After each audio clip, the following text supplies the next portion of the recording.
Hello, super epic, wow, amazing human being, whoever you may be watching this, mate. Who are you? What is going down? Welcome to episode video, mate. I'm going to be talking about various things. I want to do a general, holistic recap of my journey so far on YouTube from start to finish. Who am I? What happened to me? Why am I on YouTube? What is hashtag OXSN? Why is it that hex code? Many questions we will get into. What is the meaning of all of this shenanigans that I go on about, mate? We're gonna get into the meaning of bare things, mate, if you stick around. What is this symbol? I've made a video about it before. Search OXSN cognito hazard or OXSN info hazard.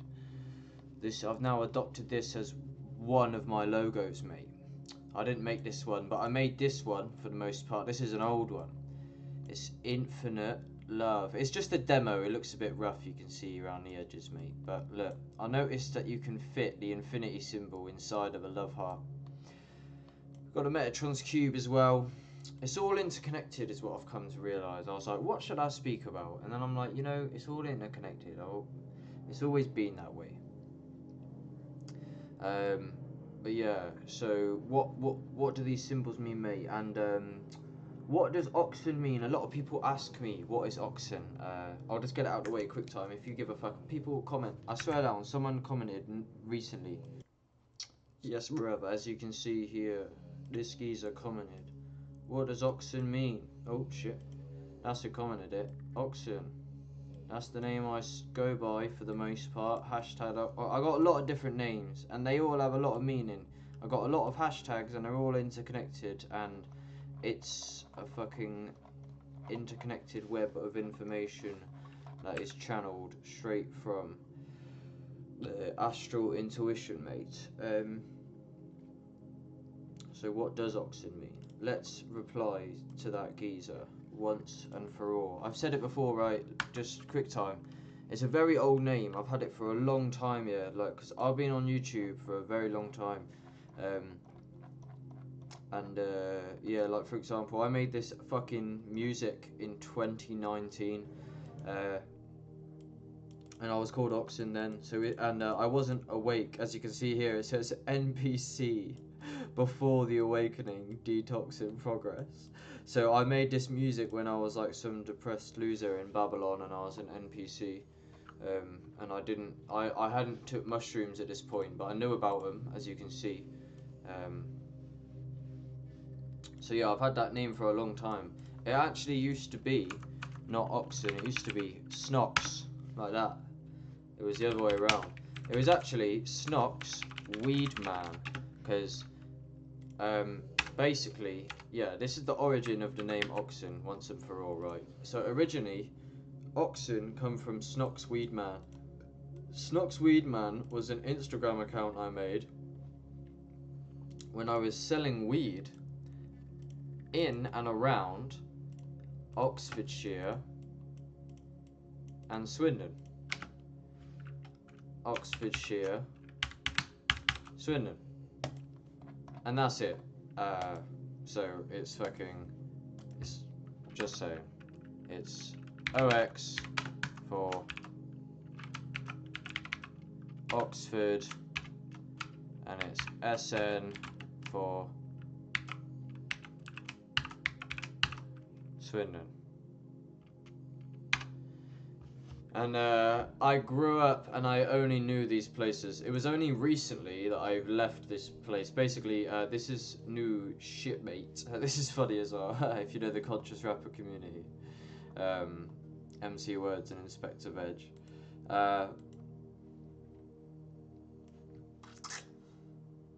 Basically, yeah, so I was selling weed in my local area, and that's Oxford and Swindon in England. That's where I grew up, between these two postcodes. It was OX13 and SN. I can't disclose, unfortunately. So that's the origin of that name anyway. It's not exactly relevant, but I'll get that out of the way to begin with. It's going to be a holistic recap, mate. And yeah, this is relevant. Synchronicity right here is a... So yeah, I was only ever in Oxford and Swindon like my whole life. Living between them postcodes. Only recently is the first time I ever went abroad in my life. And I went and I met Mr. Nature. I went there there I am. There's me. With Mr. Nature and Gregory. Oh god, it's good memories, man. I can't believe I was there so recently. Like, it's mad that I'm back now. So this was amazing. And Miss Sunshine is Mr. Nature's girlfriend, and she was also there. So I went there. Yeah, here we go. I think, yeah, she's actually got some of my posts shared with her. Yeah, I was here with her at the beach at the time. Yeah, this is a vlog. Oh, I am so sorry if I just blew your ears off. Here's a vlog that I uploaded on one of my extra Instagrams, which I've got like endless accounts, by the way, and this is just one of them. So all of it's under #OXSN. There's OXSN upside down. So it's infinite. Just search again. Fucking, it's fat these days. So if you just if you literally just search OXSN, bang, it's all there, and there's a lot of it, and it's literally like its own social media platform at this point. Like, I've fucking saved so much shit on here that like you don't even need to go on the YouTube recommended ever again. Just look at my infinite playlists. So yeah, here's I was with Love from the Universe in Malaga, and that's what I was just on about with these lot. So yeah, like we was eating some wild carob out in nature, free food. We was actually on I was on mushrooms on this. We took psychedelics on the beach, and we was doing yoga and reading scripture loads. Big up Quintessence. So yeah, I just went abroad with them. So that's the first time I've ever like broke the mold of that postcode, at least, of OXSN, or what I had been the whole time. Oh yeah, I forgot. Sorry, I didn't want to abandon you. I kind of like the way it's set up here. I don't want to get rid of this setup because I kind of like it. I'm a bit in the dark actually. So 2 secs. I'm trying to upgrade the quality, mate. I've got my fucking video cleaner here. Big up Payday Monsanto. I made it so that you can see the nanotech now. You see. Take what I'm saying with a grain of salt, but you see, at least you got the fuzz now. You've got extra sensory perception now coming with OXSN, mate. So if you want to know what's in the air, if you want to know, I feel like that would be good for if you're tripping. It just makes it trippier. I've just got like colours dancing around now. I just spiced up the contrast like fuck. But yeah, anyway, so I'm just saying that is so there's a few experiences, new expansive experiences that I've had in my life that is pretty super cool, and if anybody cares, I've got quite a few updates of that nature. I've been up to a lot of stuff, and had a lot of new expansive experiences. I recommend a video by actualize.org called Expose Yourself to More Experience. Okay, I'm gonna have to fucking adjust this shit, I reckon, quick time. Wow. Because I can keep my webcam now. I can do both, you see. I have control! I don't know. Something that's not exactly right. I heard something about digital addiction being so extreme that people were willing to starve in front of their monitors. That's not relevant. Let's not get into the details of that right now. Anyway, yes, let's get this Bill cipher right here. Bang. Lovely. That is what we need, brother. Now we're officially winning Okay, gamers. Right, lads. So, sorry, mate. This is extensive right now. Okay, let's dive deep, mate. So yeah, this is it. Sorry. So yeah. Expose yourself to more experience by Leo Gura, mate. This is relevant to some of the stuff I want to speak about today. So, not only do I want to give a holistic recap on OXSN and everything that I have done so far, like the whole catalogue, because I don't know if you're familiar with how extensive and how long I've been doing this for, but this ain't new to me, mates, and I'm starting to realise that no one's going to do it for me, and I feel like I've got a lot of work to do, mate, because I'm trying to renovate the whole thing. I already renovated it countless times, but it's time to go around again, mate, because infinite depth, it never ends, bro. Alright. So, yeah, not only do I want to give a recap of everything that I have been up to, oh, big up Inspector Veg going viral recently, brother. I want to talk about the new experiences that I've been having and fill you in on those and just give like a general update if you care. So yeah, fucking hell. So I can give like a brief recap and overview of like everything that like my past and like the reason why I exist. I've given the context behind my name, which wasn't exactly relevant. That was just some fun fact for the fucking fans, mate. But there's a lot I could speak about forever. I don't know where to begin exactly.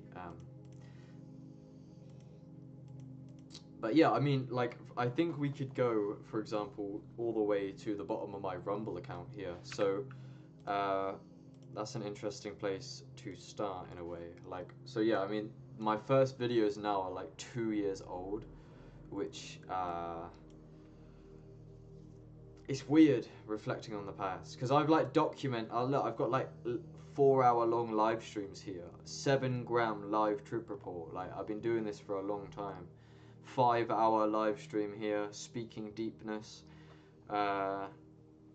loads. So like, basically, originally, where's my very first video? It must be here, surely. Where is that? Oh god, imagine if I lost that. So, I don't know, I've told this story many times, but like, the way that my YouTube channel began, in a way, this channel, like, I was trying to, I knew that there was like, there was this screaming voice inside of me that wanted to like create and do and pursue things online. I wanted to be more than I was, etc. I always knew it was just an intuition. I tried to make a few videos, but I literally just like was just fucking clueless. But I knew that it was around like, because I'd been listening to this like Mr. Traumatic for a long time, and if you guys are familiar with my story, you know that Mr. Traumatic is like a major hinge or linchpin to how everything unfolded. Yeah, I was uploading videos of his over 2 years ago, doing a cover of his 2 years ago. The thing is, yeah, YouTube keeps on terminating my channel. So, like this one here now, this is like my 3rd YouTube channel. My main one got deleted, and the only evidence of that now is like at the very fucking beginning of my Instagram. And then I went to my my second channel, which was an older channel, and that had on it, yeah, like I was making lyric videos for Mr. Traumatic, just like fan-made ones by myself, since I was like 15. So karmically, like, he influenced me a lot. People have told me I'm quite easily influenced, which I can see actually as a gift in a way, because I can actually become people who inspire me. like, where I, like, you know how they say you become who you chill with. You are like the sum of the 5 people you hang with.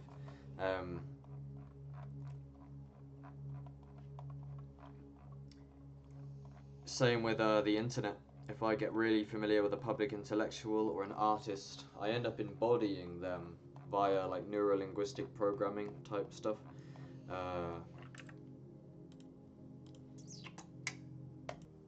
I mean, here's evidence. Like, this is in my Discord.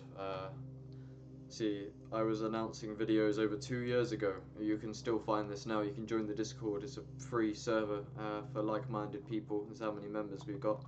And I'm trying to grow that and revamp it. But yeah, like, yeah, it says OXSN on Rumble because YouTube was terminating me. So I started to go to Rumble. I started to try and shout it out before I lost all my followers. Staying grounded. Yeah, so this video I think is actually lost. I can't find it anymore. I've lost a lot of content, like forever. Well, YouTube is supposed to have a fucking service to be able to get it back, but they're just kind of trash. But yeah, there you go. The YouTube account associated with it has been closed. That's happened to me multiple times now. So, I've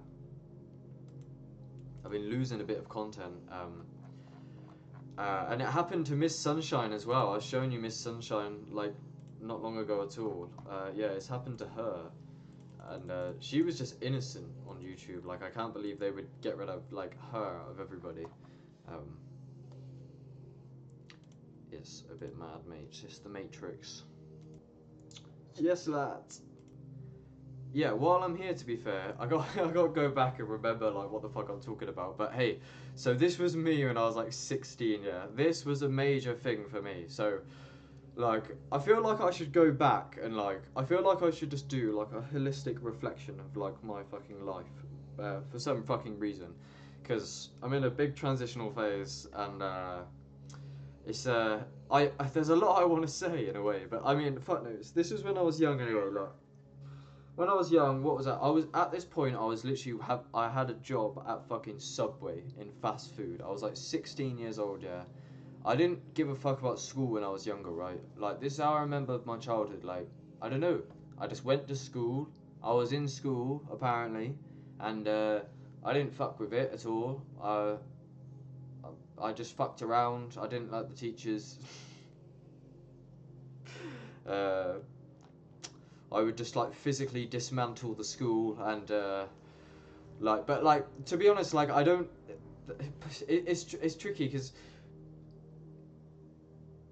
I would I'm happy that I didn't listen to the school system to an extent, because they were teaching lies such as like the food pyramid, as I would come to learn and awaken to, which I'll get more into shortly, is the fake education. Fake food and fake medicine, fake education, that's just evil. Who covered the earth with concrete, enslaved us with money, and they're gonna save us with the needle? See, I'm exempt till the end. But yeah, so I could have used the school system more strategically, I guess. Even though like they just like mandate vaccines and they're the ones doing the mask. It's like government school, right? Oh, I gotta play this little clip. Hold on.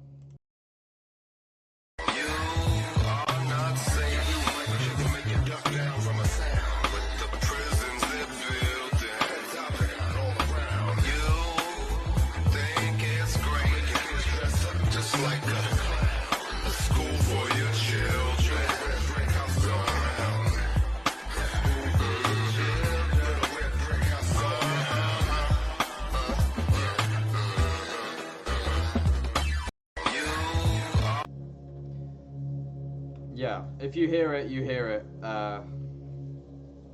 That's all it is, bro. It's pretty simple, innit? Let me shut out these fucking gang stalkers right here. Life is so funny, bro. Sorry, these people started making some techie noise outside my window with their gadgets, bro.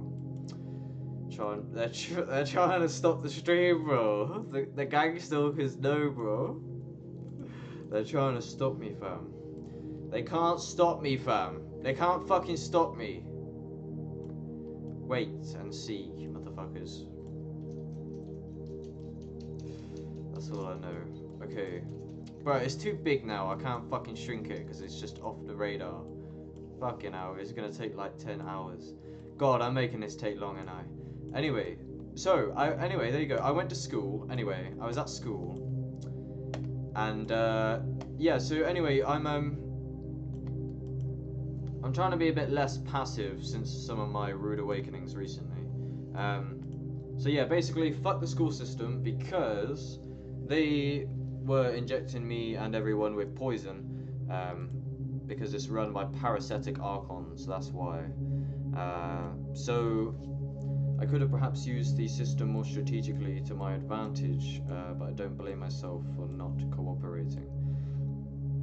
If enough of us stop cooperating, it will just shut down. Perhaps we ought to go in that direction a bit, because we're perpetuating many illusions that we have the power to cease.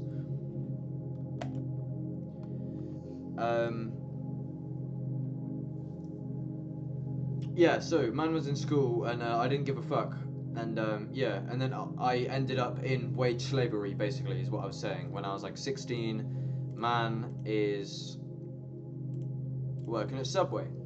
So here I am, right here, right, and that's me on some pills at a young age because I was out in the ghetto, basically. Or I made some poor decisions. I can't blame anyone. I can't be a victim in a way, but it was just the culture. Like literally, like all my friends were just like peer pressuring me. I was basically just like I was born, and to be honest, like this is what it is. Look.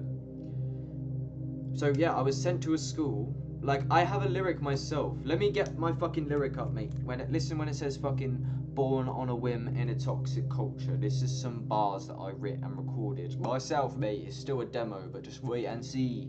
That's so rude. Well, it is fucking true. If you can't handle truth, then get out of the booth. Maybe that wouldn't have happened if all of our food wasn't full up with plastic. If we didn't feed him sugar for breakfast, maybe he could see some peace for a second. I don't mean to make assumptions, but all I've seen in this place is nonsense. Like I've never seen another human in the flesh pursue anything other than pleasure. Yes sir, I'm applying the pressure. Was born on a whim in a toxic culture. Now they're sending us in the indoctrinator. Like the food pyramid was made for paper. I'm so sick of it. They was teaching him. We was in the same class full of Satanists. I'm connecting the dots like bracelets. You're the reason you're lost is your vaping shit, and that's gonna cost you a whole shift at your wage slave job. Start facing it. Everybody living lies in this place I'm in. When they're smelling porcupines, they put their face in it.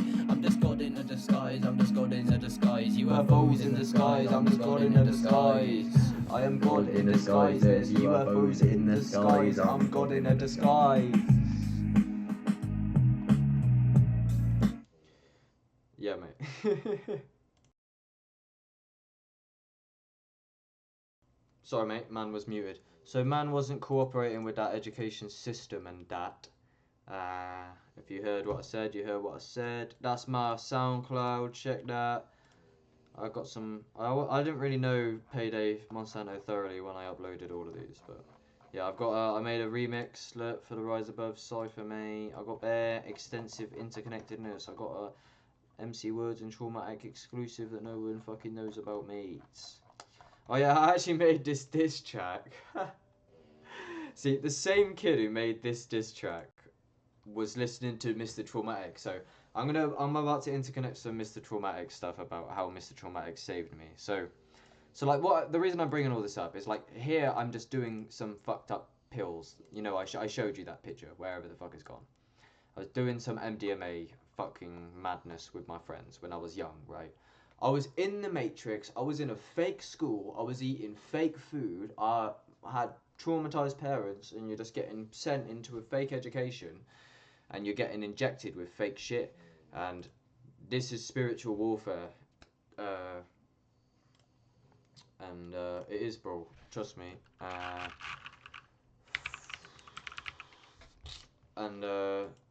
So yeah, they basically, this is a fucking parasitic, multidimensional Archon matrix. It's not black and white, mate. Spirituality is actually not all fluffy and rainbows. And when you realise that, you can stop being gaslit by madness. Check out this brand new album that's just dropped of Flowmatic and Michael D'Souza. These are my boys in the conscious rapper community, mate. We're all working hard behind the scenes. Getting you. I made them music videos. Go check that. I made the conscious rapper community a fucking music video very recently, and that's popping off. So please, yeah, here's the visuals I made. So go and check this video and support that, mate, because this took a very long time, and I'm actually in the process of making a music video now for another couple artists. But man's busy.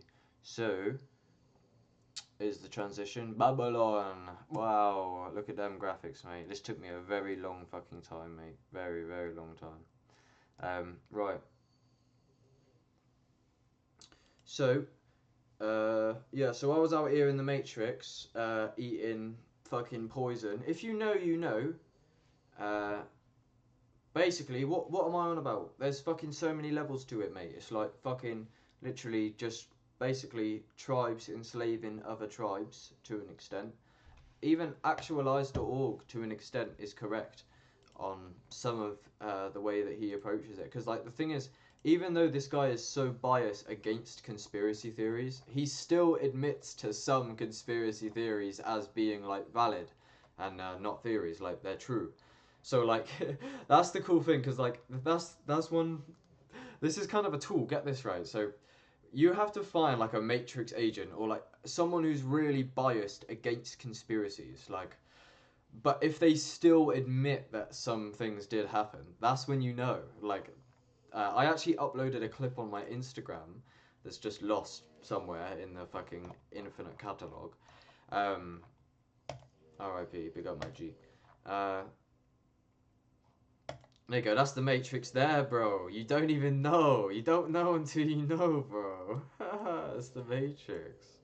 They're trying to kill you, bro. I'm not joking. Wake up, bro. Wake the fuck up, bro. I'm not joking. Right. What the fuck am I on about? Yeah, there's a video somewhere that I actually exported of exactly... I might try and find it.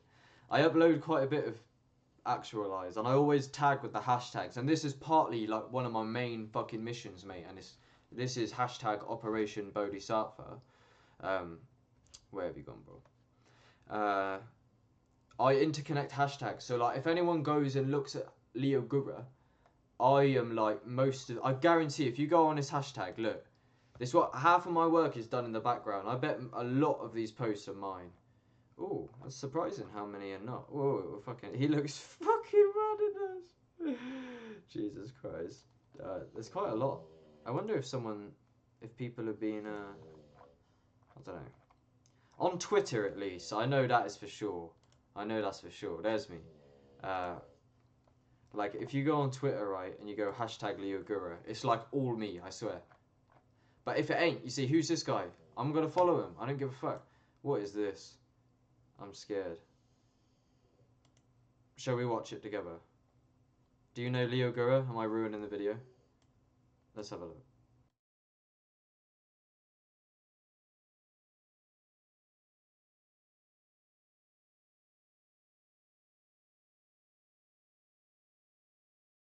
It's infinite. It's infinite. Oh my god. Oh my god. Oh my god. Oh my god. Oh my god.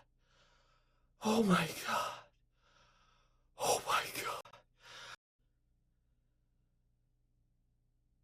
And that was my reaction.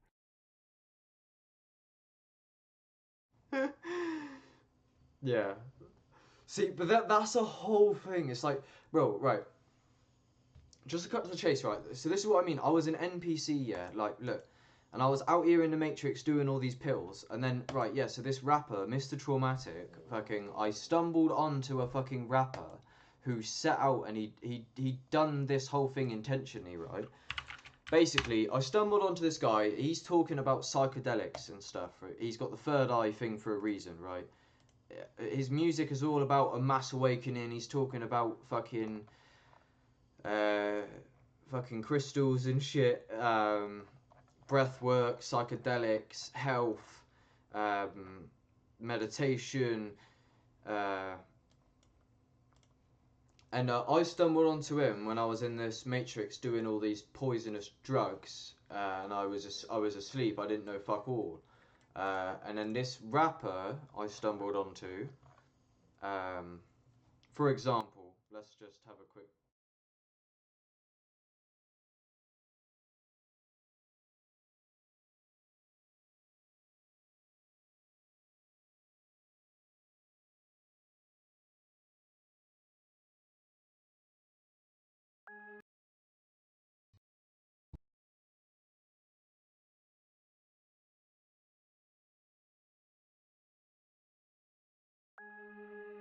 Why do you think we came into this matrix in the first place? Many of us were way, way, way up there in the vibration, way up there in knowledge. We didn't have to come here. This was just the last stop that any being cosmically wants to be at, because it's a prison. 2023, humanity is sick, I don't see any remedy. I've had enough of all this heavy energy. There's no escaping, it's in every territory. There's demons everywhere, I've seen them in the flesh. Chemtrail dust, I can feel it in my chest. Nanotech particles will leave you in a mess. I'm not a teacher, but I'm deeper than the rest. I'm going through a metamorphosis, just like a caterpillar. Chilling in the jungle with the silverback gorillas. Playing in the pits of hell with all the fallen angels doing shadow work. But don't worry, I'll be back for dinner. Well, I really fucking hope so. I'm in hell. Life is not a joke, bro. You can tell. That's why my heart is so cold. Oh my god, I got the devil in a chokehold. I'm a very old soul, I'm wrestling with demons. I go to any place I want, I step into your region. Fuck the government, they're threatening my freedom. They modify the weather, they be messing with the seasons. I know why, but there's 1,000 different reasons. It doesn't matter what they said to you, I don't believe them. On all the top secret documents, I've seen them, but I'm not following the lines, I'm reading in between them. Now to the new COVID variant that health officials are keeping an eye on, coming amid a rise in hospitalizations for the virus. We've taken another step towards a cashless society. 15-minute cities mean setting up cameras everywhere to ensure that they do not leave their designated district. Stratospheric aerosol injection. That means airplanes releasing tiny particles that reflect light back. This world is so fucking unbelievable. So yeah, man fucking stumbled onto this guy when I was young. And I was gonna play you because I made this fucking diss track when I was 15, yeah. So the same kid that made this diss track stumbled onto music like that at this age. Hey. Spencer Noble,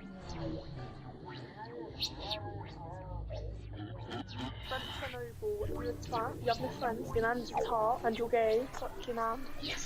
Spencer Noble, your mum, your sister a mister, your dad's a slave. Don't get me started on your family, G, cause we all know your family tree. LGBT, you're impossible not to be on my side. That's enough of that anyway. But yeah, I was just a dickhead in school, fucking around, eating garbage, didn't know shit. I weren't awake. I didn't know that I was alive.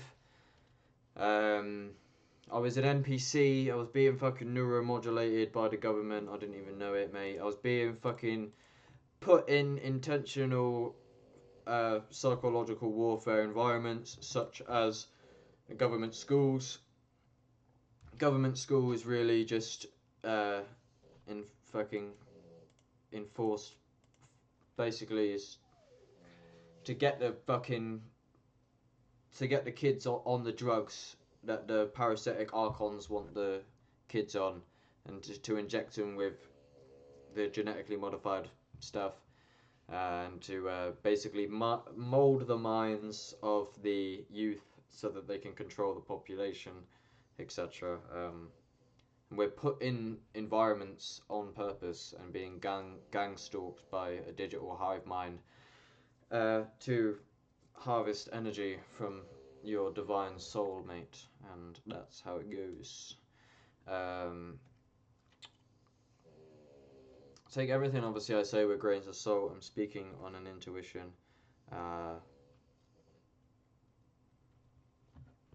But it's facts, mate, because anything's possible and you're dreaming, mate. So there are no limits because you are literally living in the center of infinity. Oh yeah, here's more of that Spiritual Warfare EP, mates. And man's reposting that right now on what account is this? Looks like I've got multiple fucking accounts. There's a Conscious Rapper community. I made this playlist myself, mate, because I'm logged in there, mate. So check us out. What account is this? Another OXSN Extra. Fucking hell, mate. I've got 3 SoundClouds. No one can. Babylon can't shut me down, bro. I've got way too many sources coming from all angles, mate. But anyway, let me try and tie these loose ends. So I'll try and find that Leo Guru video I was on about. But oh yeah, that's a good one. See, you got to fucking check out my thing, bro. Stop sleeping on it. This is the only fucking catalogue that you need, mate. This is an update I've done.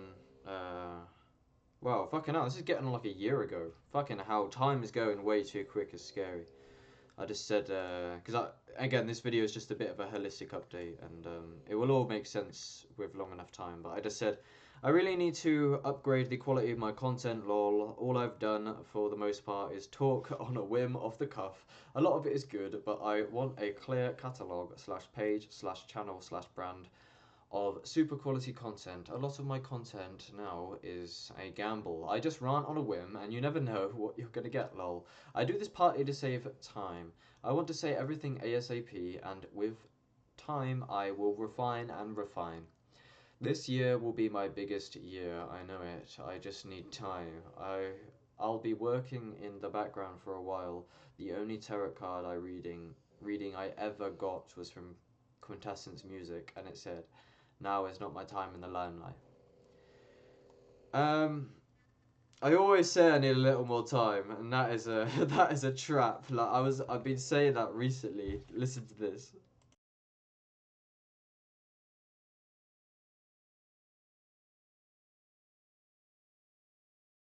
Oh, me? Oh, man, I'm about to do it so big, man. Just wait on it, man. I swear, man, I just need to get a couple things sorted out, and then I'm gonna get to it, man. I just need a little more time. I swear, man, a little more time. Time ticking in the background, round. I suggest you act now. Tell me what you waiting for. Sorry, bro, God ain't turning off the metronome. No, life is always now and never. Death is just a lie detector. How long can you hold your horses? Things are getting tough as leather. Time is nothing you can measure. When you gonna apply the pressure, someone's gonna take the shot. I suggest you pull the lever. Ain't nobody coming to save you. No, not even your savior. I'm trying to do you a favor. I promise you'll thank me later. But now is not the time to think that now is not the time. You'll transform your life, be optimistic, this your prime. That's why I can't be lacking action in this movie. Cause if I don't tell a vision, they gon' tell it to me. I'm moving like a Uzi, leaving caution in a coffin. And while time keeps ticking, y'all keep talking. Hey, yo, you got your phone on you? Hey, yo, grab my Instagram, man. Hey, I swear, man, I'm about to get my studio up and jumping. And I promise you, bro, I'm about to be the next biggest thing, man. No cap, bro. Hey, you on TikTok?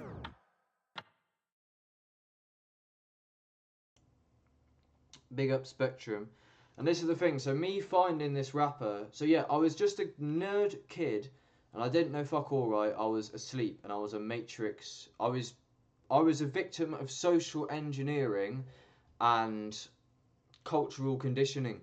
And I found that rapper, Mr. Traumatic, and some of the first songs I found of his was this one, Survival of the Smartest or Survival of the Wisest. And that's actually a cover this cover here I did. And so this is 2 years ago. I heard this song probably like 5 years ago. And it says at the beginning, this is one of the very first ones I discovered when I discovered this rapper on a whim. He says at the start, "Don't let the cultural conditioning control you."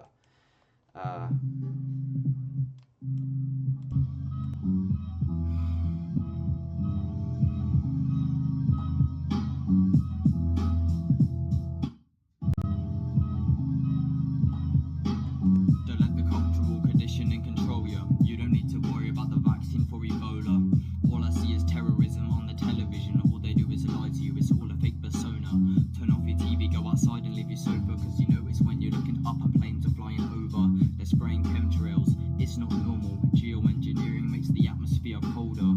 Don't worry about the finance on your rover. Worry about the mercury they stick inside your molars. And worry about the taxes you're paying to the soldiers, to dropping bombs and leaving children in their comas.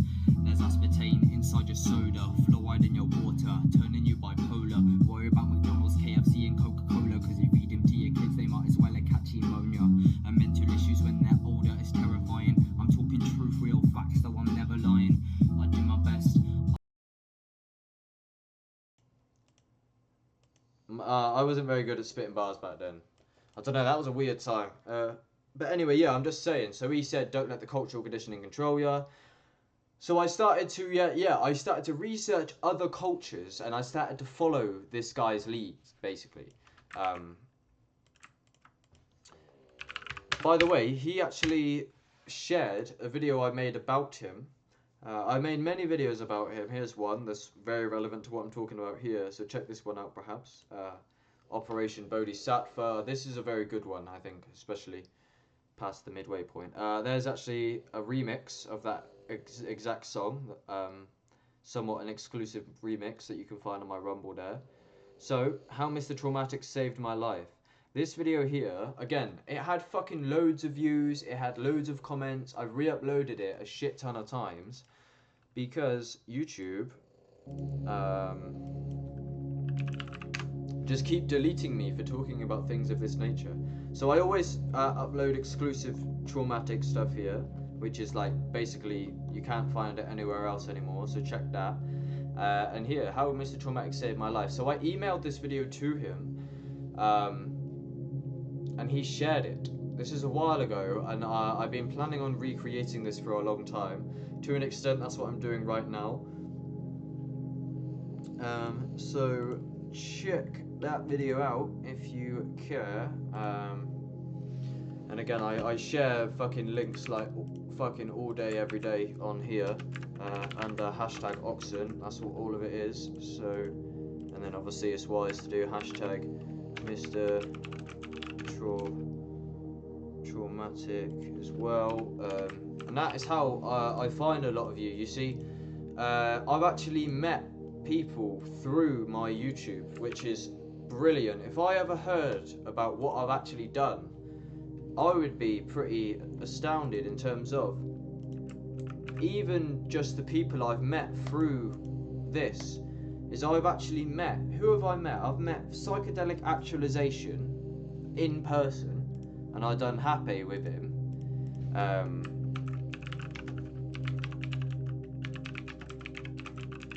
Can't spell right now. My keyboard is kind of not where I want it to be.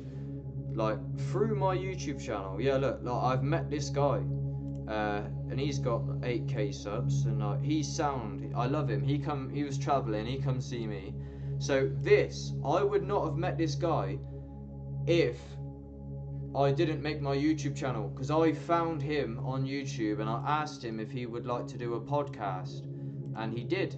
So I've got quite a lot of content with this guy. So that's one person I've met, and then I've obviously also met Miss Sunshine and Mr. Nature, which, by the way, Miss Sunshine had, what happened to Miss Sunshine? She did have 23, look, my channel was removed at 23,000 subscribers, so I made a new one. I told you earlier, YouTube terminated her. So I actually went, and I went to this house here, the Nature Powerhouse, as I've called it. And none of this would have happened because I found these guys on YouTube as well, and I reached out to them, and I did a podcast with both of them. You can find this. It's actually on my YouTube pretty recently, I think. So yeah, here it is. Nature. I went to here, the Nature Powerhouse on the hills. I went here with these lot, growing weed out there. I was here for like 2 weeks. There's a lot of content of that on my channel still now. But yeah, I reached out to them and I met them in person, and this is all quite new experiences, and this is what I want to fill you in on, because it's been growing me to an extent, and that's why I shouted out this video of Leo Gura's earlier, of exposing yourself to more experience, because I kind of want to fill you in on what that's been doing for me. I've been to various conscious festivals, met very many conscious people, because all of these people that I've met, they're all interested in, like, the main thing is psychedelics, spiritual awakening, lectures, personal development, self-help. The main thing is awakening, and that's what took me, basically. If you don't know, my main shtick at the very beginning, at least, was psychedelics, and it still is. I've had quite a few psychedelic experiences recently.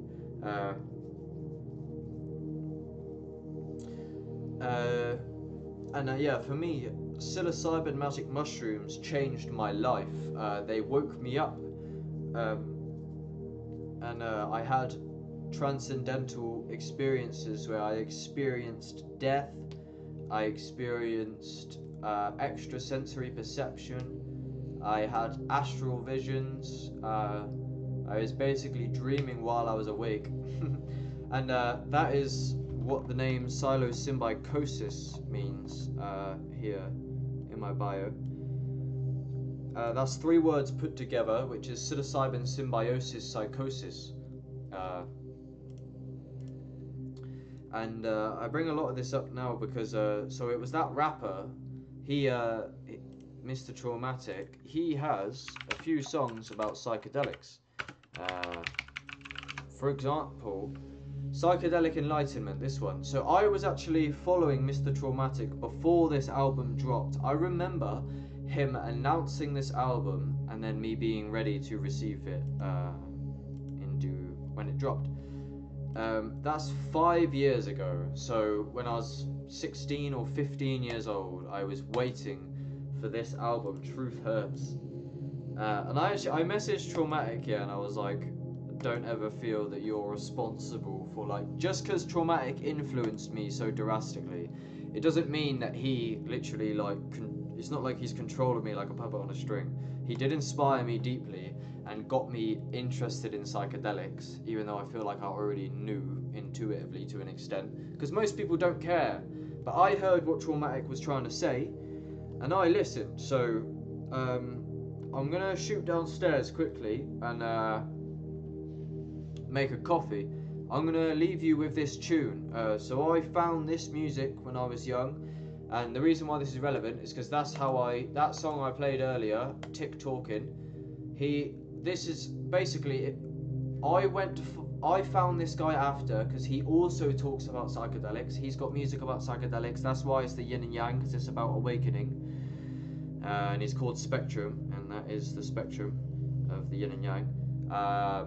And he samples Alan Watts a lot. So Mr. Traumatic kind of, like, he did introduce me to a lot of the concepts of spirituality, 100%. From the get-go, he did.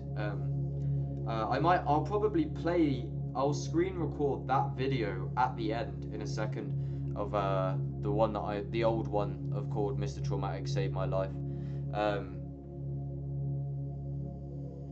Actually, you know what? I might do that in a minute while I go and do this coffee. That might make sense. I might play you a bit of that, or I'm not sure. Fuck knows. But yeah, basically, I found other conscious rappers after Mr. Traumatic introduced me to a lot of this conscious rappery.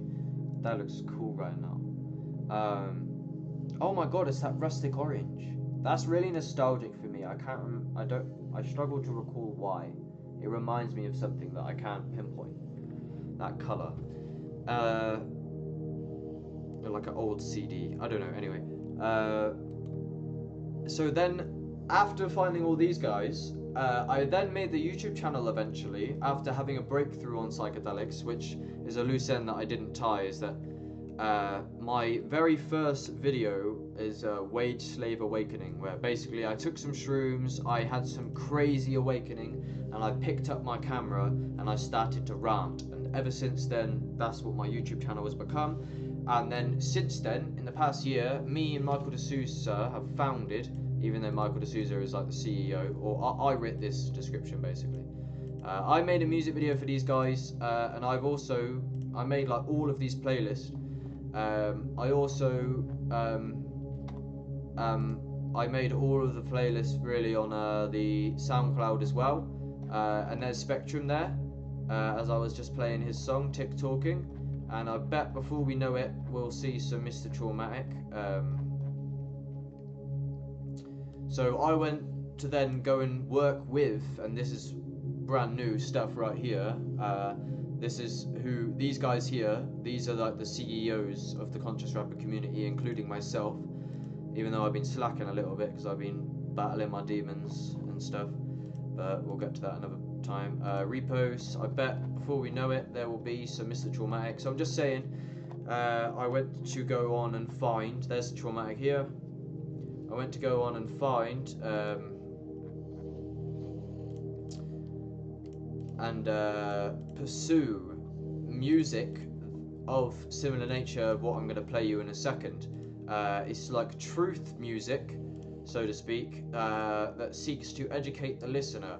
I love this tune here, and yeah, they're all available for free on SoundCloud. It's fucking brilliant. K Reno, love him. But yeah, I've studied loads and loads of art, like literally all there is. Like anyone I've Mr. Traumatic, Illuminati Congo, Payday Monsanto, I know through and through and through. I know like every single lyric to this album that I'm about to play you. I know like every single lyric. I've studied this album until it's fucking dry.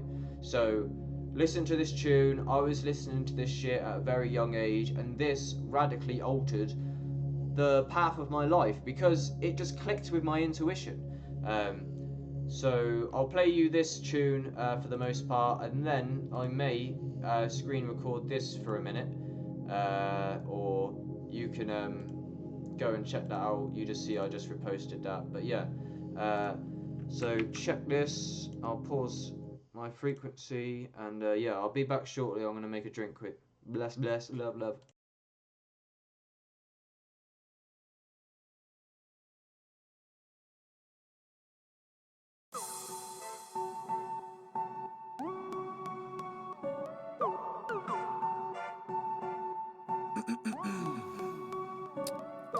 Traumatic,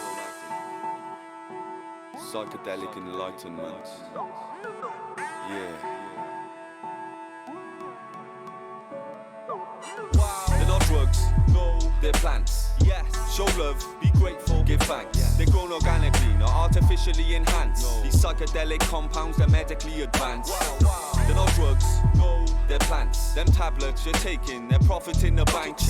If you don't believe it's true, I'll make them talk to Frank, walk the plank. Psychedelics, they're important plants. I want some magic mushrooms for breakfast. Yeah. And when I finish them, I'm asking for some extras. Dimethyltryptamine, that's next up. Yeah. And when it comes to ayahuasca, I'm just reckless. Tripping out on psychedelic fungus. Sacred shapes spiraling, isometric wonders. Intertwining frequencies, prime generic numbers. I'm fighting evil entities with 9 electric nunchucks, it's mental. When I hallucinate, it's not just my imagination. I see entities residing in a spiritual dimension. These psychedelic compounds, they're altering my eyes to see a wider range of light of the visible light spectrum. Truth, that's stranger than fiction. This world that we're living in is mythical, I question. Everything that doesn't make sense to me, I research relentlessly while I'm chilling in my section. They're not drugs, no, they're plants. Yes. Show love, be grateful, give thanks. Yeah. They're grown organically, not artificially enhanced. No. These psychedelic compounds, they're medically advanced. Wow. They're not drugs, no, they're plants. Them tablets you're taking, they're profiting the banks. If you don't believe it's true, I'll make them talk to Frank, walk the plank. Psychedelics, they're important plants. It's all truth, I don't care if I embarrass them. No. It's all truth, and the truth is I'm a savage one. Truth hurts, so I kill them with comparisons. Listen. The human race is not a sprint, it's a marathon. You need your bodies, don't damage them. Use your brain. Take responsibility, there's only you to blame. Don't believe the lies they're telling you, they're too insane. Man-made drugs cause agonizing, brutal pain. But psychedelics help you see like opticians. I'm microdosing daily to regain my lost visions. And when I'm walking up the Welsh mountains for magic mushrooms every day, trust me, that's long missions. But I'm a psychedelic master like Terrence. Everyone is equal, rich people and the peasants. The future isn't known, the past isn't pleasant, but life's a gift. Enjoy the present. And when it comes to psychedelics, I'm an expert. Wow. I got the knowledge in my head, it's not just guesswork. It's not. I go picking psilocybin till my legs hurt. 5 grams of magic mushrooms will make your head burst. I don't do man-made drugs, you know they're menacing. Stay away from crack, stay away from heroin. Stay away from coke, stay away from ketamine. All you really need to do is roll a spliff with lemon in. CBD is medicine, THC is psychoactive. The healing properties on point like a gyrographist. Don't take me for a dickhead, I'm no spastic. I go frantic, I'm a psychedelic, psychopathic. I never tried no acid, but I can fucking fly. I leave my body astral traveling, I touch the sky. Don't let your life flutter by like a butterfly. Every single person who you care about is gonna die.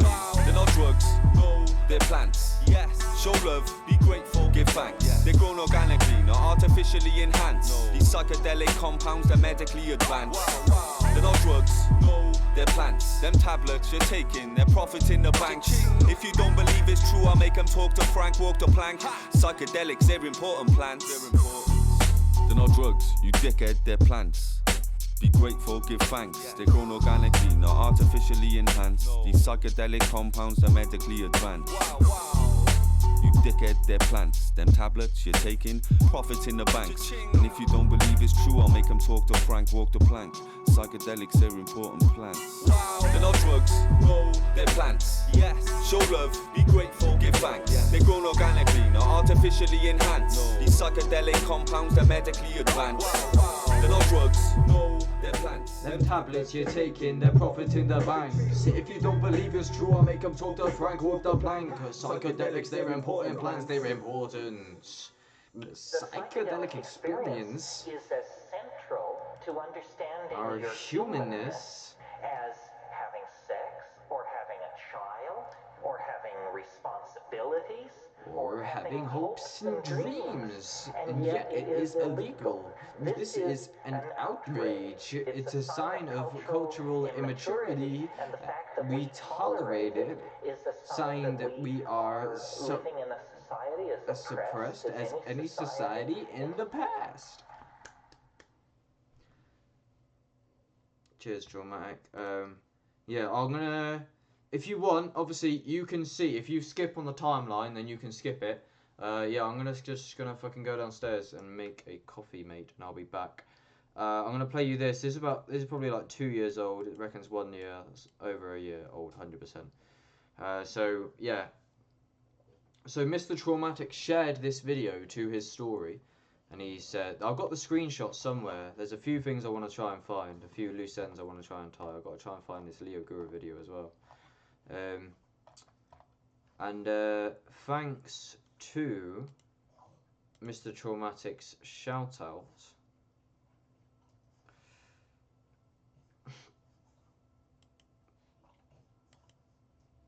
That's synchronicity, don't you think?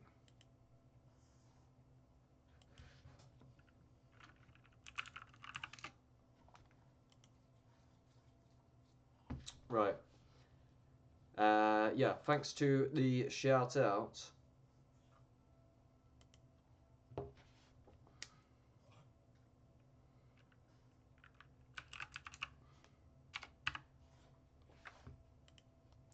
I ended up meeting this girl. She reached out to me and said she resonated. She's a conscious rapper herself, with the conscious rapper community again. So I met her, I stayed at hers for like a week about 2 months ago, and it was super expansive. Again, it's quite new experiences for me, socialization in general, especially with conscious people. She's also done the psychedelics, does the breath work, does the meditation, does the grounding, is alkaline, vegan, etc. All that high vibrational stuff, got the crystals and the spiritual aesthetic, knows about that placebo effect, wisdom, etc. And so yeah, she's was and is a fan of Mr. Traumatic, and Mr. Traumatic shared me, and then me and her connected, and now we're really close, and it's a really valuable, powerful friendship and relationship that I've learned a lot from over a lot of time.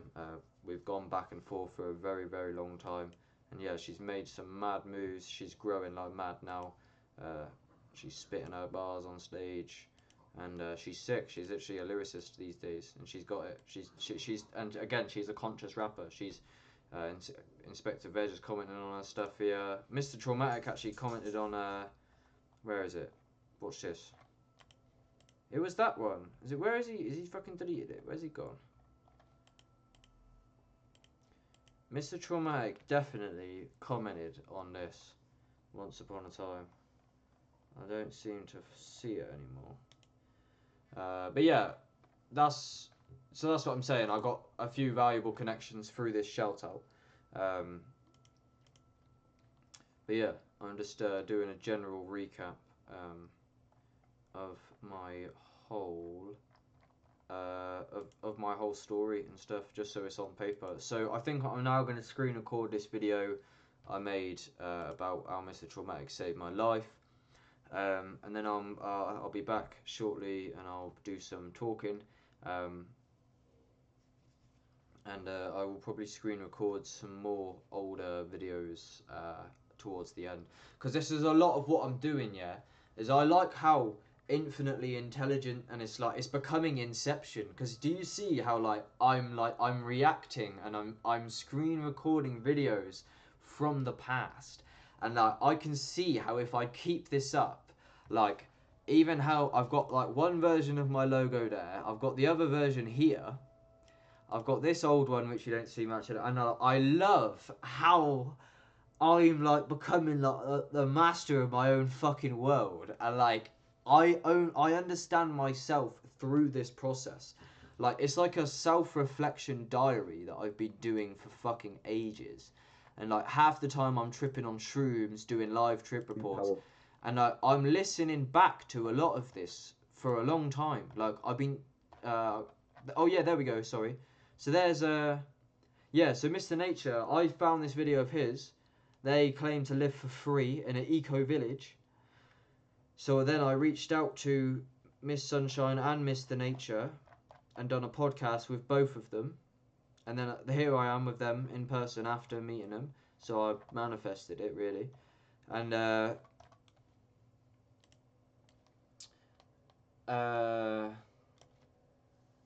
is a Mr. Nature one somewhere. But we've got loads.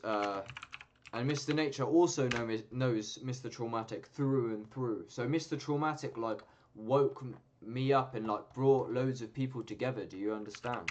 And this was his plan, and I'm going to show you that shortly. But look how many podcasts I've got with Mr. Nature, only to then end up meeting him in person. Even with Illuminati Congo, I was on live with Illuminati Congo briefly. I mean, I said, through the music. I didn't want to hijack the live, so I dipped. But so Mr. Nature, Miss Sunshine, and me. So these two got me really into Illuminati Congo, which is another conscious artist. He's super spiritual and got so much wisdom. And this guy transformed my entire life. And I only found him through Traumatic and through meeting people. When I actually map it out, this is what happened to me. This is what I'm telling you. It's I just found some preacher on the internet, and I was like, this guy's right. And I started to do what he was telling me, take care of my health, do the breath work and the psychedelics potentially. If ultimately it's up to me, no one's responsible. That's what I said. I messaged Traumatic and I was like, don't ever feel that you're not responsible for what happens to me. But yeah, this amazing educational music I found, and exposing things like the scene, and luckily I didn't get the injection, and I would have got the injection if it weren't thanks to these lot. So again, on my YouTube here, as you can see, Conscious Rapper Community, that's a playlist right there. So, quick time, yeah, on my YouTube channel, bang, endless playlist right here.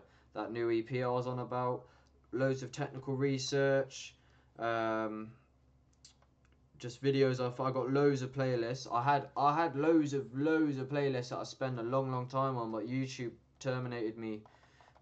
As they keep trying to take me down, even though this is life. I find it mad how the information that saved my life, YouTube is trying to take down. Like, but it's not that black and white, mate, because I know how it seems, yeah, but if this fucking system weren't corrupt, yeah, it wouldn't be so fucking difficult. It's hard to have psychedelic knowledge in a culture where psychedelics are illegal. It's not inherently the psychedelic's fault. A lot of it is, it's very nuanced. And here's an unlisted video, actually. Shout out to the conscious rapper community. This video is unlisted, mate. So that is an exclusive video that don't exist nowhere. So if you want to fucking see this shout out that I removed, then it is right here, brothers. So go, I mean, you can see it right there. There's the link, mate, if you want it. Rare video, mate. Who knows when YouTube will terminate me. I need you guys to export. You need to download my content and re-upload it as many times as you can.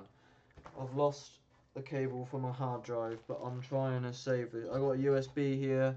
I'm exporting all of the most crucial, life-changing information in the history of the world onto endless USBs, and then I'm gonna deliver the USBs to all of the lost, traumatized children and save them. That's why he's called Mr. Traumatic, by the way. Because this place is inevitably traumatizing. As Illuminati Congo says, we was all traumatized at birth. So anyway, there you go. There's some major interconnections that I just made. So thanks to Traumatic, yeah, it's spiraled off this mad web of yeah, and then I ended up talking about, because I was learning so much that I ended up speaking about it. So one thing I will say is earlier I was looking for my first video. I was saying how my YouTube channel started. So due to the Matrix trying to shut me down, my content is inevitably dispersed these days. So that's why I said what I just said. I need your guys' help. They're trying to delete me, and I'm actually losing videos if I'm not careful. That's why I said about the USB strategy, is they're shutting it all down. They shut down my YouTube and that, and then it seems to be a glitch where I'm not able to export any of my videos because digital bugs. Oh yeah, I was on the Bearsy podcast as well. That was quite early stuff. Oh, don't take me to the fucking top. That's what I just said about digital bugs, bruv. They fuck you from every angle, bro. It's like there's a curse written into the digital fuck. Oh. Take me back to the top. You see? You see? Who's in control after all, you see? But yeah, I'm very into metaphysics, by the way, like, and spirituality, and the core of existentialism. That is my main shtick. It has been for the longest time. I seem to be changing. I've become I always ebb and flow with the conspiracy theories. They've always come and gone in my life. I'm quite hard on them at the minute.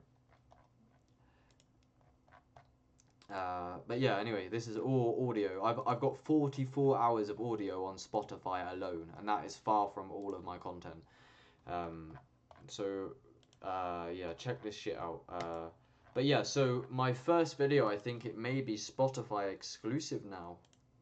There's the Psychedelic Actualization podcast, my old logos, Miss Sunshine. Yeah, like the Mr. Nature one isn't on here.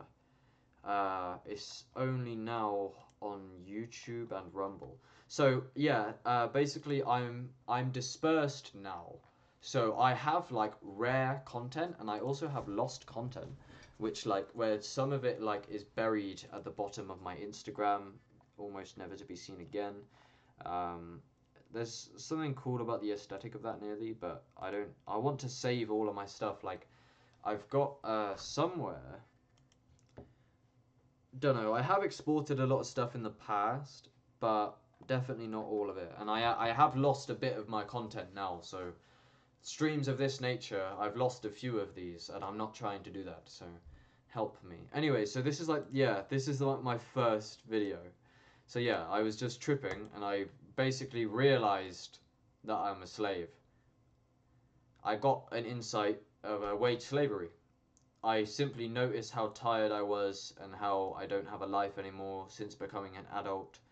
I was a modern slave in Britain.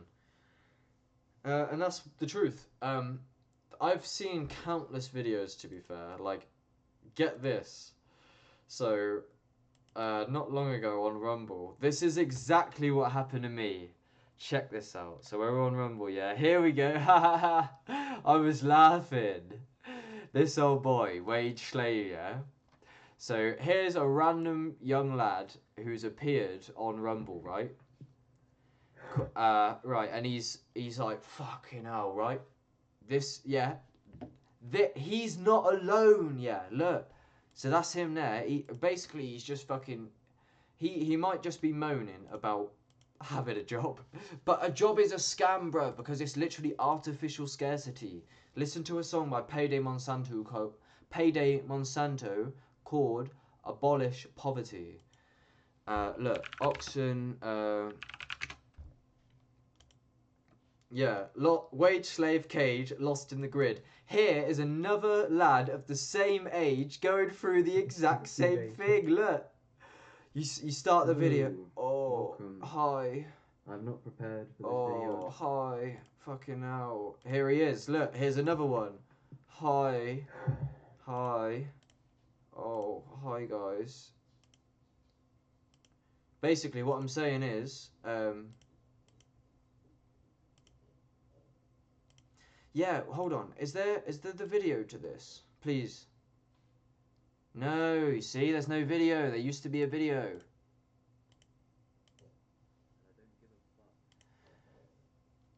But yeah, basically, I know to an extent that I was a victim to it. I said to you that I was sent into school, and school is a fucking prison. I was born into school. School is a prison. They're teaching you lies. I was then just put into a wage slave cage. I don't give a fuck. To an extent, I do Leo Gura's video.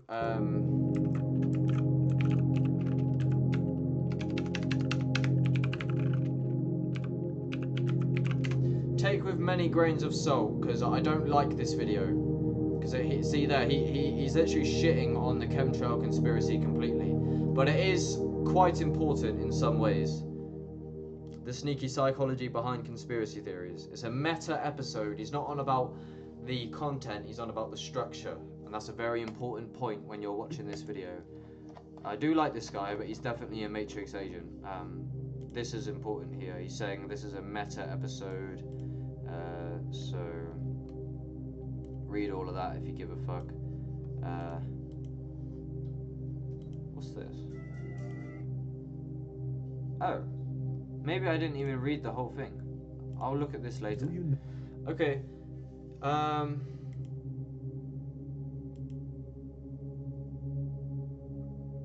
So yeah. Yeah, this old boy, he's just basically realizing what I realized. So that's my very first episode, but the mushrooms gave me the realization, because mushrooms reveal the subconscious, long story short. But yeah, like, this is just a young lad who went through what I went through. I bet, hold on. See, it's become weird because I can't even find my own footage anymore, because they keep deleting me.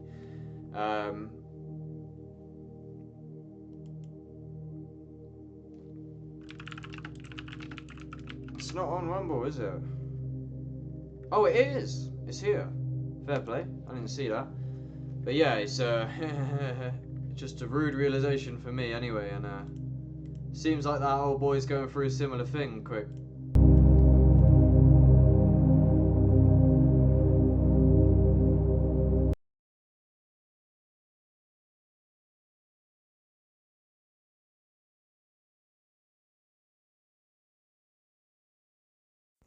Dear everybody, and it gives a fuck.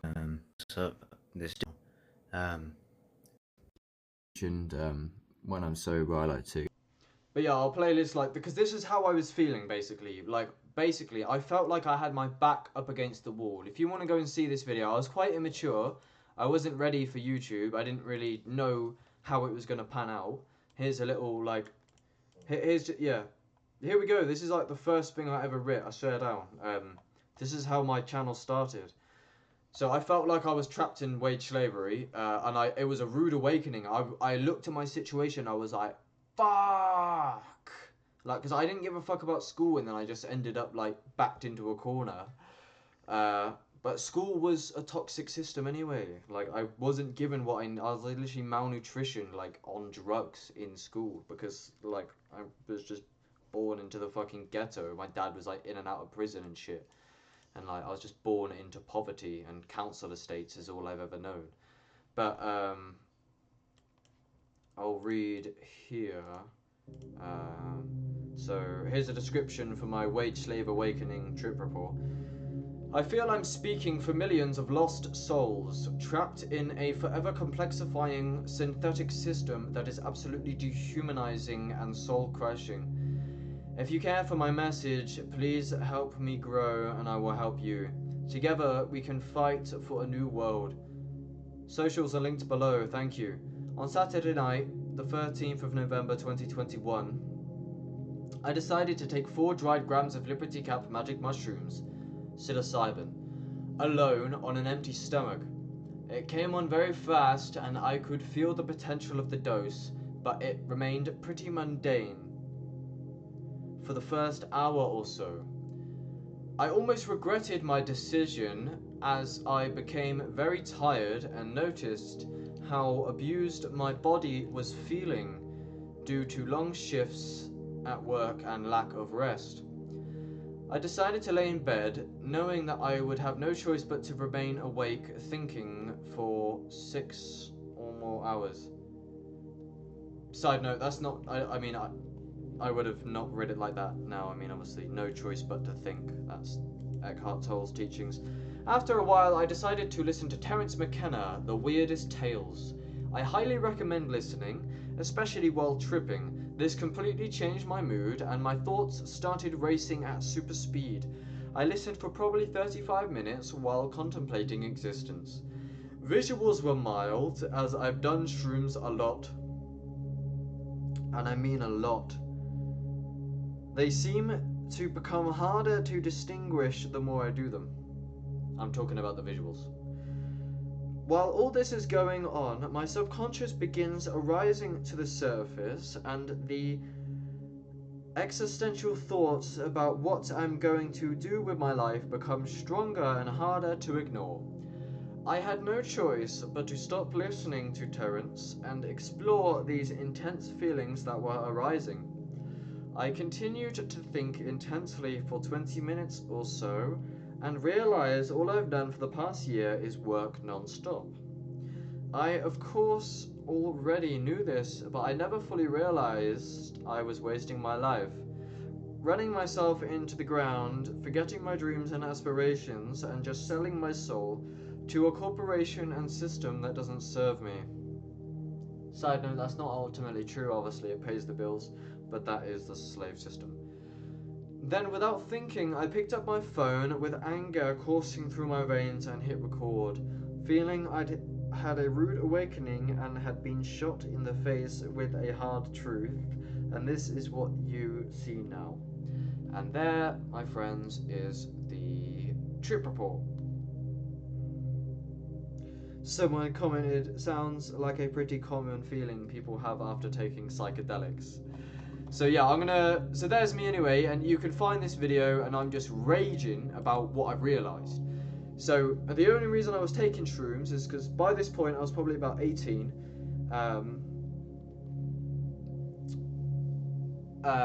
So I had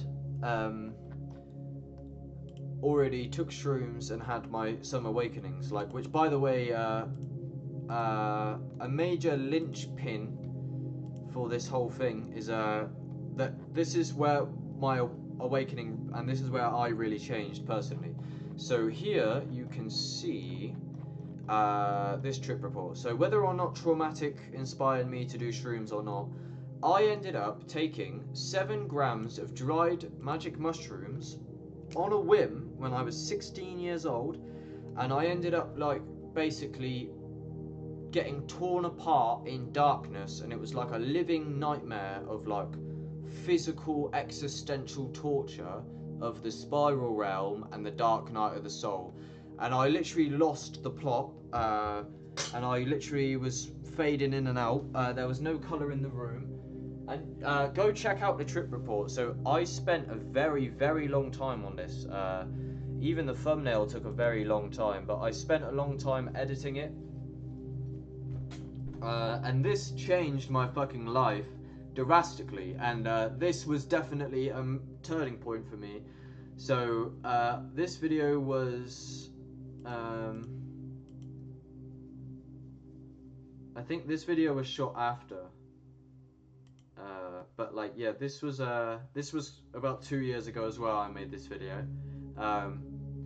It took a very long time, so I'd appreciate it if you checked it out. I'll share it again. It's already all over my social medias and stuff, so it's not hard to find my friends. This one I've been pushing for a long time because it's like my most entertaining video. I don't edit much these days, but when I did, it's very powerful. Editing is just very tedious, I find. It's not efficient either for just communicating. I'd rather just learn to talk better. I like Leo Guru's approach. So, yeah. And then from this point, my life changed. I'll play you a little intro clip of this. Be right back.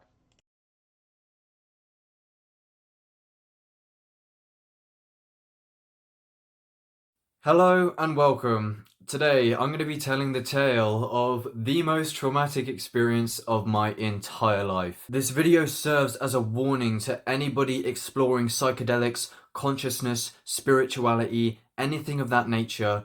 Be f***ing careful. I have not really found anybody who can relay and warn against the depths of consciousness. I was not ready. If you're exploring psychedelics, especially in the high doses, you are yet to experience something of this depth. Prepare yourself if this is the path you're going down. Words will never do it justice, but I will try my absolute best to take you along the journey of an experience that completely blew a hole in my reality perception. It completely turned everything inside out, upside down, and twisted for months. So trust me, unless you've really gone into the depths of your mind, especially on a heavy psychedelic experience where you literally face your death in the face, and it's beyond that. Literally the fabric of existence you get entangled into. Prepare. Be careful, because nobody can explain, words will never do justice, the depth of existence. I believed I knew what I was getting myself into. This couldn't be further from the truth. I had been researching psychedelics, mind, meditation, spirituality and that for a long time, but there's one phenomenon that you'll be familiar with if you've also been on this journey. The map is not the territory. Just because you've heard someone on YouTube talk about this shit, even me right now, you don't fucking understand. And I'm not patronizing you, even I don't understand. I've had up to 40 of these experiences. I'm still discovering new depths all the time. As soon as you think you've seen it all, there's more to see, and it's infinite. These depths are beyond anything that you can imagine right now. Anyway, enough chatting shit, let's...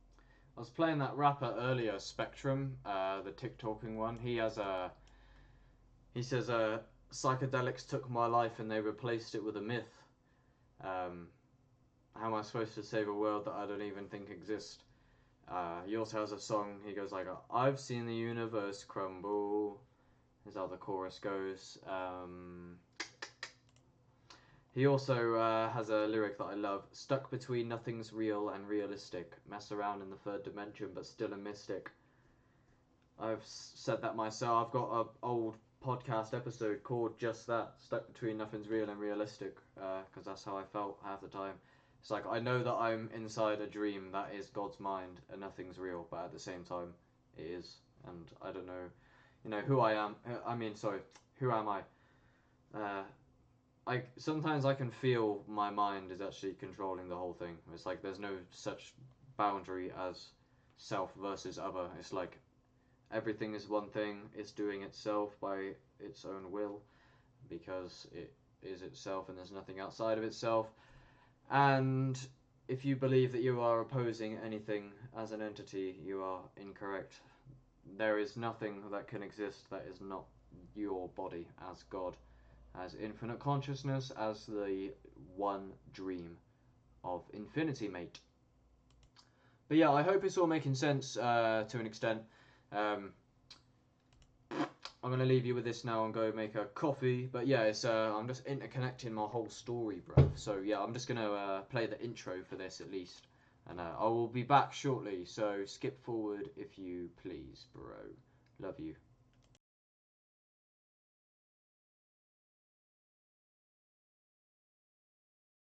Hello everybody, today I'm going to tell you how my awakening began and all about a music MC from Wales who radically changed my life. And I've always said this was the moment where I went click. I'm going to start with the story.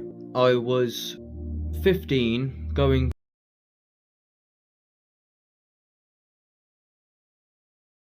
Disclaimer, right, hold on. I'm evolving, right? Let me just say, I don't resonate with the attitude I used to have. There's nothing really wrong with this video. I did steer off topic towards the end, but I probably won't let it play for that far anyway.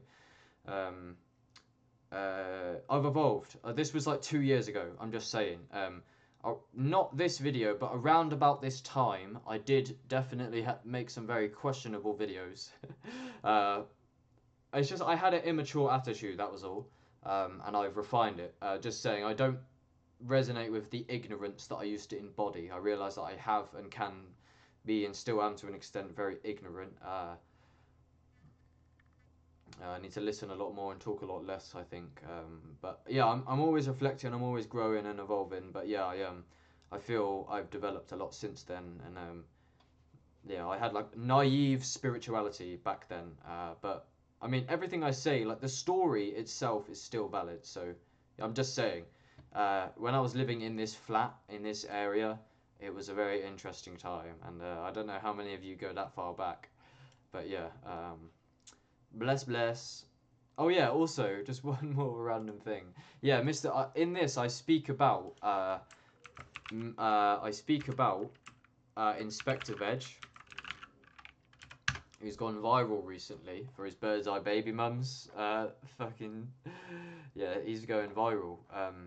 I made this remix of Inspector Veg, but yeah, here I am. Like it says, featuring OXSN. So in this video, basically, Mr. Traumatic done a feature with Inspector Veg. So through Mr. Traumatic, I found Inspector Veg, and then Inspector Veg ended up putting me in one of his songs because I sent Inspector Veg a voice note. And then later on, I actually met Inspector Veg in person. So he's another one that I've met through my YouTube channel. I've ended up meeting him in real life through reaching out to like-minded people. It just took a few years to manifest, but I've ended up making loads of friends eventually. I can't believe it. If I would have heard what I'm saying now, that's incredible. I didn't know any like-minded people, but yeah, I met this guy. I went to Elevate Festival with the conscious rapper community that I somewhat co-founded. And yeah, and he put one of my voice notes I sent him in his tune. And now I'm going on to find like a whole future. If I can get my shit together and like, do you understand how sick I can make what I'm about to fucking do? Because if I keep making videos like this and telling you this whole story, this is a major video right here. And interconnecting the whole thing, yeah. And it's like, this is what happened to me. This is how I awoke from a radically honest perspective. How Veg would say it of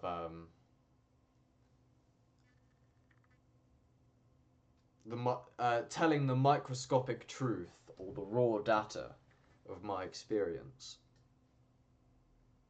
from a radically honest perspective.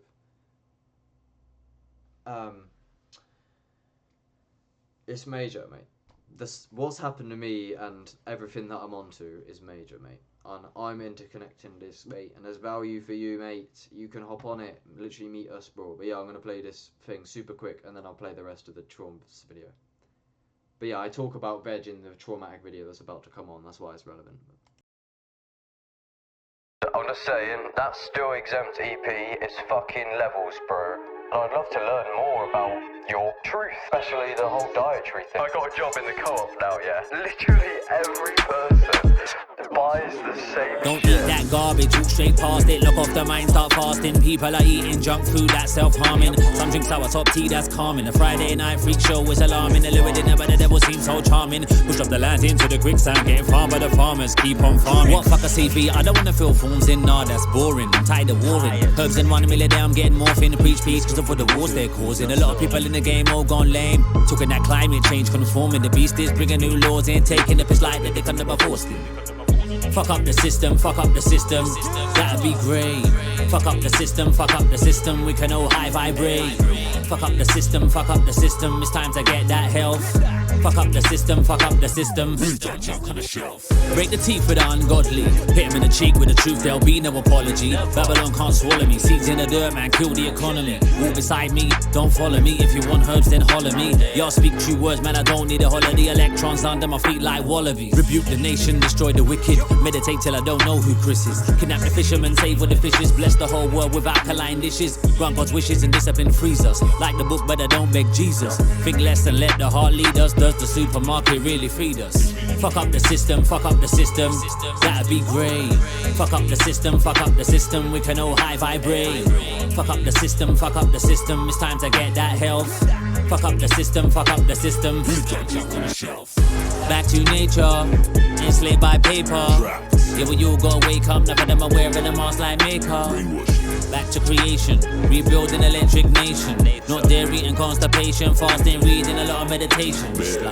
Back to the garden, yeah, Babylon crash and burn, that's awesome. I just wanna help them, I don't wanna harm them. I ain't no guru, I ain't no shaman. Open sky, yo, open field with the green is. Wanna say I'ma get back there, I mean it. Bricks and buildings, I already seen it. Yeah, I know what you mean, like literally everything's poison and it's like there's an agenda to fuck us up.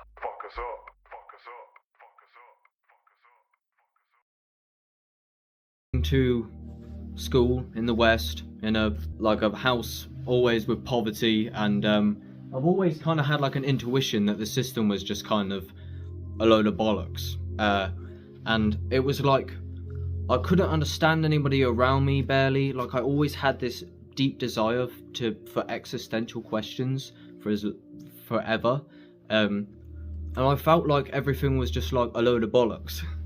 Kind of, but I couldn't articulate it. I was very young, I was very unhealthy, and I lacked direction. So with all the resurgence of people like Andrew Tate and stuff in the media, the reason why there's so much gravity to that, and they recognize it, is because a lot of young men are needing like direction, and this is why just the whole personal development landscape is just the best thing ever, especially when you can communicate authentically. There's so much growth as well, because now I can articulate stuff. So then I didn't know, it was just like I didn't really know. Anyway, I was on the bus, I was going to school, and everyone knows about this music MC called Mr. Traumatic, and he just normally, his stuff in the mainstream, and I should have emphasized this was Traumatic's plan the whole time, which what makes the whole thing like makes you blow your mind. And then it goes into like Conor Murphy. It's like psychedelics especially seem to like make people not like, obviously I'm just made a video about the Messiah complex actually that should be up now, spiritual ego, but a lot of these people have a tendency, actualized.org, that the psychedelic, well maybe not actualized, but like they just like, so he knew that this trap was going to happen basically. I discovered that he knew it was going to happen years later. So I was going on the bus anyway, and everyone knows about this MC, and the normal stuff that is quite like mainstream, to be fair. It's not mainstream at all. I mean, I don't know why that has a stigma if a lot of people listen to him, but the kids, people have heard him. He's like, I love my drum and bass, right? So he has them tunes where he just talks about like sex and like outlandish things that is just funny. He's quite a funny character, and that's what he is. He's like a character. But and I realised as well the power of communicating a valuable message through art, through heavy rapping, slaying the beat. It's like an anthem, and it's music for the soul, as an Inspector Veg put it. And I only learned about Inspector Veg through Traumatic. So he led me down bare rabbit holes, basically. So I was listening to Traumatic, I was going on the bus, I went, fuck it, I will listen to a different album by him. I'll go and look through his discography and see what we got. One of the first songs I found, just from Shuffle, was this song here, Ark of the Covenant by Mr. Traumatic. And judging by the album cover, I was like, what the fuck? And I'll play it for you now. It came on and I was not prepared. This literally ticked like every subconscious thing. I was like, finally, someone's actually fucking saying what the fuck is going on and questioning everything, and it was like a sigh of relief. I was like, but I didn't actually know the spiritual path. I didn't know fuck all about like who I was. I was just like confused in some fucking indoctrination education system of the West. Eating poison, no one really knows what's going on, and it's just like a weird, it seems, there's what Conor Murphy I learned today, it seems at first when you first incarnate, it's like that is just like random happenings. You're just a kid growing up in a random house, everything's normal. But as you like gain deeper insights and you contemplate more and more, you end up seeing your life as like some fairy tale complex landscape. I'll play the fucking song. There's an awakening happening, and everybody can feel it. Each of us has a responsibility to cultivate a positive inner space.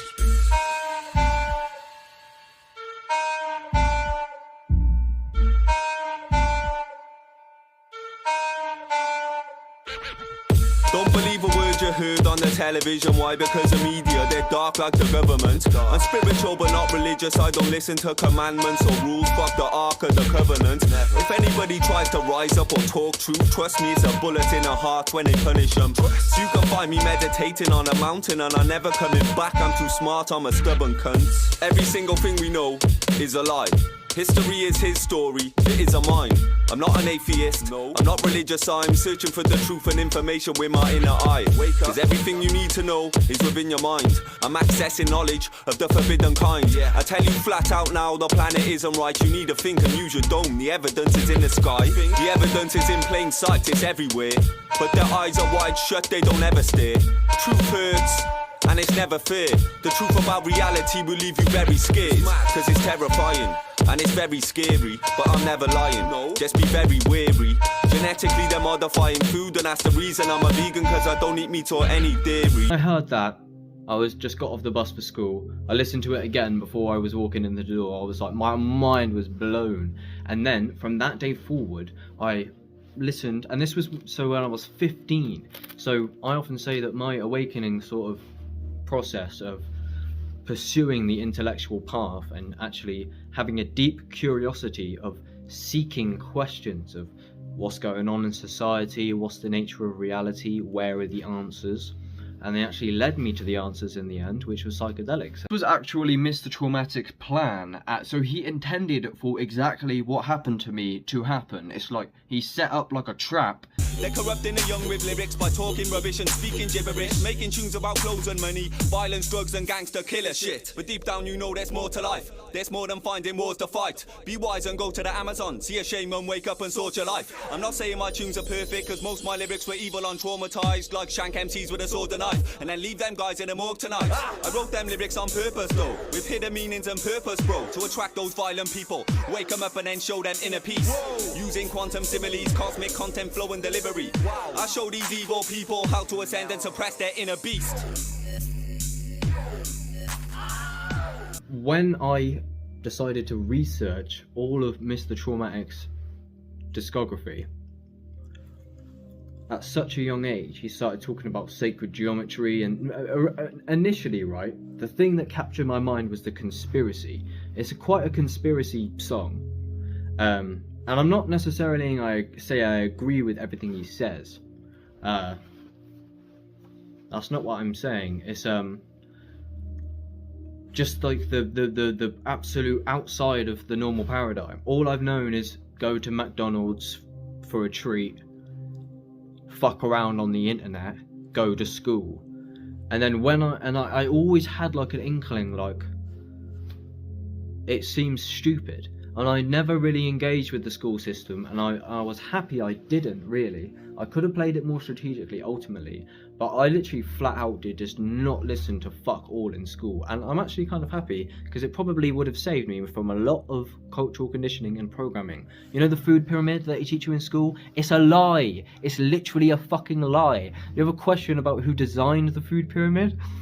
And it's things like this that when I heard someone questioning it, I was like, this is a gold mine. And I kept digging deeper. I listened to all of his albums. I was a fan before Truth Hurts was even a thing. So back in the really early days, really. And I know like all of his songs, and all of his fucking lyrics are literally in my subconscious.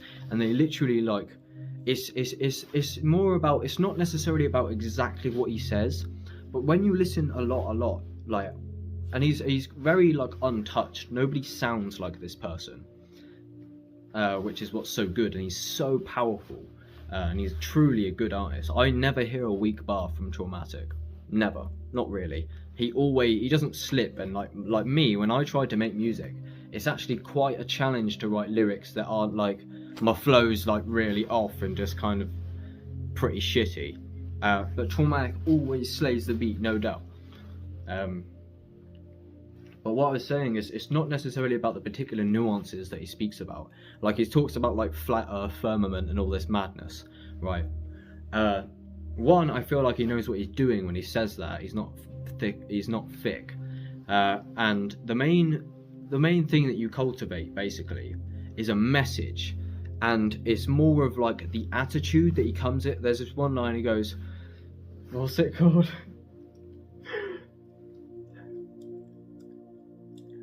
Fuck the monarchy, fuck the queen, and fuck your policy. You dirty evil bastards, you can fuck your policy. I don't give a shit honestly, I'm just giving them quality. You gotta question everything, I'm talking truth, I promise G.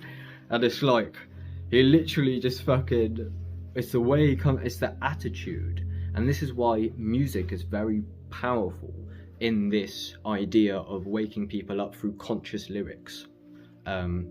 Just to name a few off the top of my head, so we got Mr. Traumatic, we got Nate Music, We Say No is one of his best singles, about the vaccine, and it was filmed at loads of protests. Inspector Veg I learned through Mr. Traumatic, and he has led me to powerful teachers such as Dr. Robert Morse, which teach you an entirely culturally shattering perspective on health.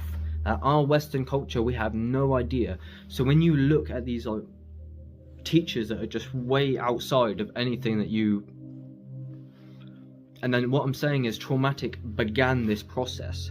I began listening to all of his music and then basically mentally going, right, he's talking about this, DMT, I don't know what that is, he's talking about ayahuasca. And then through listening loads, it literally educated me. Music can be education. Do you hear that?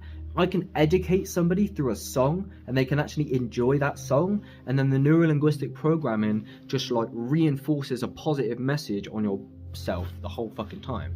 So, and I actually made a short which was very speedy about neuro-linguistic programming. Me and a friend, Key Parks, I'll leave his channel linked in the description, we're good mates and we're going to ascend into the eco villages and join us basically.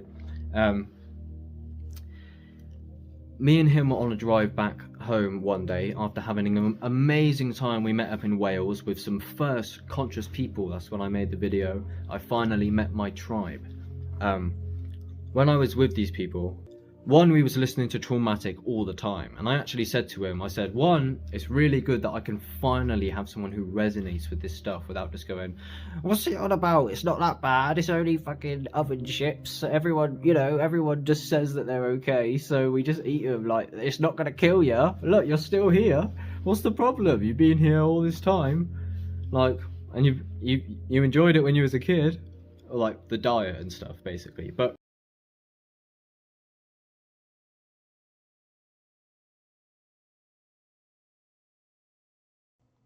someone commented, they were like, only a few minutes into this and I could see you're fucked.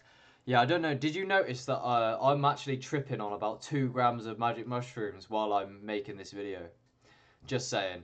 I forgot to say that. I should have said it before it started. But yeah, I'm gonna let it roll until it finishes. But yeah, it loses steam and it kind of stems off a little bit. But I'll let it roll anyway, and then I'll hop back on for a while, and then I'll screen record some videos, and let it roll off, mate. So yeah, bless. Be right back.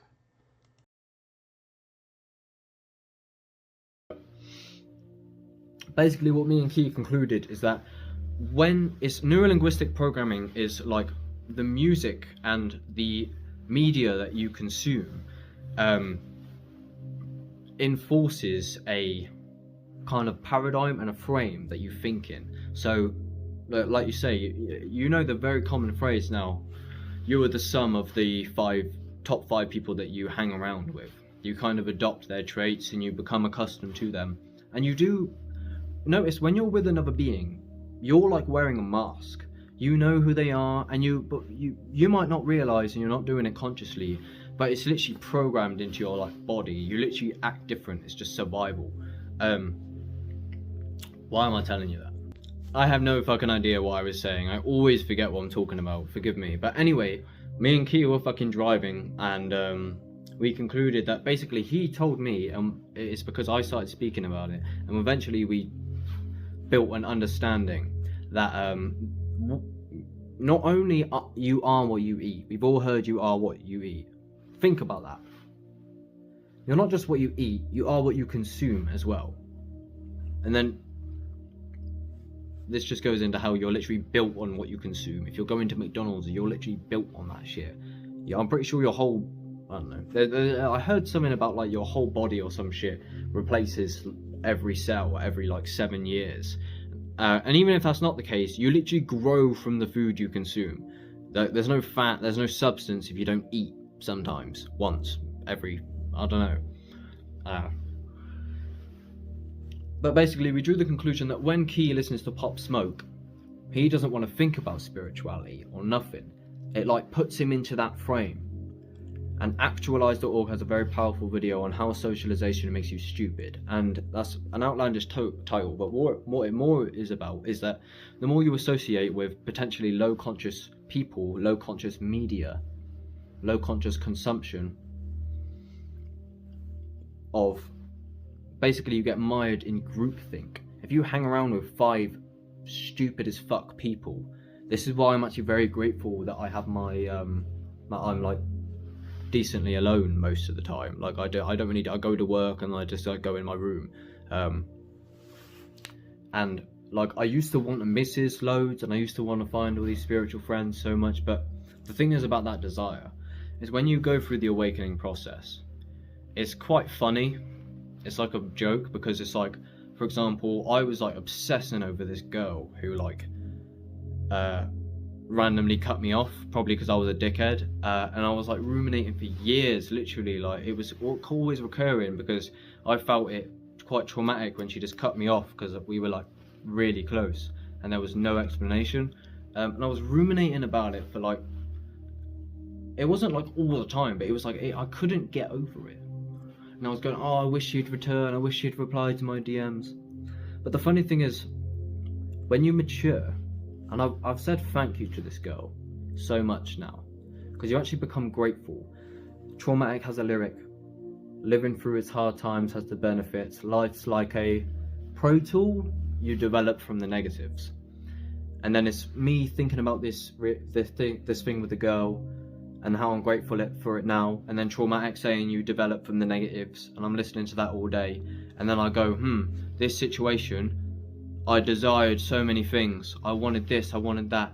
But when you actually take responsibility in yourself and notice your thoughts and go through an awakening process, you don't actually want those things anymore.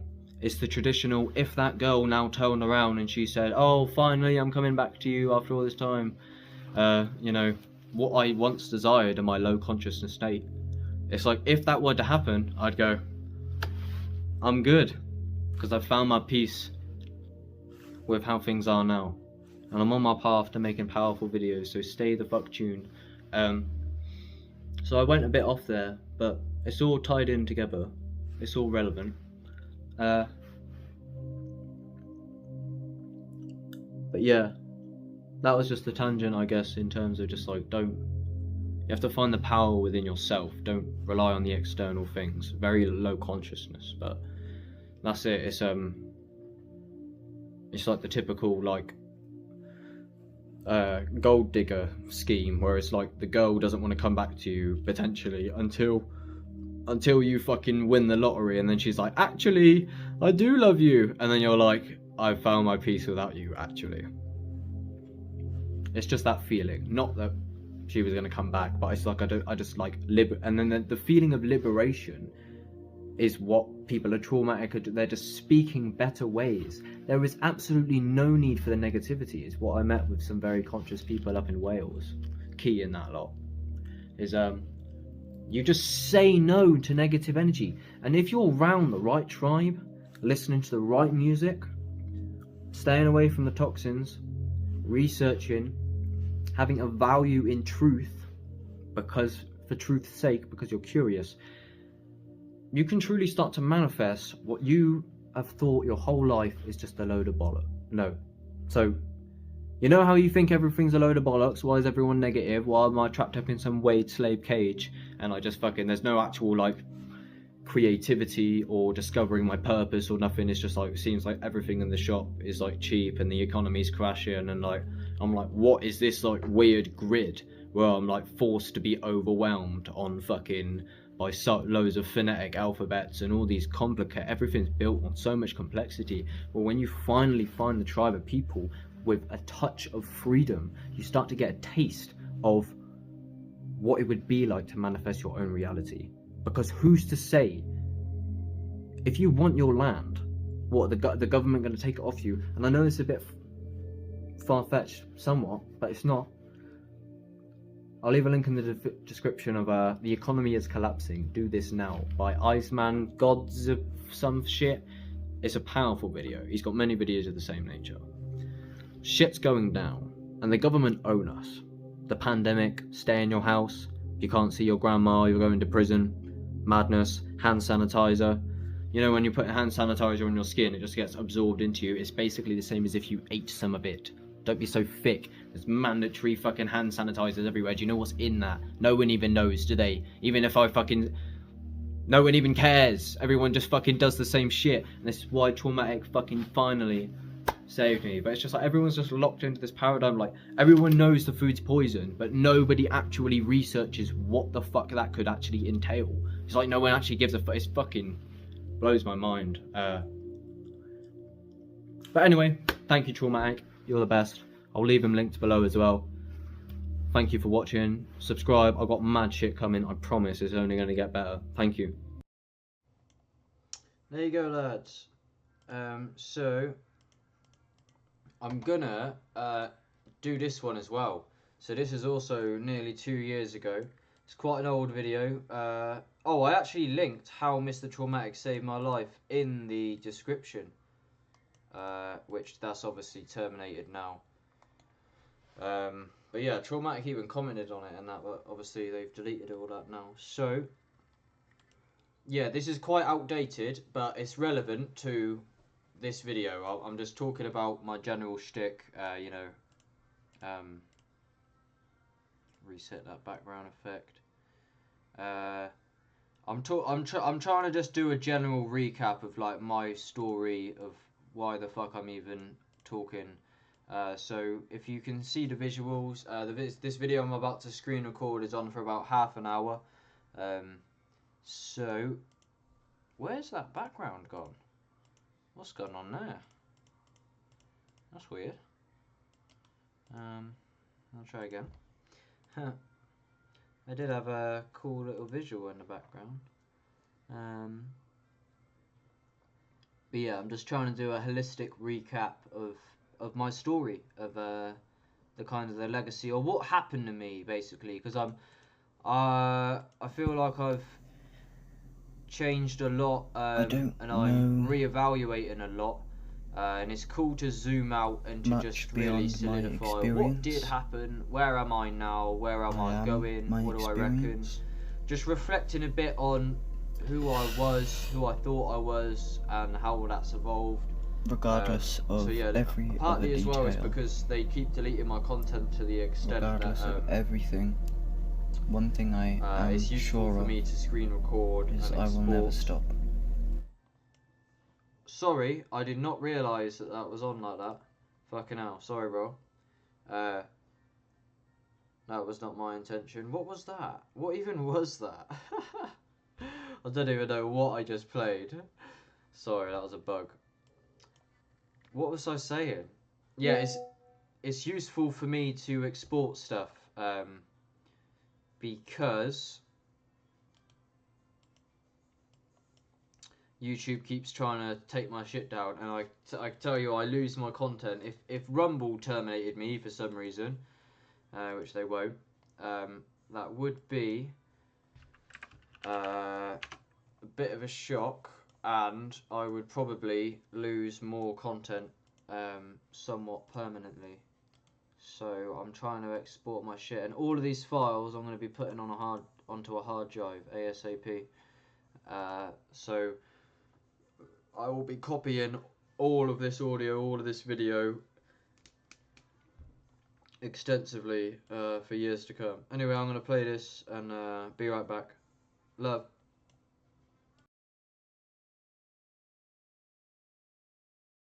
Wagwan people, today I'm going to be speaking about the general vision for my channel. You know, I must have a general idea of where I'm headed. Let's speak about just that. So, where do I begin? Well, I've been on YouTube now for 1 year. A year ago, why I started my channel, in a sense, one of the main reasons, I won't bore you with this story, I've said it so many times, is that I took 4 grams of mushrooms on a whim. I realised I'm a wage slave and I hate my situation, so I must change it. Then I picked up my camera and thought, right, I'm gonna have to go on a mission and succeed on YouTube as the personality that I want to be. So what am I actually here to do? What am I actually teaching about? So in short, I got in the description, spirituality, personal development, psychedelics, just general self-help. So there's many people who I'm following, who I'm heavily influenced by. So this will give you a very good idea in general. If you're familiar with the whole personal development scene on YouTube, then that just sums it up. But just a few names off the top of my head. The main name is actualize.org. He's got a fat website, and his YouTube channel is endless list, categories of just so many concepts. But he does not just turn on the camera as I done today. As right now, I've just gone bing, and now here I am, just speaking on a whim with not an awful lot of pre-contemplation. I haven't taken any notes particularly on my vision. I did actually write down. Tell you what, let's reflect. Let's go on my computer in my fucking room. So let's turn this on and let's go into my commonplace book, which is basically a life journal, where a year ago, after my first video, I writ through contemplation of my vision and what exactly I plan to do. So I'm going to read you this script that I writ ages ago, and then we're going to reflect on that and see where I am today. So let's fucking do that, mate. This is my commonplace book, and here, basically, it's got all different categories of basically my entire life, and then there's more. These are all video ideas, so we'll go over some ideas that I haven't released actually yet, so you can steal them. But yeah, so in OXSN and in YouTube, we've got important, please watch, setting the foundations of OXSN. I've never actually released this. I went over it once on a live stream, but anyway, let's just read. So I don't know what the fuck this is going to say, but this will give you an idea of where I was a year ago, and then I'll reflect on this. So, preface. This was going to be like the ultimate preface for my channel. This video, I hope to be setting the foundations for my channel, and the future for my name. So I will try my best to say all I feel there is to say. I will have in-depth content in the future on the majority of topics covered in this video, so stay tuned. Thank you. My name is Baron Davidson from England. I'm 18, born on August 9th, 2003. Welcome to OXSN. Please forgive me for anything I have said or anything I am yet to say that is foolish or unrightfully pessimistic. I'm devoted for truth and light and will refrain as much as I can from ego, ideology, culture, dogma, wishful thinking, etc. In pursuit of delivering I will refrain from all of this in pursuit of delivering raw content and sharing a perspective as objective as possible, if there is one. I promise to never water down, mask or sugarcoat my content despite culture, law, ego, personal gain, etc. And now, these days, obviously there's a lot of censorship these days, like Andrew Tate. So here's an important point, is I've had to decide recently whether or not I want to water down my message. And the conclusion is no fucking way. There's a lot of censorship. You can't, if you disagree with their views on the lockdowns, on COVID, on the microbiome, if you have a different view, you are simply today not allowed to voice it on this platform. And the vast majority of social media platforms, you have to abide by their rules. And in conclusion, I am ultimately not up for this. I did make like a 30-minute video where I actually fucked it up. The audio wasn't working, which was quite depressing because I thought it was perfect. But what I said in that video is, if you take actualize.org, for example, the way that he approaches his content is he doesn't water down the message, but he's not explicit with saying, it's a load of bullshit, the way that the COVID was sold to us. And maybe he doesn't actually believe that. But he still gets the actual message through to the viewer who has a few brain cells, because he plays the game strategically. And this is what I was thinking, like, should I play the algorithm and YouTube and everything strategically by basically watering down my message so that I'm not just flat out saying... And like, it's not that I disagree with COVID, it's just the way that it was sold to us, the lockdown and everything, I disagree with it. I think it's fucking totalitarian bullshit. The fact that they can tell you that you're going to jail if you see your grandmother on Christmas. And then there's mandatory hand sanitizer, mandatory injections, I don't have authority over... And then just the general paradigm, like for example, the World Health Organization, which is directly linked and tied to YouTube's terms of service, I found out after I got a video removed for COVID misinformation on an interview I done with Spread Truth, and it was actually him that was saying it, not me. I was just talking to him. I never agreed with him about fuck all, but I still got the punishment. So I got a warning on my channel, and now the ball is rolling towards me getting completely deplatformed. So this is it. Am I going to approach it strategically and come at YouTube from a way of, right, I have an important message that I want to get to the people, but those people might not be able to access that message if I go full blast and I just say, the government are a bunch of cunts, like, why are psychedelics illegal, this is retarded, and then because the World Health Organization deems them a Class A, therefore it's directly linked, therefore am I actually allowed to speak on this? And especially with the COVID, like, you cannot say anything about COVID, so am I going to censor myself, or am I going to just say with free flow what I want to say? And although I can actually get you to understand without being explicit and risking my platform, I feel like there is inherent value in, for example, a music, there's some guy called Inspector Veg. When I found this guy, I was like, fucking finally, because because of this exact reason, there are very few people who will actually sacrifice and, for the truth and saying exactly what they want to say. Many people on the platform just sell out. Regardless of what they think is the truth, they will not speak on it because it threatens their channel and their money and everything. So that's kind of what I'm confronted with. So with speaking completely unmediatedly, I am risking my channel. I do not want to be a dogmatic, ideological person when it comes to my views on the virus or anything, but at the end of the day, if I perceive something as worth contemplating, as worth getting to the people, I'm going to say that, and I'm not gonna be a fucking sheep and water down my message because of the terms of service. And a very important point about this is there's so much misinformation. The food pyramid is misinformation. All these fitness YouTubers who are saying there's no such thing as bad food, you can basically eat whatever you want. This is flat out information, misinformation. There's even news broadcasts that say if you don't get the vaccine, you are more likely to spread the virus. This is now clear to be not the case, and these videos are still on the internet.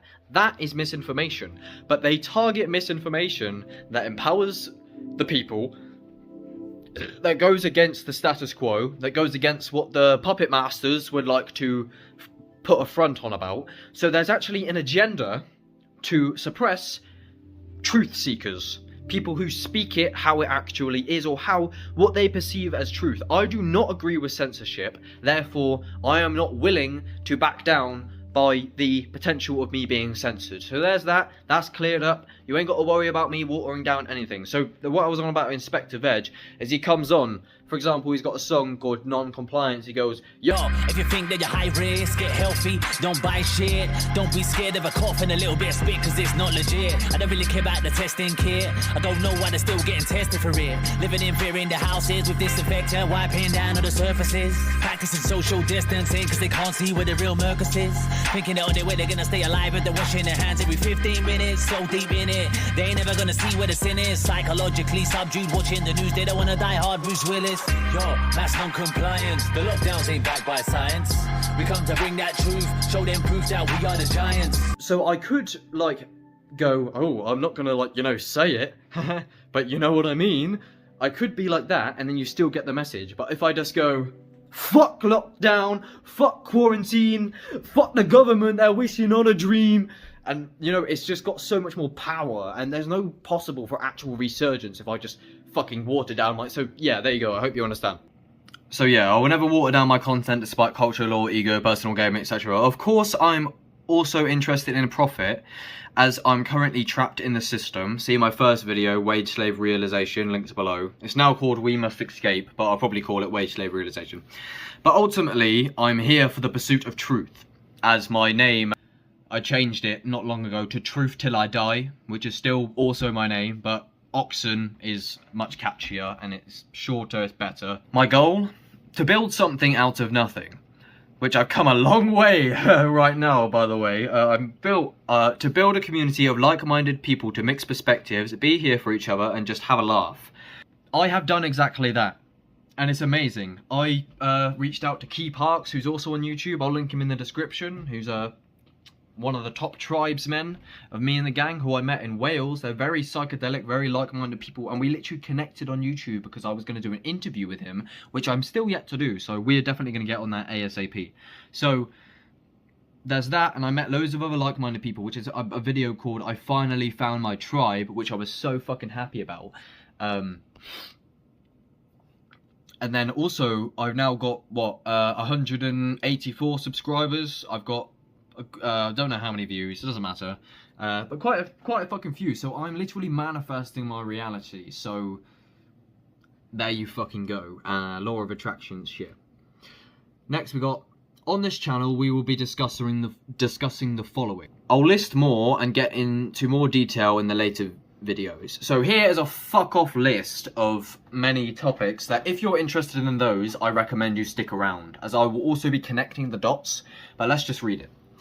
It's quite a weird list. I remember I read it not long ago, but I'm going to read it anyway. So, spirituality, personal development, psychedelics, metaphysics, philosophy, epistemology, life and death, consciousness, the nature of reality and everything within it, facing demons, deep healing, self-care, ego death, selflessness, non-duality, intuition, paradoxes, trip reports, sacred geometry, meditation, the non-physical, manifestation, the hero's journey, practical life advice, breathwork, ice therapy, conspiracies, society, government, music, mind, dreams, life purpose, something greater, higher power, God, and everything in between. And then also depression and just random other concepts. So there's a fuck off list. Let's keep going. I define spirituality as all of the above, but at its core, it's being connected with developing and strengthening a deep knowledge of metaphysical connection to the profundity, beauty, wonder of reality, to harness awe in every moment's infinite depth and mystery, to be concerned with the sacred, the absolute, personal development, fundamentals, and truth. But most importantly, conscious living with honesty, love, compassion, understanding, and an open mind, wishing for the deepest thriving of all life. I'll get in more details a bit later in the video. I'd especially like to emphasize the hero's journey. This is very important. If I can amount to something out of nothing, so can you. On this channel, I will be documenting my journey escaping the 9 to 5, and I'm telling you 100%, I will make it. I only need the desire. You only need the desire. In everyone's life, there's a call to something bigger than themselves. Will you accept the call? I'll have an in-depth video on the hero's journey soon. I'm at square 1 right now, and I actually receded to like square minus 100 since then, so I have 10 subscribers and 500 views. Everyone starts somewhere, and I feel I have a lot to offer the spiritual community. It will never work out if you don't put the work in. One more thing, I feel it's my duty to give credit to my main inspirations and teachers that guided me towards self-actualization. The following list is in order of discovery and what role they played. Mr. Traumatic, I just made a big fuck off video about Mr. Traumatic. Go check out that, I'll leave it linked in the description. Mr. Traumatic for introducing me to spirituality, psychedelics, new perspectives and possibilities that I'd be subconsciously longing for. This was a turning point for me, the first time I ever heard anyone speaking of reality in a divine context, and it truly opened my mind. I'll be making an in-depth video on him coming soon in the documentary titled Psychedelic Psychosis, or Spiritual Psychosis, which I never actually made, but I will do, and the people who I have for that is who is Connor Murphy, who is Traumatic, who is Leo Gura, me, and Marina Joyce. So I'll be making documentaries on all of those people ASAP. Joe Rogan, after hearing of psychedelics, I quickly became very curious and began to research. It was then I discovered Joe Rogan, who played a massive role in taking psychedelics and various other spiritual practices to the mainstream and to the West. I'm almost sure that he introduced me to Terence McKenna, who I'll get to shortly. Jordan Peterson, I found Peterson, like a lot of people, just browsing the internet about the age of 15. While he isn't telepathic, interdimensional, self-transforming, sacred psychonaut, he is a clinical psychologist, and his wise words helped me pragmatically put the pieces together and build a more solid, logical worldview when I needed it the most. My headspace was manic and reality was slippery. Jordan offered a relatively simple and logical formula for figuring out my life and keeping my head above the water. Finally, we've got Terence McKenna. There's other people that I didn't. So Terence McKenna, who is almost looked up to as a god in the psychedelic community. Terence brought psychedelics to the West and is likely the reason anyone else on this list knows anything about psychedelics. He has an amazing way with words and a gift of explaining the unexplainable. That's what it's all about, going beyond words.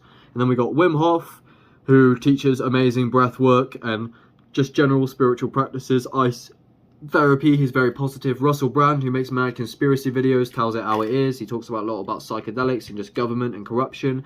Leo Gura from actualize.org, who just makes fucking crazy deep videos of deep contemplation. He done 5-MeO DMT every day for 30 days straight, and he goes on meditations retreats where he just fucking meditates for like 10 hours a day and shit, and he's just insane contemplating, super. He's like a capitalist still, but his just stuff is just the ultimate personal development. He's got like 3-hour fucking long videos. Alright, Paul Stamets, who's just a fucking mushroom guy who loves mushrooms, psychedelic mushrooms, and normal mushrooms. He's a mycologist, and he's just very inspirational. Well, there you go. Then we got a bit more random shit here on the side. So, spiritual is being concerned with a higher power / something greater. Being spiritual is a feeling. It's just like love. You can't measure it. It's all over, all across religion, all pointing to a higher power. It is real. Love, compassion, understanding. Trying to improve my well-being. In pursuit of this, I have unexplainable experiences where I have felt at one with the universe. Commit to our own aspirations to be the best versions of ourselves we can be. So this stuff might be a bit choppy, but I'll read it anyway. My journey escaping 9 to 5, developing a deep connection with reality and to wonder of existence and nature. The profundity and beauty of it, or something infinitely deep about reality. Core emotions, increasing your satisfaction with awe, in the present moment until it occurs every day and can no longer be ignored. Increasing awe, cultivating a center you can lean on, I assume. The absolute and health. Eckhart Tolle is a very good inspiration as well. I don't have all the answers, but I'm working on it every day. This is the quote from Jordan Peterson. If you can't even clean up your own room, who the hell are you to give advice to the world? Fucking hell. I was saying that to my dad. I can't remember why we were, but he gave some other story and I said, that just sounds a bit like me. It's like when I can't even, I'm trying to fucking save the world, I can't even clean my room. It's just like, you focus on bigger, and you got, this is a trap of spirituality. You're like trying to take on the whole world when the reality of your situation is you're like $2,000 in debt and you can't even clean your room and you're depressed. So why are you trying to take over the world? But at the same time, maybe it's the state of the world that is actually causing these symptoms, so be it. But I still think I got valuable shit to say, and I'm working on it anyway, so you're seeing a gradual manifestation. And this past year, since I started this channel, has been fucking insane, the amount of progress. So what else have we got? So here I'm going to go through a list of my inspirations, and these, you will probably be interested in the vast majority of these people, and many of them are video content creators. So Terence McKenna, Wim Hof, Russell Brand, Jordan Peterson, Leo Gura, Joe Rogan, Paul Stamets, Mr. Traumatic, Alan Watts, Little Darky and Spider Gang, James Blake, Junk Bond Trader, Better Ideas, Vishuddha Das, Science File, The AI, Pursuit of Wonder, Exerbia, Psych Substance, NF, Adeptus Psychonautica, who disagrees with Leo Gura, but sure. Fantastic Fungi, The Quinton Experiment, NLE Chopper, Quirks' Art, NLE Chopper because he went through his spiritual phase. Quirks' Art is just a load of science bullshit, so maybe not so much no more, because they're just fucking stupid. Marina Joyce, Godfall, Pink Floyd, Everywhere at the End of Time, Oliver Tree, Flume, Boho Beautiful Yoga, Donald Glover, Yes Theory, Quanta Magazine, Big Think, Vsauce, Second Thought, TED Talks, Your Mate Tom, Conor Murphy, David Attenborough, Hines, Dr. Sebi, Dr. Robert Morse as well, Sneeko, School of Life, Press for Truth, Mac Miller, Sadhguru, Plato, Devilman, What I've Learned, Nathaniel Drew, Janescus, Montel Fish, Steve Cutts, Quadeca, London Real, Hopsin, Aperture, Mike Tyson, What I've Learned, Weird, Psych2Go. Andrew Tate wasn't about at this time, but Andrew Tate and his brother are decent inspiration. Pretty certain there was a bit on that document that I can't seem to find that said, if I'm ever to develop a messiah complex, like, please forgive me, because I was like getting prepared to dabble heavily in psychedelics, and I've seen how that went for Leo Gura, so I was just kind of preparing for that. So anyway, that did kind of hit the nail on the head. Pretty good, I can't lie. So where am I now? It's been a year now. So before I thought about reflecting on that, I was just going to speak on a whim of just the general direction I wanted to. I've said this somewhat before. So just off the top of my head, where is my channel heading? One, into exponential growth. No doubt, I will get there. Just got to keep fucking working at it. It doesn't even feel like work. I have so much fun doing this shit. And I feel like I'm fulfilling my purpose. So it's really good. I'm very happy with what I got out. I want to get to a point where if I were to die now, that I'm decently satisfied with the message that is my life. I want people to know what it is I care about. Who was it that stated? Actualize.org said that when you die, people should be very clear on what was your thing. My thing is the whole spirituality, personal development, psychedelics. Everyone knows that. So, as if it were to go on your grave, it should be very clear what there's to write. Baron loves psychedelics.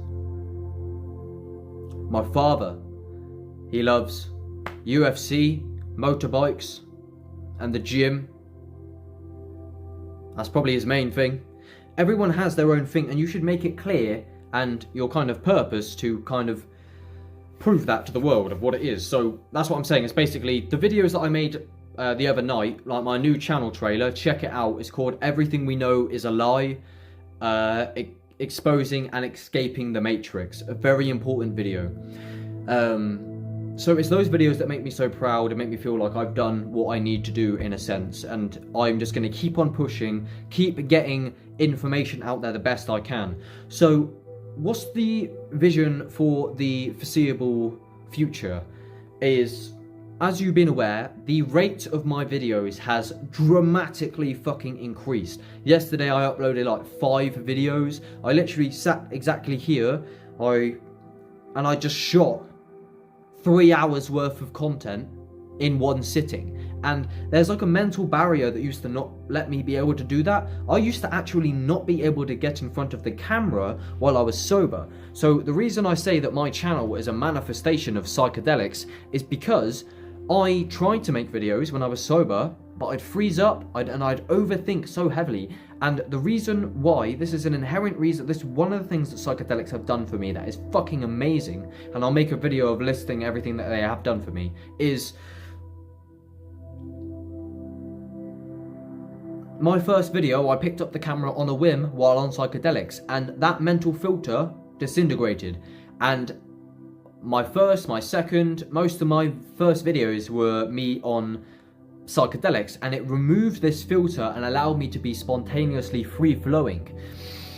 And had that filter not been removed by the psychedelics, I wouldn't be here, because I tried to be on YouTube, but I couldn't, I was overthinking about how I first approached it. So the fact that I'm here now with a stable name and a stable catalogue, this is over 100 videos now, probably got over 115 videos at this point, and my original goal for the end of this year, which is in about 2 months, was 10 videos.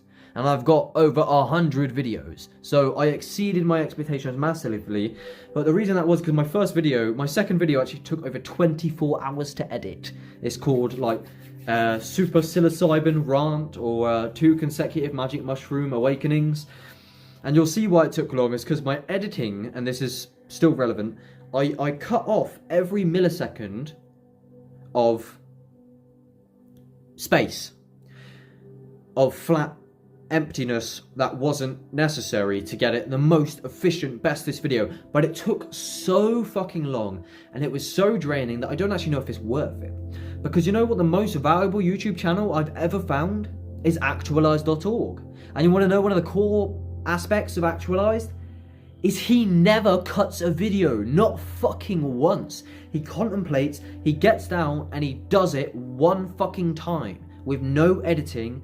And so there's pauses, and it's like the best content I've ever found. So, and it's so much more efficient. And so here we go. The editing. Videos I released recently over the past few days, I could have edited them a lot and made them a lot cooler. However, it takes so long, I don't actually know if it's worth it. It's my words that have the value. Just because there's a pause in between my sentences, don't watch if you don't want to, but fuck me. So, here's how I'm going to be approaching my channel. These videos, in this setting in particular, probably from now on, with this nice meditation music, this is how I'm going to be going about things. I'm going to get the camera, I'm going to be doing a lot more contemplation and generating a lot more insights, but for the foreseeable future, for the next year, what you're going to likely see on this channel is me sitting down, somewhat on a whim, but I'll be contemplating a lot more, and that's what I'm not going to be doing heavy editing and super mad scripting probably for a while.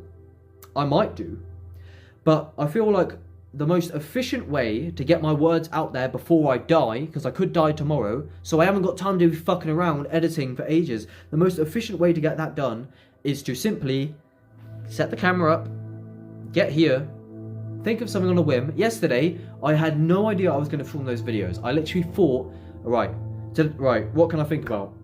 Sat here, depression. Half an hour talk on depression, and it was good, because when I'm in that good free flow state, that is where I can deliver the best content, the state that I'm in right now. And I've only cultivated this recently, as well as cultivating very good articulation, which was the reason I cultivated this amazing articulation in the space of fucking 6 months is because my first video, The Wage Slave Awakening, was so shit at articulation that I watched that and I was so fucking embarrassed that I'd already uploaded it, because I uploaded it while I was tripping and thought it was the best, and then when I watched it while I was sober, I was like, this video is fucking shit. I was like, okay, I don't have it in me to delete this video, and the video isn't that shit, it's just, I'm just like complaining, going, what's wrong with this fucking system, man? Like, what the fuck? And I'm just doing it for 50 minutes, and it's slow and it's quite painful because there's no bang, impactful, quick speaking like what I'm doing right now, which is why these videos are decent, because I know I can speak good on a whim. I don't need a fucking script. So I'm just going to keep on pumping out videos of this same nature. Getting in front of the camera, just going bang, bang, bang, bang, bang, and just saying shit, speedy, because it is the quickest way to get the most content out, to be the most consistent, to get what I need to say off of my chest quick time, without having to fuck around with some artificial software and loads of editing. I want to hit record, I want to get in front of the camera, I want to talk my shit, and I want to do that for the foreseeable future, and then as I do that, my articulation, my ideas solidify and evolve, and then the more I can do that, the better I can create shit into the future. So what you're going to see here is content of this nature for the foreseeable future. Many different topics. A lot of it is induced by awakenings and stuff, so the more awakenings I dabble into, the more stuff it just generates for me. And there we go. That's it, simply. So this is it. This is what to expect for the most part. And then into the future, I'm going to be making much more solidified, edited documents, and hopefully when I can gain an audience, perhaps I can hire an editor in the future, and I'm going to make a lot more impactful, visually pleasing videos of all sorts. So that is in terms of the content, and my phone might die on a whim, so I'm sorry if that is the case. But in terms, it's because I'm running out of storage, as I always am. Every time I film a video, it only ever ends when I'm running out of storage, because I'm on my fucking phone. So at least you can see where I come from to where I'm going to be, as the reality that I'm going to manifest. So watch that happen. In terms of the actual vision, what you're going to see is me escape this culture. I'm going to escape this grid. I'm going to travel the fucking world. I'm going to take ayahuasca. I'm going to join a fucking eco-village. I'm going to build a fucking eco-village. I'm going to cultivate a tribe of conscious spiritual individuals. We're going to start a fucking revolution. And we're going to say, fuck you to the powers that be. And we are going to march into the fucking moonlight, stoned on plants. That is the fucking vision. So I'm cooked up in a flat at the minute. I don't even have a fucking garden, and this will no longer be the case. And I'm going to document my escape from the 9 to 5 that I'm still heavily suppressed in, and I am in heavy debt on £9.90, working at retail, eating poison because I'm too poor to afford real food. And I'm going to educate people on the bullshit, the tyrannical bullshit. I'm going to educate people on diet, on psychedelics. I've got a psychedelic education series. I'm going to be making podcasts. I've got loads of young men who are just like me, who are getting super into personal development and spirituality. And I've got an interview coming up very soon. I've got many friends who are dabbling in psychedelics and mushrooms and all sorts and having awakenings themselves, and I'm going to get them on the podcast, and I'm going to meet up with conscious people, and I'm going to interview these people, and I'm going to go to other cultures, and I'm going to do tours of ayahuasca retreats and all this madness, and I'm going to do the most in-depth, down-to-earth, honest, unmediated look into the full nature of my life. For the most part, I have nothing to hide. On my video about depression, I was talking about how I was sexually insecure and how I couldn't get hard in the bedroom because of my insecurities. So you think I give a fuck about what you think? I don't!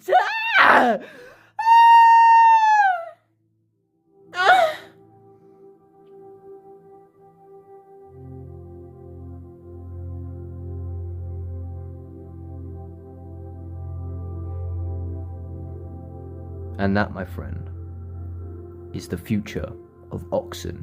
Truth till I die.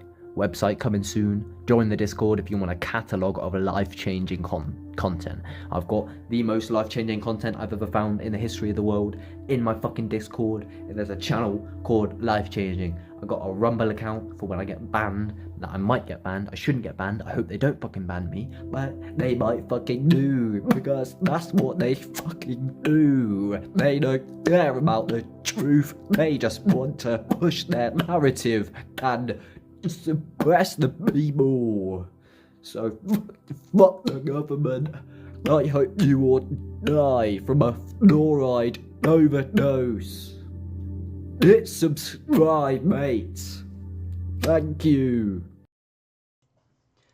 I definitely went pretty Connor Murphy mode at one point, which kind of stings my ego, but that's why I did it, and that's why Connor Murphy did it. If you're familiar with Connor Murphy's Ultimate Cringe Library, I did bring him up in that traumatic video, but yeah. There you go, mate. Yes, people. I think I may find another video or two to screen record, anything that's relevant. The thing is, the whole OXSN page is everything that I'm on about. Like, it's all about the same topic. That's why, like, the title is often somewhat irrelevant. That's not always true, but I'm always just talking about the same holistic shtick. And I was just watching this. If we go into my YouTube history, check this video out. This is super relevant to my whole shtick as well. And the thing about OXSN is, in order to understand me and what I'm doing, my motive and my incentive is it can help a lot to study everyone I'm pointing to. So you've seen me posting all these links and shit on my Facebook all the time, for example. All of this should be studied. So we've got actualize.org here, Inspector Veg, Spiritual Warfare EP, Conscious Rapper Community, Illuminati Congo, my podcast, Payday Monsanto, After School, Morley Ogura.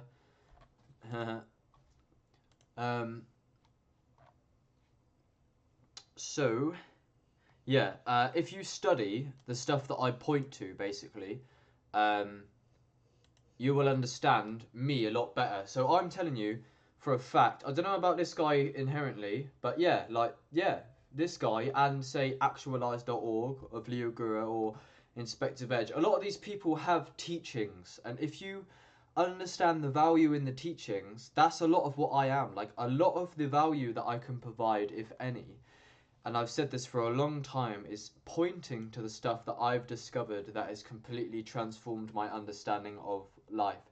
Whether or not it's saved my life, or whether or not I'm richer or higher up in the hierarchy of the system or more powerful or whatever, what I mean is, like, for me, this information, when I encountered this information, it like it pierced the fucking veil of my worldview. And this is what this logo here is cognito hazard. There are ideas and concepts that you can encounter that, like, if you contemplate, for example, the Buddhist teaching of no self, you can actually, like, for example, supposedly you can get psychosis from meditation and things like that. So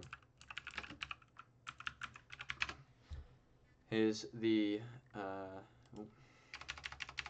but that like, I identify with this info hazard logo and stuff these days a lot. Planting seeds of consciousness, contagious ideas, mimetic hazards, and collective consciousness. Yeah, so contagious ideas. Is it if I like plant a seed of an idea in your mind about, like, awakening, for example, Illuminati Congo, like, this could be considered a cognito hazard to an extent.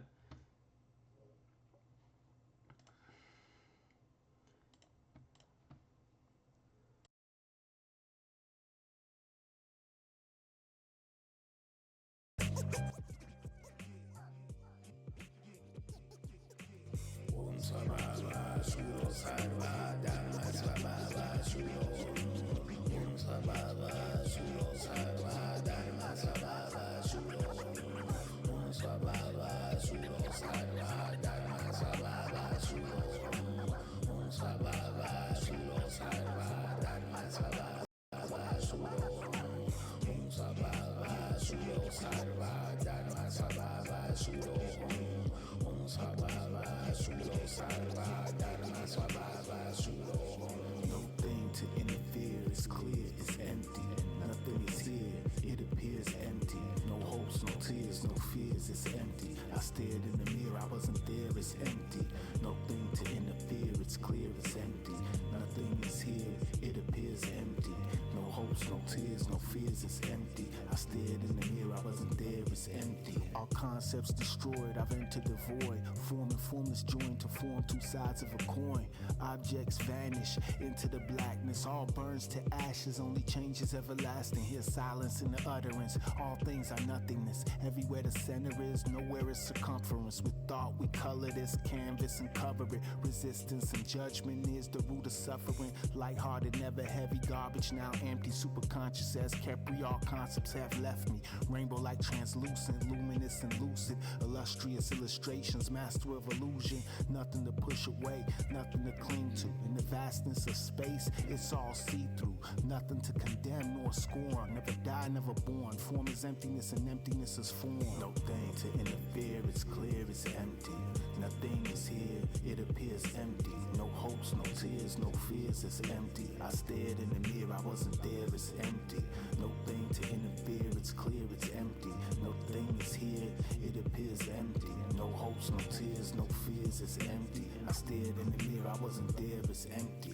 Prajna Paramita, the Dharma is the teacher. The subject is the object, conflict, how to rise so ease up. Sangha Bodhicitta, top the Mahayana God, so all of us get freed up. Concepts may deceive the ego, see, but we can re-up. By emptying the vessel, maybe we can flee the setup and just see nothing. But nothing is substance, substance is nothing is substance. Top to target the garba concocted for love. Honest love is spiritual, where the senses and thoughts and principles to slow some open the little train. Thanks to my crazy red cliches, actually aggression,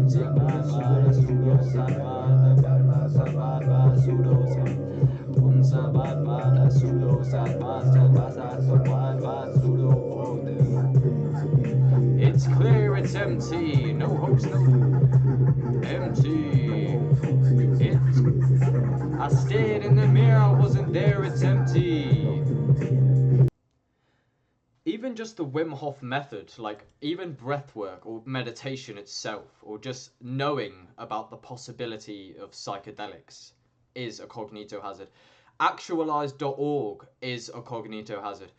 OXSN, hashtag OXSN, is a cognito hazard. However, it's inverted cognito hazard. If you've seen this, but you can see there, it's, let me try this quick. If I go...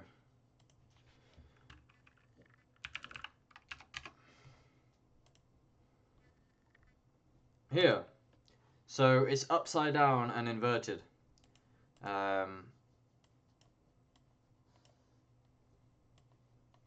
That's because it's an info hazard, but it's actually good for you. So you see, it's in everything I just spoke about, with like the breath work, the song I just played, and meditation. It's like, it's info hazard, yeah, because it is a contagious idea that can cause you to lose your mind. However, losing your mind is actually spiritual awakening. Therefore, it's like a positive cognito hazard. So I inverted, because this one is black and yellow, you know, that means warning, stay away, danger. So by inverting it, I'm like, you know, it's like almost a metaphor and an analogy for like, it's still the same premise of a cognito hazard, but it's not something like, it won't inherently damage you. It can, in a way, but like, you know, self-realization is a form of mimetic hazard, cognito hazard, or info hazard. When you learn about something, like if you learn about Operation Bodhisattva, that will change like your entire way of perceiving the world. For example, the egg.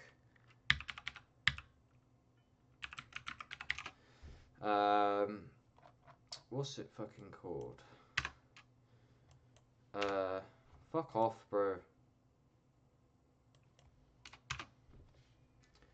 Yeah, so I don't like this channel because it's run by Archons, Quetzalcoatl, but this video here is what I'm calling an info hazard or a cognito hazard, and that is what hashtag OXSN is. It is a compilation of cognito hazards, and you can find them all under the hashtag. As you can see here, I've been posting these links the whole time.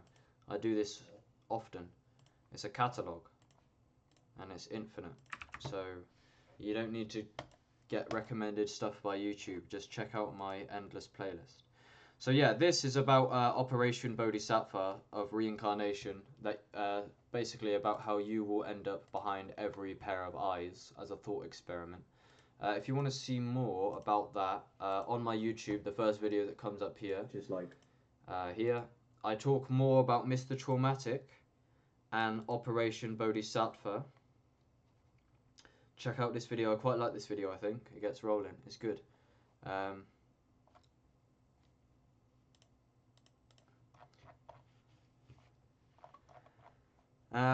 Yeah, I might find... Oh yeah, I never played this fucking wage slave guy. That's funny.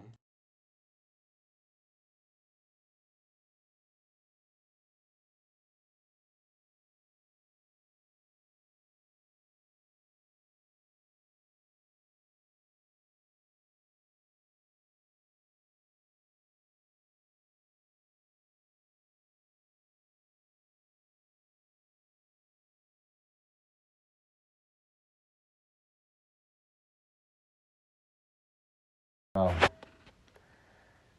Western society is a complete scam. Wage slave. It's a scam, bro. And I feel like once you realize that, there's no getting back. It's such a mind fuck. Every day, when I wake up at 6 o'clock in the morning, go to work from 7 o'clock till 5 o'clock at night, I'm thinking the whole time, what the fuck am I doing here? I'm not making a lot of money. I don't want to do this. And I have to. I don't have a choice. I do not have the freedom of choice. I'm free to starve if I want to. That's the only fucking freedom I have at the moment in my life.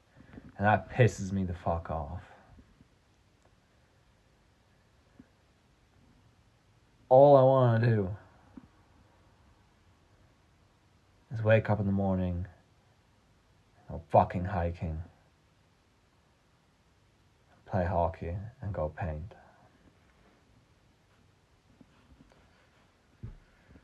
Fuck. It's a scam.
Which is million% exist. Fuck grams of mushrooms right now. Description, join the Discord, join everything, leave your comments, and let's fucking do something.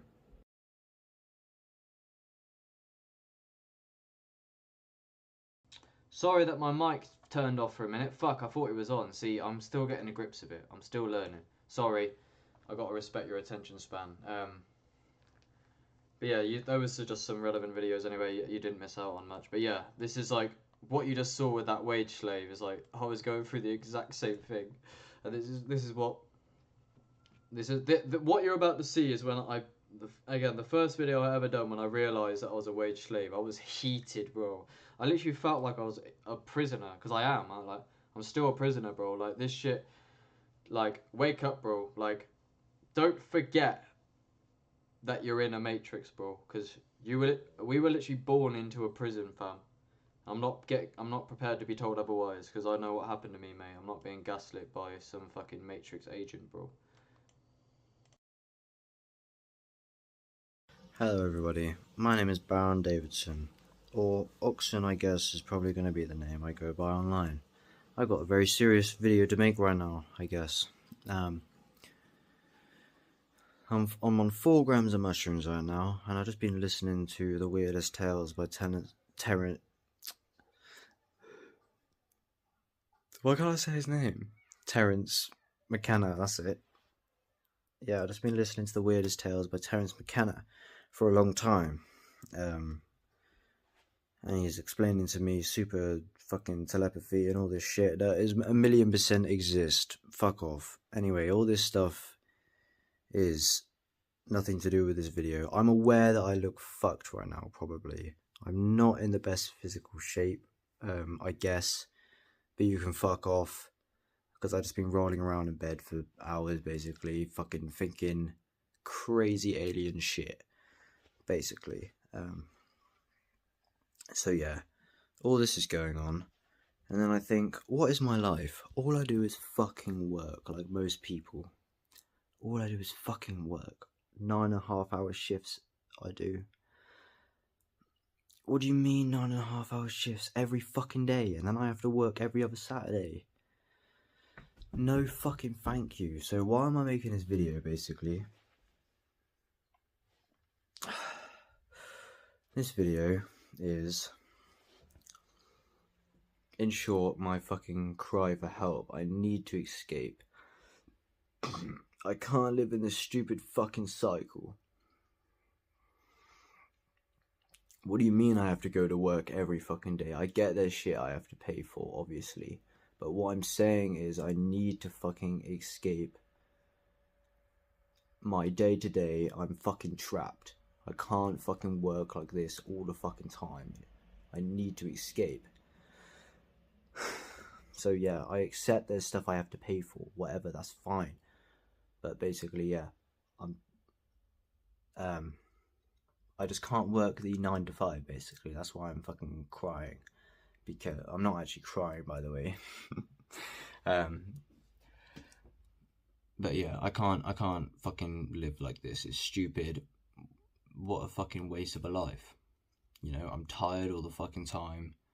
It's stupid. So basically, what am I making this video for? I need to build something. I need to create something. I need to make some sort of income. So that my day-to-day doesn't consist of getting up and going to work and just fucking getting by. Because I can't do that.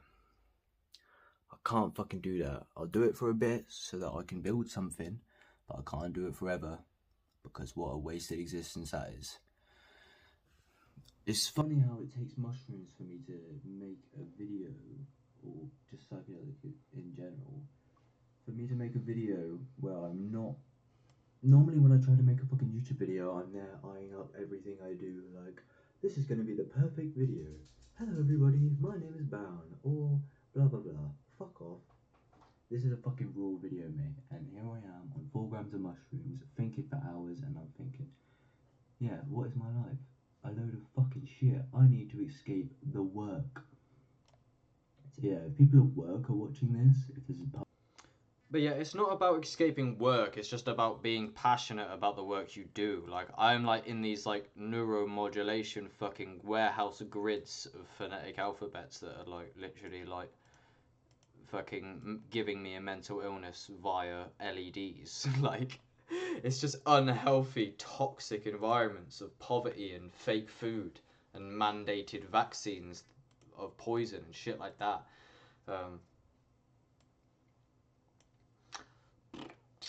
That is the main complaint.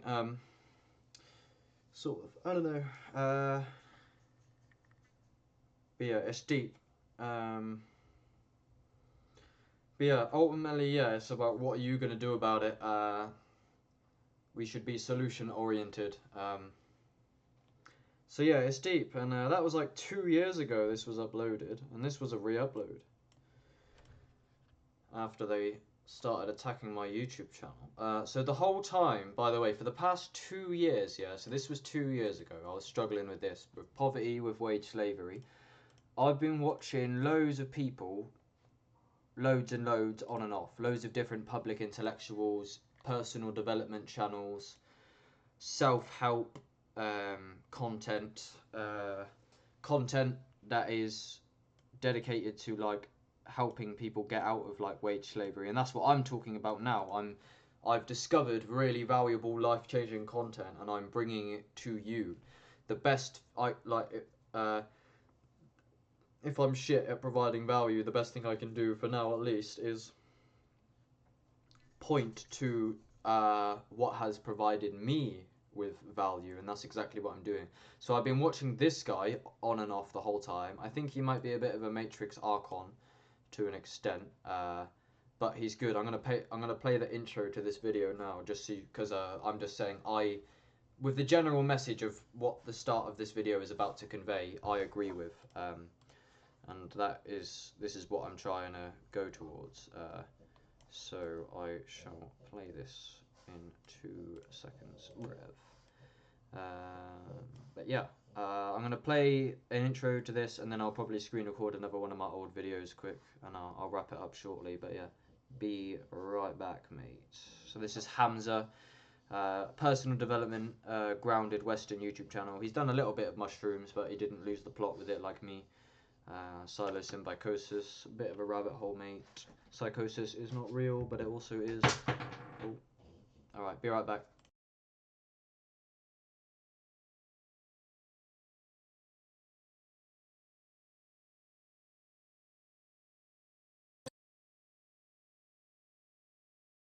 Jeffrey wakes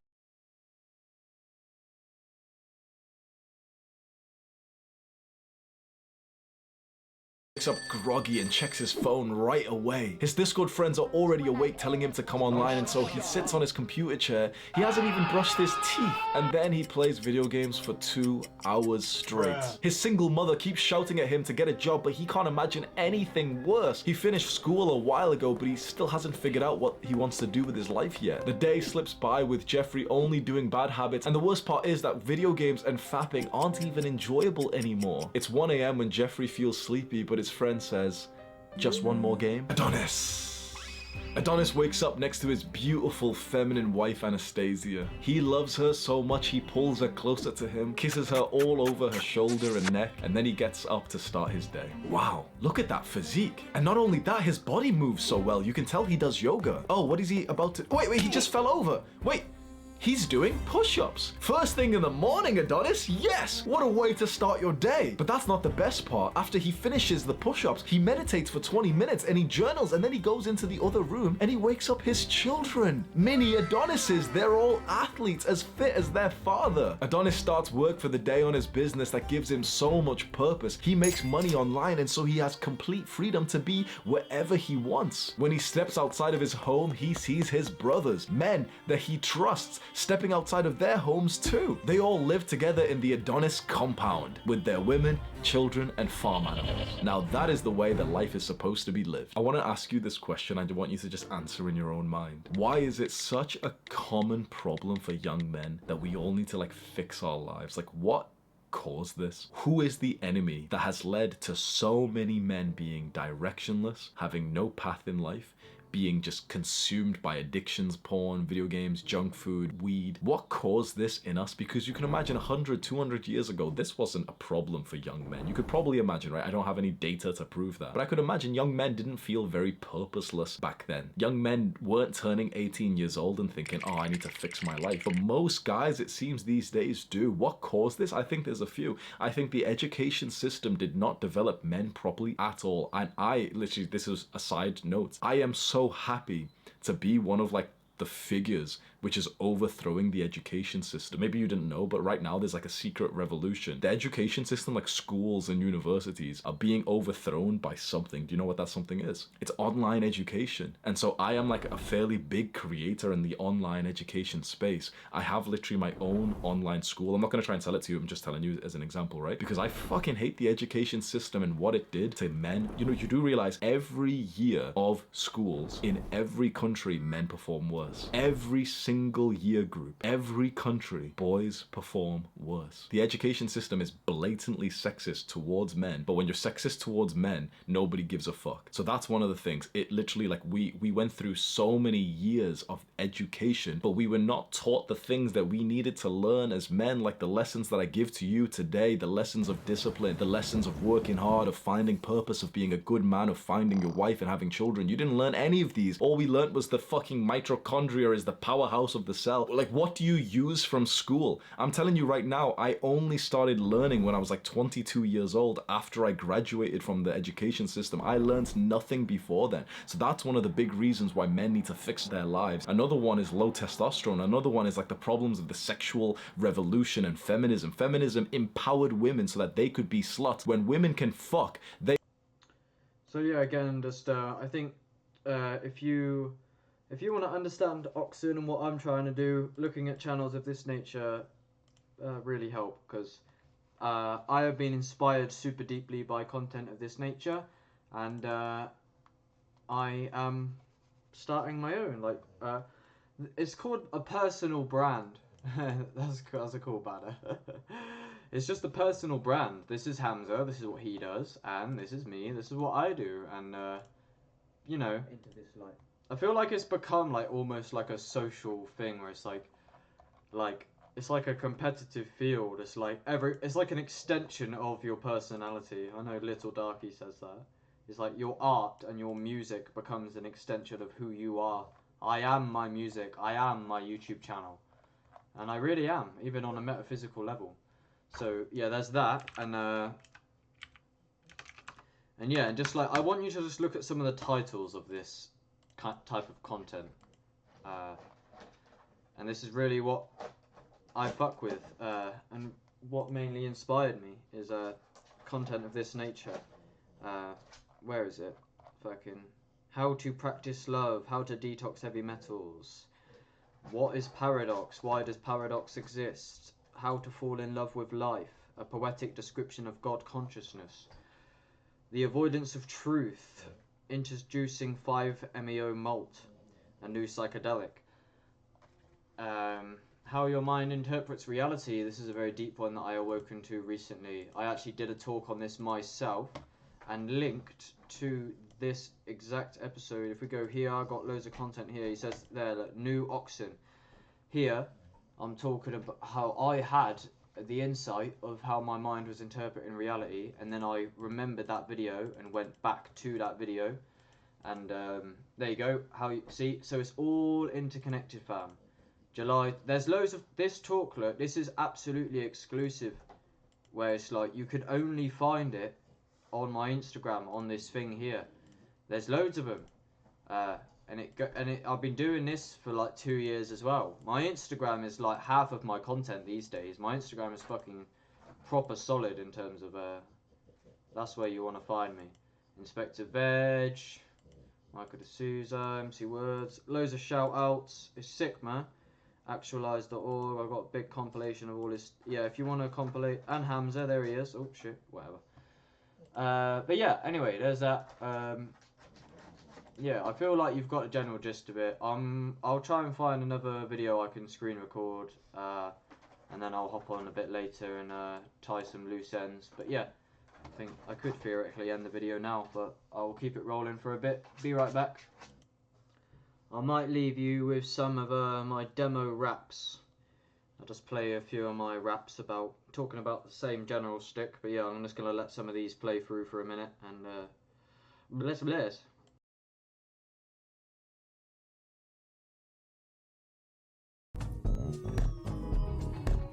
society's built for the rich, and we are a farm that's designed to keep the elites at the top. Fuck off, you stupid cunts, just stop. I'm about to end your life with a Glock. I'm about to shoot off your fucking face, cause the powers that be, they poisoned the place. Everyone is on their synthetic drugs for disorders caused by shit diet grub. Honestly, it's so clear. Yeah, how the fuck they not see it? I don't know, G. Someone tell me. They call me crazy, I call them crazy. Yeah, everybody's looking at me. All these sober human beings trying to figure out what the fuck is going on. Is a question that I ask myself on and on and on. I try to fight my mind. I can't stand my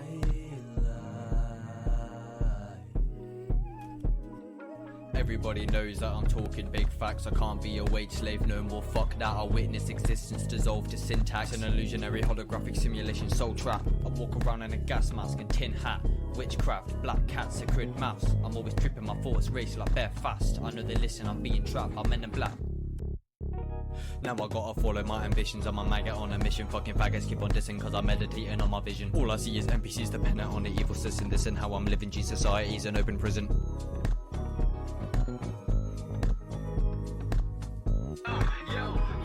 Yo, welcome to dystopia. You own nothing, we own ya. You are trapped, so book your jab. Fill out the form and download the app. Now enter your human code. If you don't know, you better get to know. Please enter your life ID. You'll go in bed if you disagree. Welcome to dystopia. You own nothing, we own ya. You are trapped, so book your jab. Fill out the form and download the app. Now enter your human code. If you don't know, you better get to know. Please enter your life ID, and you'll go in bed if you disagree. Follow my ambition, cause I'm maggot on a mission. Fucking backseat, but listen, cause I meditate. Yo. My name is Oxen. This is Truth Till I Die. This is my message. Yeah, man. I can't believe that I'm still alive. I start to breathe to revitalize. My human being was dead inside till I find the space inside of my mind. The base of us is divine. Reality is sublime. Speaking truth till I die. Seeking truth till I die. God, I was so unconscious. Manifesting bare monsters. Probably because of all the monsters in my system. I've been drinking since I was barely even conscious. Hardly even awake. Drinking shit at that age made me wanna blow my brains. Made me wanna die away. Wishing for better days. Where were the better days? But it goes deeper than food. It's every dimension of all you consume. Division and fear they spread on the news. Now the media hate cause I'm speaking the truth. I'm speaking the truth. Their lies are absurd. If you're looking for proof, you're part of the herd. Take psilocybin and then you'll be cured. Close both eyes and open the third. I'm only sinking when I start thinking. My eyes stop seeing and I stop being. I'm on the brinking, near extinction. So I start breathing when I'm deceiving myself. It ain't good for my health. It ain't good for my brain. It ain't good for my mind. Everything's in your mind and not a thing is outside. My life is gaining momentum. Came a long way from the pills and depression. Pushing up hills to surface is my method. So I watch it roll for a second. Cause ultimately there isn't nowhere to be. There isn't nowhere to go. Now I'm just watching it flow. There isn't nothing to know. There isn't nothing to gain. I ain't just preaching, this facts I'm conveying. Look at your life and the price that you're paying. You got to wake up, so don't have a lay in. Your time's nearly up, so what are you saying? I ain't just preaching, this facts I'm conveying. Look at your life and the price that you're paying. You got to wake up, so don't have a lay in. Your time's nearly up, so what are you saying? I'm saying fuck this grid and fuck the elites that are running this shit. Cause they're feeding us poison, is making us sick and is keeping us sick, so we never get rich. I'm a matrix glitch. I told you about four. Psilocybin's illegal cause it is the cure. They hide it away cause they are so sure the powers that be would be no more. So fuck the system on all fours. I've got wisdom, I'll listen to yours. We'll combine our knowledge, then build a village, then we'll all be winning. I've seen it in the walls are getting closer. At least they keep us warm. And comfort makes us colder. We're wondering what for. They blind our eyes and twist our spines. They want your soul, keep that in mind. But we think we know who we are. I dare you take me up on that one.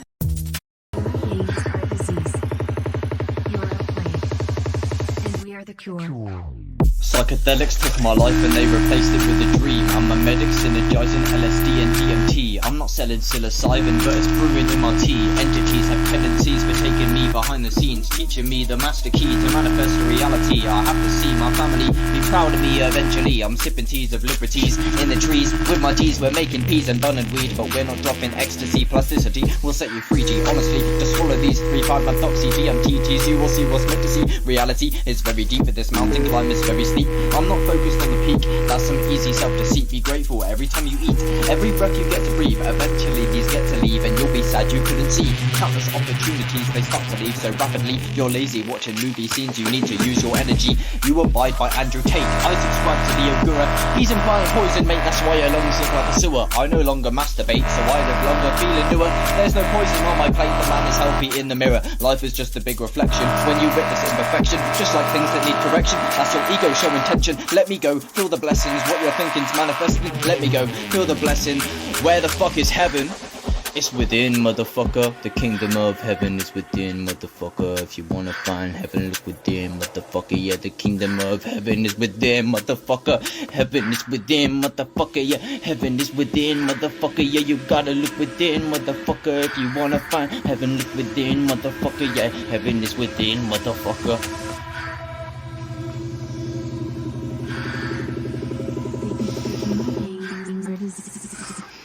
Yeah, yeah. Psychedelics will shatter your brain. It's quite pathetic to them saying, no, they don't get it, that in my name. Can't hear them saying, cause I'm in a cave, not responding, stay in your lane. It's just a long time playing these games. I'd rather roll long things in the rain and smoke it and get high like a plane. Or I could try swim up the rain, but either way it's safe to say you only hate cause you're in pain and jealous of my future fame. You only hate cause you got trauma, eating too much chicken korma. I still travel past the border, I could rap, I know I'm border. I could keep on fucking going, but they already be knowing. Oxen got no chance of slowing, that's the reason I'm growing. And I'm never fucking slowing. I'm just gonna keep on fucking going. I'm all knowing all the time, cause I've eaten magic mushrooms all of the time. That's why I've got sublime rhymes. It's my time to shine. You're a dickhead, go and fucking sort your shit out. You're not staying, get out. Yeah, you know what I'm about to go. Try to travel to your mum's house, get my dick out, swing it right round, and then fucking shoot up your spouse in the face.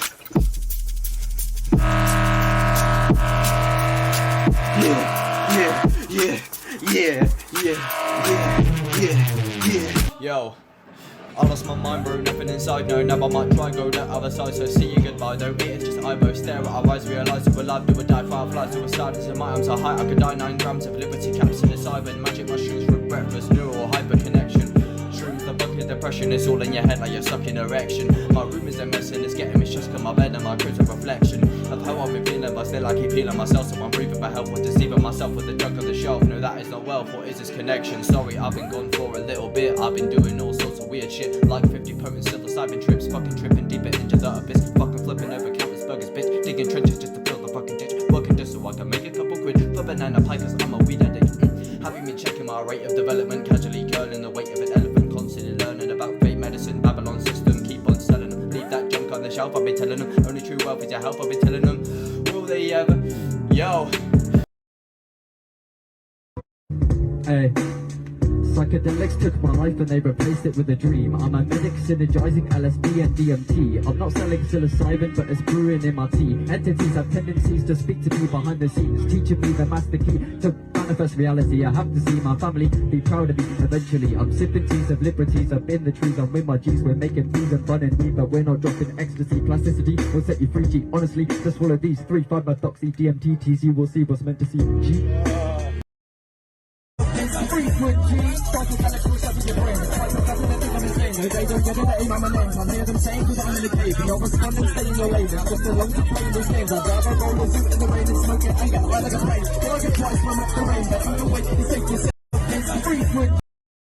I wanna fuck with you, but you ain't here when I got time. Cause time does not exist for you, that's only in our mind. And I wanna be one with you, but I am trapped inside. So I'ma eat a long mushroom, dissolving many lies. Like, dear my higher self, I think that I'm needing help. So I'm reading DNA to some somehow break out of this cell. Cause this dialogue I'm hearing keeps on speaking super loud. My only ground is understanding, so it's hard to kick them out. Now I'm standing on the ground cause I know grounding's good for health. Voices keep on saying I ain't well, I breathe and they dispel. When they're sounding alarm bells and manifesting many doubts, I take 30 breaths in, I take 30 breaths out. I go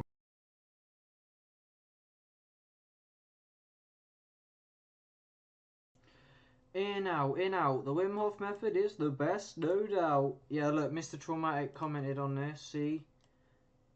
By his own means, I didn't even send it to him. I was just messaging him and he checked out my page. Big up Mr. Matic.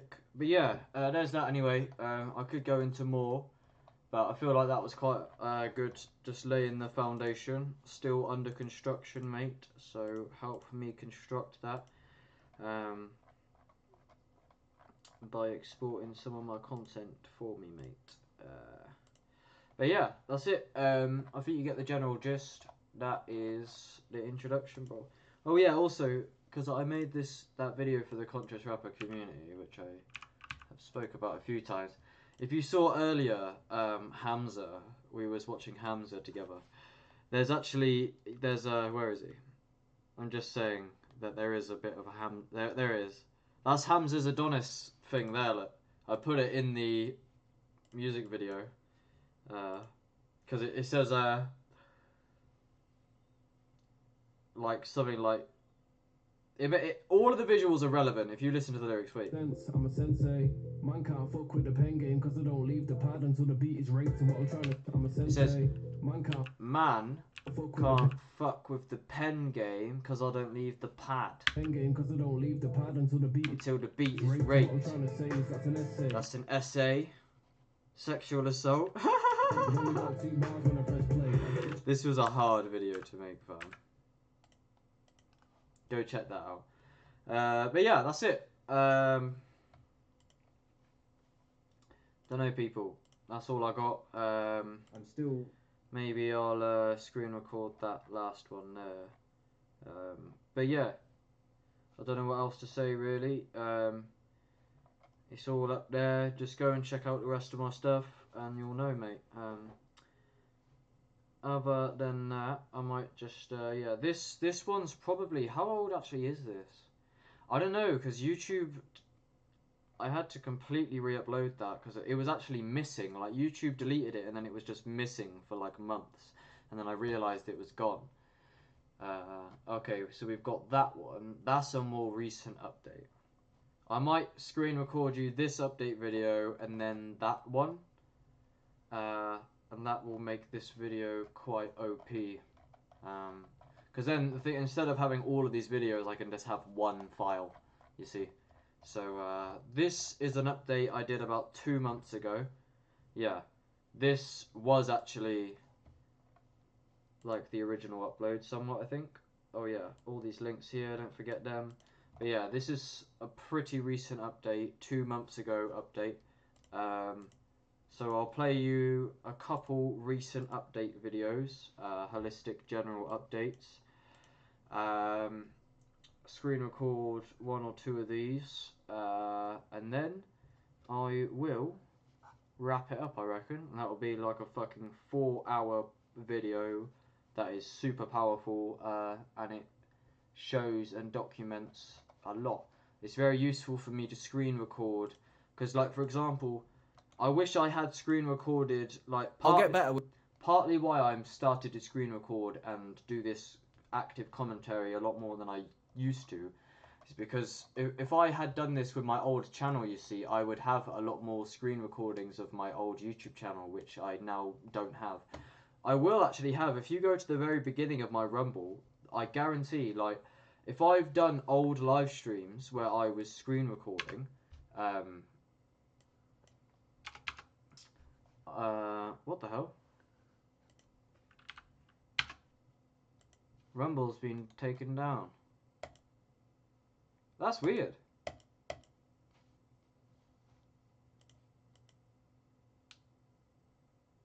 Rumble's just died.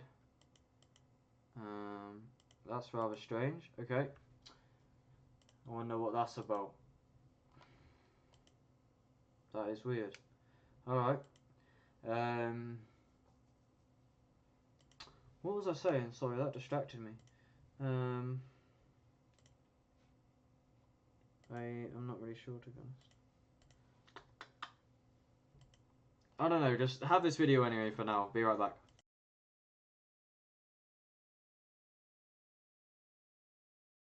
Yo people, what's going on? I hope the audio's good. I've had to put my fucking coat over the camera mic because I'm out in nature and there's a breeze coming through and I'm paranoid because of experience and trial and error. I know the last thing I want to do is look back at this video, just be a 40-minute video of me studio like this, and all you can hear is I've had it before. You fucking send a voice note to someone and then you play it back and you literally can't even hear. You're just unconsciously like getting muted by the breeze. Anyway, welcome. Here's an update video. I did just try to shoot one and I fucked it up immediately. Partly because I have no plan for this video. This is on a whim and is not premeditated like the vast majority of my content over the past 2 years, with a few exceptions. So stay if you please. I have a vague idea of what I may talk about. I know that my content doesn't respect the audience's attention span super loads, and that's why my channel and my name is not expanding at a super rapid pace, but I'm not particularly trying to get discovered right now because I don't feel like I'm ready in a lot of ways, right? I'm just speaking so that I myself can see where I was at the time of when I filmed it, like, because I use my channel a lot for self-reflection. It's just like a tool where I can just look through my black mirror and I can see this. That's what I'm going to be seeing. I will likely watch this video back at some point in the future or listen to it back, and I can just see where I was standing at that point in time. Anyway, so just a super quick preface, kind of like, yeah, I don't have a very strong direction for this video. Often if I contemplate for a while, I can like build a momentum where I cannot wait to speak. I have so much to speak about, how can I cram it in? And I could be in this very sharp executing mode, which is often when I'm sober and not smoking any weed. I have been smoking quite a bit of weed recently, of not the best quality, which is partly responsible, I feel, for why I don't feel so sharp in my execution, because weed can make me less sharp, I feel. But that is quite a rabbit hole and paradox, and I'm not going to get super into all the details about weed right now. So what the fuck am I gonna about? It feels weird, man. Yeah, it feels weird to be back doing these videos because I haven't really, like, yeah, in the past month and a half I've only uploaded like one video of me, and it was an Instagram live. I've really slowed down a lot recently again. I'm still in a very demo phase where, like, I'm just like saying a lot very fast to get my ideas out there very quick. I'm like publishing half-baked stuff just because I just want to pump it out quickly to get like this foundation to be my earliest stuff. If I am going to talk on a whim, I want it to be the earliest stuff so that I can bury it in my newer stuff. Like, I don't think I'm going to keep this up in this way for much longer, so please excuse the quality and the way that this video is kind of hinged and structured potentially. I'm just going to fucking speak. I'm not going to start this recording again. So, yeah, I don't know where to begin or what to speak about.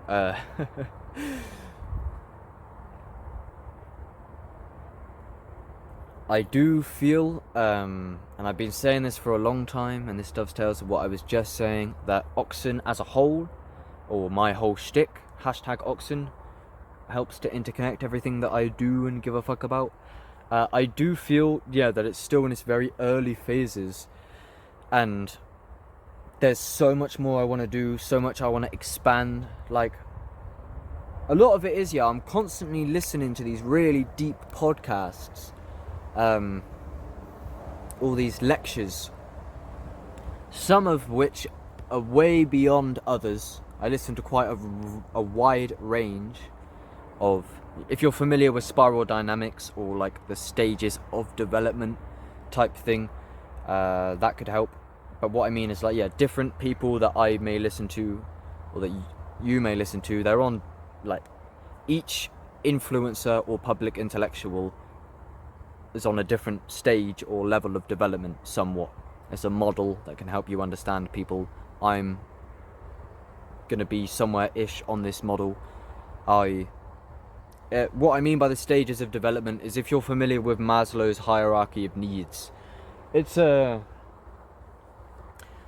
pyramid, triangle, and you can imagine it being split into multiple sections, and at the bottom you have like survival, shelter, food, basic comfort, warmth, and you need that first, and then it goes up. At the very top, at the pinnacle, we have what's known as self-actualization, which is a lot of what my channel is speaking about.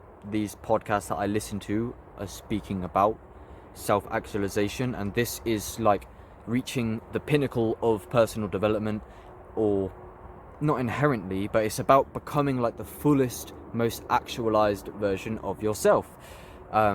So if art is your passion, if you wish to become a rap artist or a music artist of any description, or if you want to do intellectual talks, then to self-actualize would be to absolutely like bring out the full fruition of your highest passions.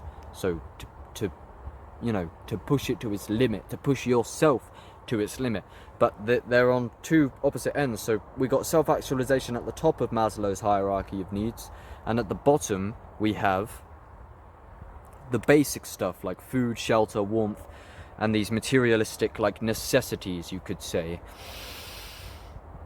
unless you're Ramana Maharshi and you're just gonna meditate into self-realization, no self, no problem style.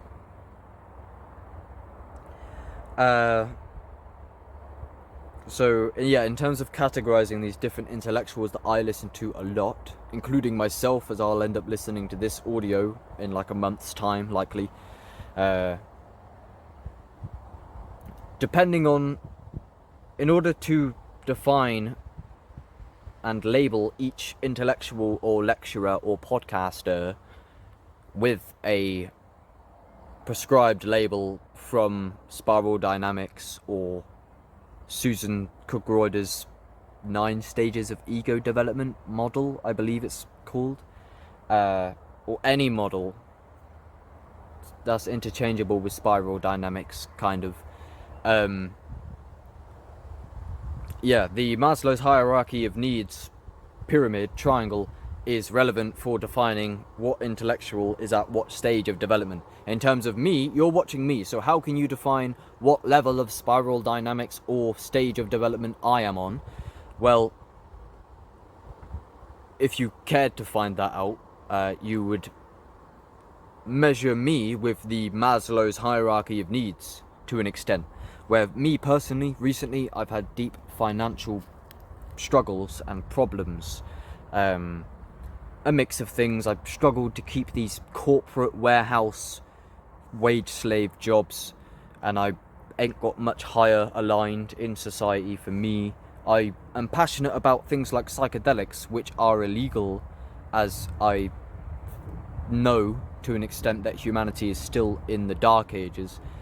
I remember a quote from Terence McKenna saying that the fact that our society tolerates psychedelics being illegal is a sign of cultural immaturity, and it's a sign that we are as suppressed as any society in the past, or as immature as any society in the past.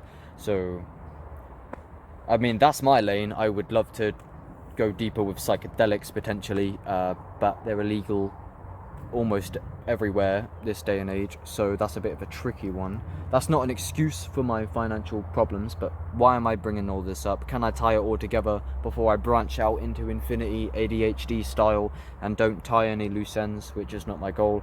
I'm trying to get better at staying on track, and I believe I am. It's a skill that I'm cultivating.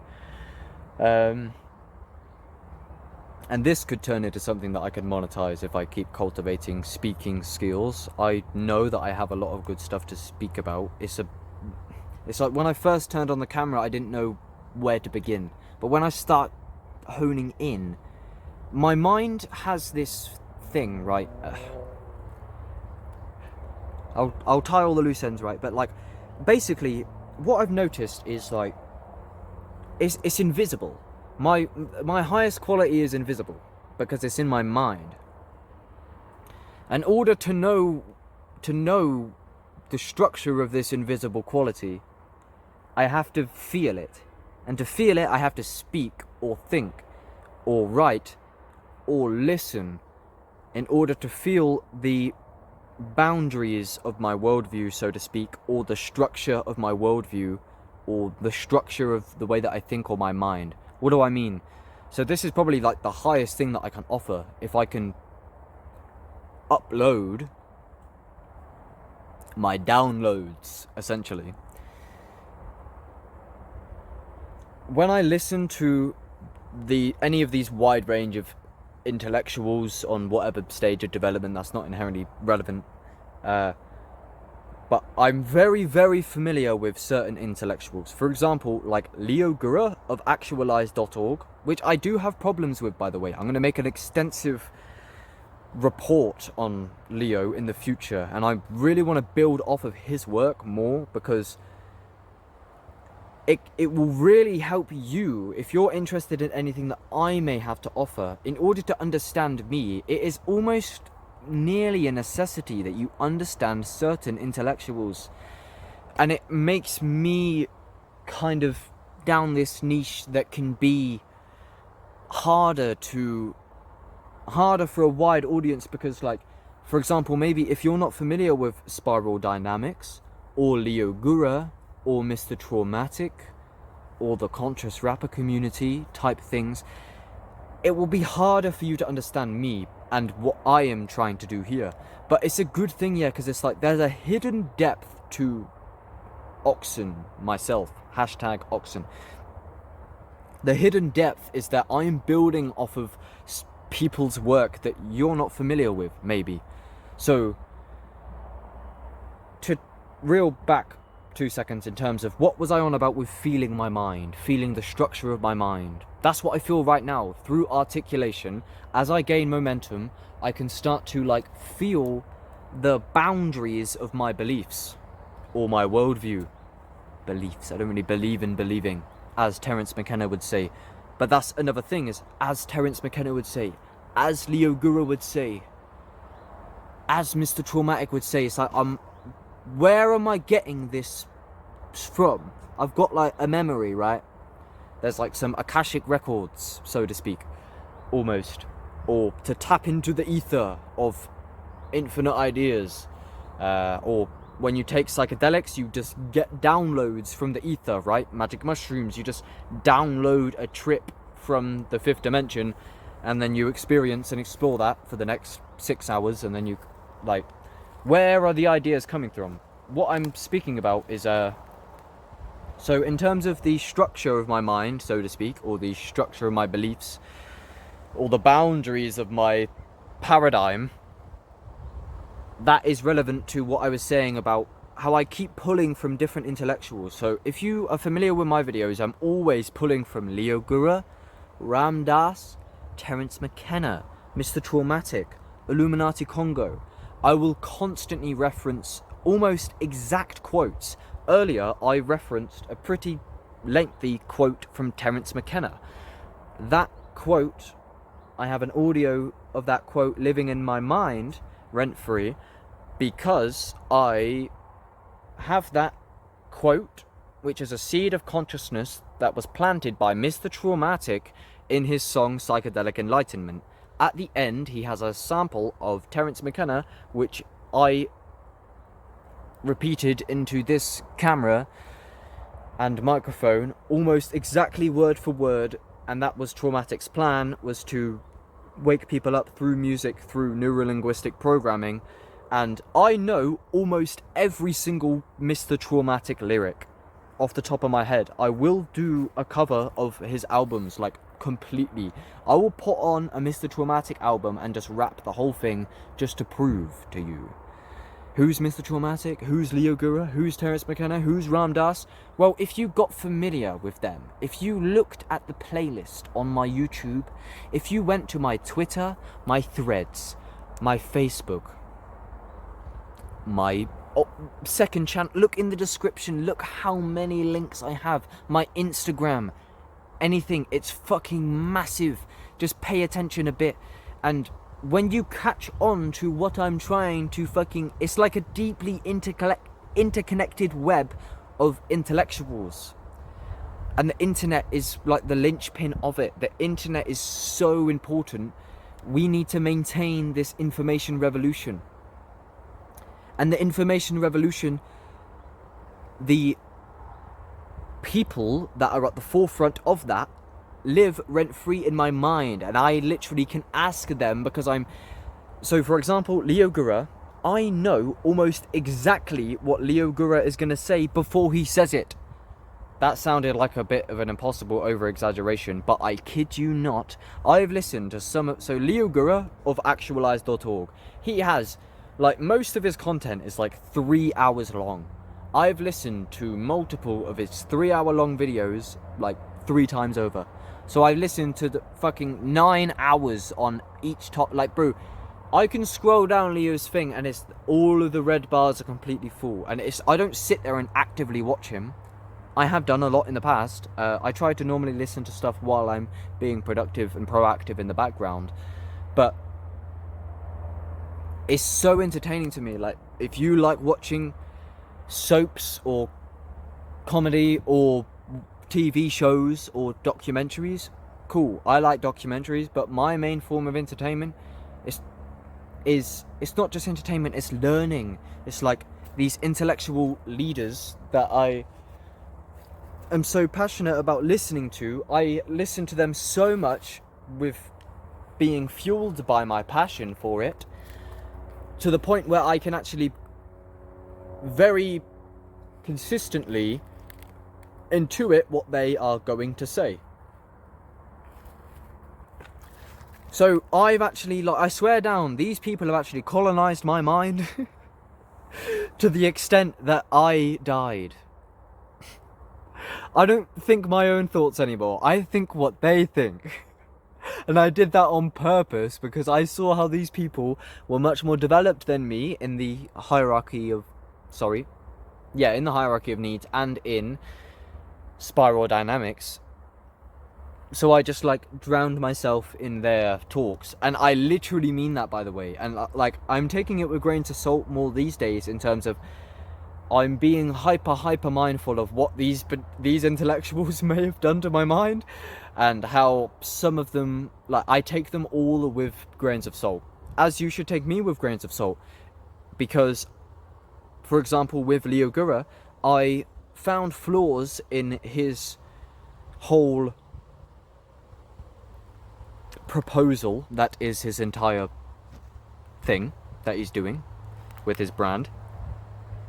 I found flaws in that only after I listened to him for 2 years straight.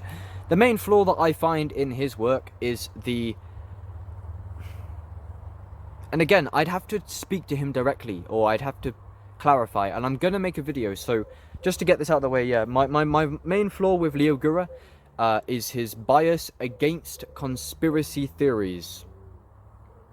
However, wait for it, because I'm gonna do a reaction video. So he's got like a nearly 3 hour video, I believe, on, it's called The Sneaky Psychology of Conspiracy Theories, which is a very important episode, and I've listened to that episode about 3 times. How do I have so much time to drown myself in these lectures? As I was saying a second ago when I said I'm not joking when I say that, is because, again, to tie with what I started this talk about, is with Maslow's hierarchy of needs, I'm struggling with my finances. For the past 4 years, I have, so I'm 20 years old right now. Since I was 16, that's when I got my first retail 9 to 5, working at least 8 or 9 hours a week, 8 or 9 hours a day, every day of the week, or 5 days a week, 6 days max. I've been doing that for about 4 years now. I need to escape. I'm not up for staying trapped in the system, and that's what my channel's about. It's not just about metaphysics and philosophy and the nature of reality and psychedelics and enlightenment and awakening. It's about grounded personal development, and it's holistic. It's about integrating paradoxin,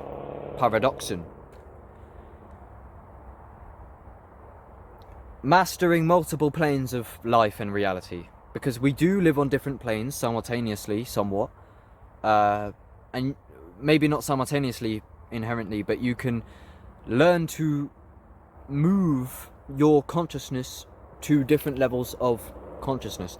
Most of the time so far, we spend most of our time in the lower dimensions, the 3rd dimension, but via psychedelics and breath work and health, etc., and alkalinity, you can navigate via the methods of the yogis, and via using yoga, you can navigate and move with yoga your awareness up different levels and different planes of reality, where like there's the gross material plane on the 3rd dimension, and then there's like astral planes, etc., and then there's like the crown chakra plane.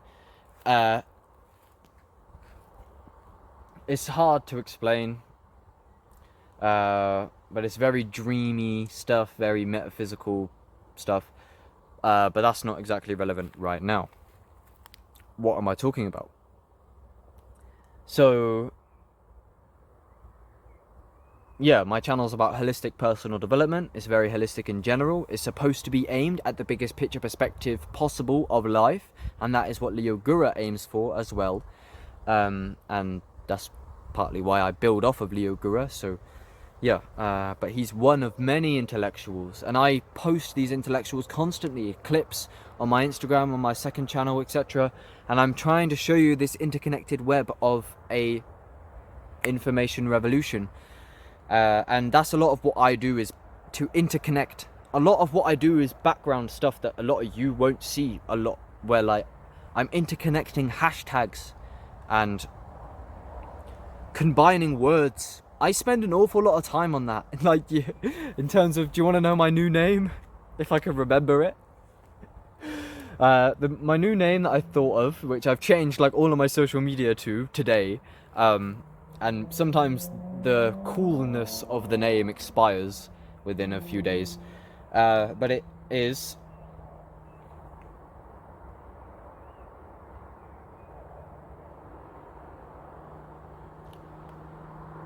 Symbiosis. Is that it? Symbiosis.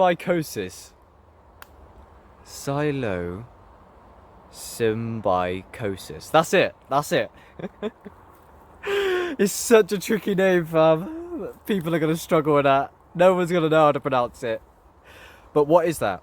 When I say I do a lot of work in the background, like in terms of like what is symbiosis?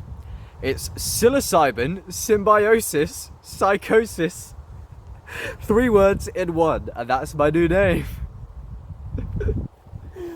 I've done a lot of shit like that, like Psychodonis. That's Adonis from Hamza Ahmed, which is a personal development YouTuber who's mostly in the 3rd dimension, mixed with the word psychedelic. So that's it's not yeah, not psychedonis, but psychadonis. So it's not psychedelic, but it's psychodonis. And that is, my phone's running out of storage, out of charge. It's about, Adonis is like the fucking masculine pinnacle of the third dimension, and psychedelic is Connor Murphy psychosis, and I'm combining those words, right? Oxen, paradoxin, that's another one that I've done. And like, my mind does this weird thing where, like, how I thought of, I can't even remember my name. How I thought of my name earlier, the one that I said at the beginning, fucking Psilosymbiosis. Is that it? Psilosymbiosis. That's such a weird name, fam. Yeah, how I thought, yeah, my mind just goes into this weird mode where I just, like, I think of a new name and I'm, like, constantly, like, throwing around different terms, and I go into this weird mode for, like, hours at a time of, like, hyper creativity. Like, I'm trying to create, like, a perfect phrase to name myself or to name a brand, but to encapsulate meaning into the phrase a lot. Like, Slumsara was another one, which is samsara mixed with slums. So being in samsara, in the slums. There's more that I forgot about. Loads of them, to be honest. I don't know. Anyway, I need to sum it up because I'm running out of charge. So sorry, what the fuck was I on about for so long?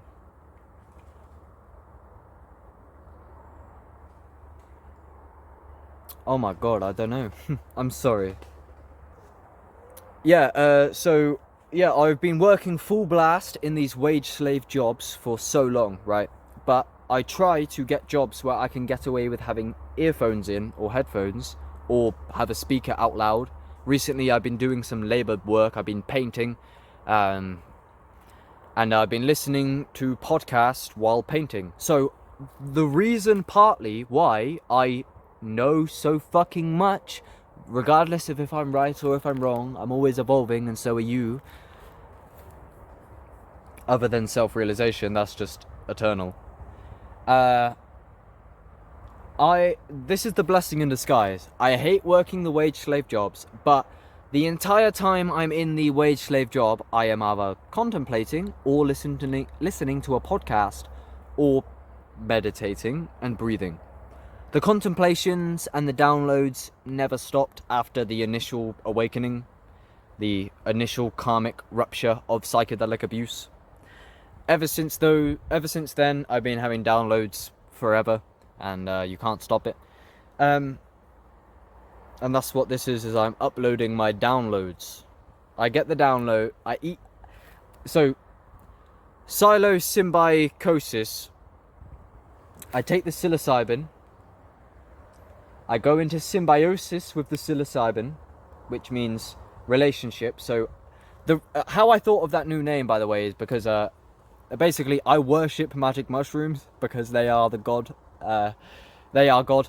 And basically, when I have access to magic mushrooms, which contain psilocybin, I am a symbiote of psilocybin. And I've been researching, this is this weird mode that I get into where I start turning over these new names in my mind, loads. Info hazard is another one that I like, or memetic hazard, which I made videos about before. So, to be a symbiote to psilocybin means that I am made to be in symbiosis with psilocybin, which is magic mushrooms. So when I am in symbiosis with the mushroom, I actually become a new self. When there is psilocybin in my brain communicates in different ways, and I actually become a different version of me. I actually had a trip, for those who are interested. So if you've been keeping up with me, my journey is, magic mushrooms are the holy grail, and that's why I worship them, because some of us are meant to be in codependent, aka symbiosis relationships with plants, such as shrooms, weed, DMT. You have DMT in your body already, by the way.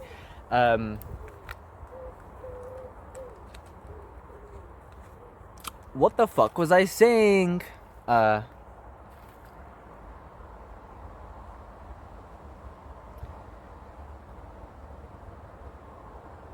Yeah, so if you've been keeping up with me, my channel is a manifestation of doing psychedelics. I was an NPC, I was asleep, I had no fucking idea about nothing, right? I took loads of mushrooms when I was a kid, basically, and I fucking got locked in hell and got tortured for eternity, right? That happened twice.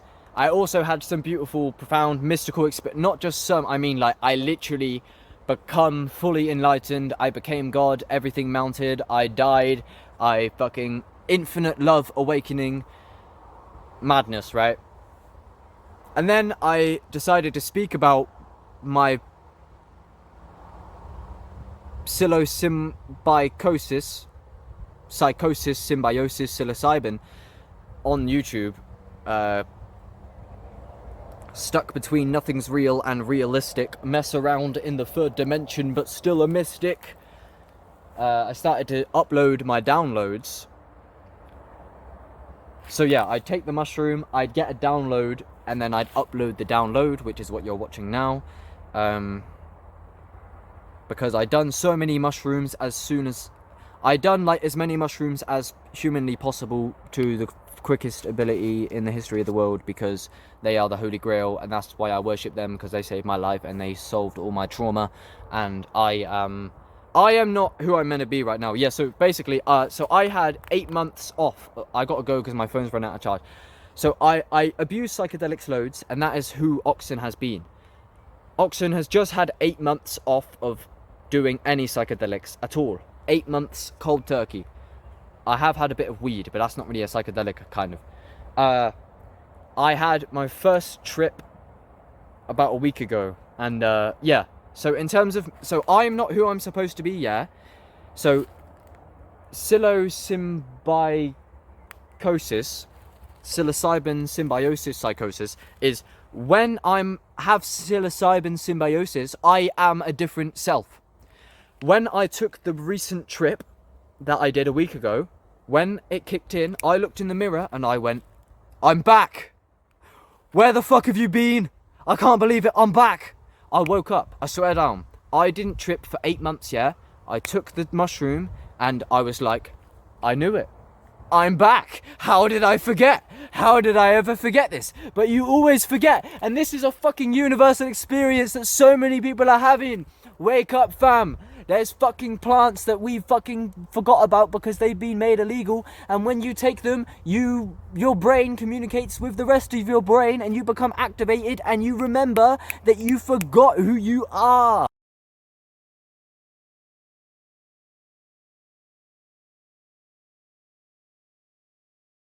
Yo,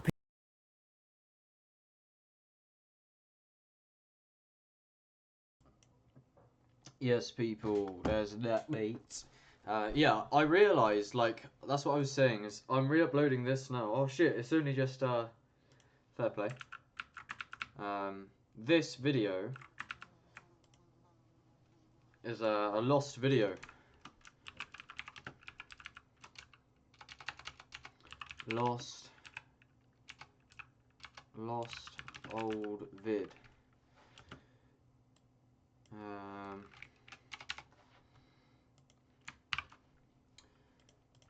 Yeah, just so this video, I basically realised it had gone missing. So I recorded this whole 46-minute video because I was just distracted with like depression and YouTube keeps terminating me. I didn't realise that this was gone. Hello. So that's cool. A 40-minute video has just gone up. That's basically brand new because no one had time to see it. But I kind of find it cool that there's like lost content that I have to like dig up, because like in a few years I'll still be finding some of this lost content and I'll be able to like publish it like, oh look guys, I found an old rare video, because we'll run out of them. Like you can't go in the past, you know, the past is gone. So I'm like, I wish I made more videos in the past, because now I'm not in the past, so you can only harness that energy while it's there, you know. Alright, so I will probably... I'm just pummeling. So that's a brand new one. I might screen record that at the end. So there's another update video. This one, I reckon I'm probably going to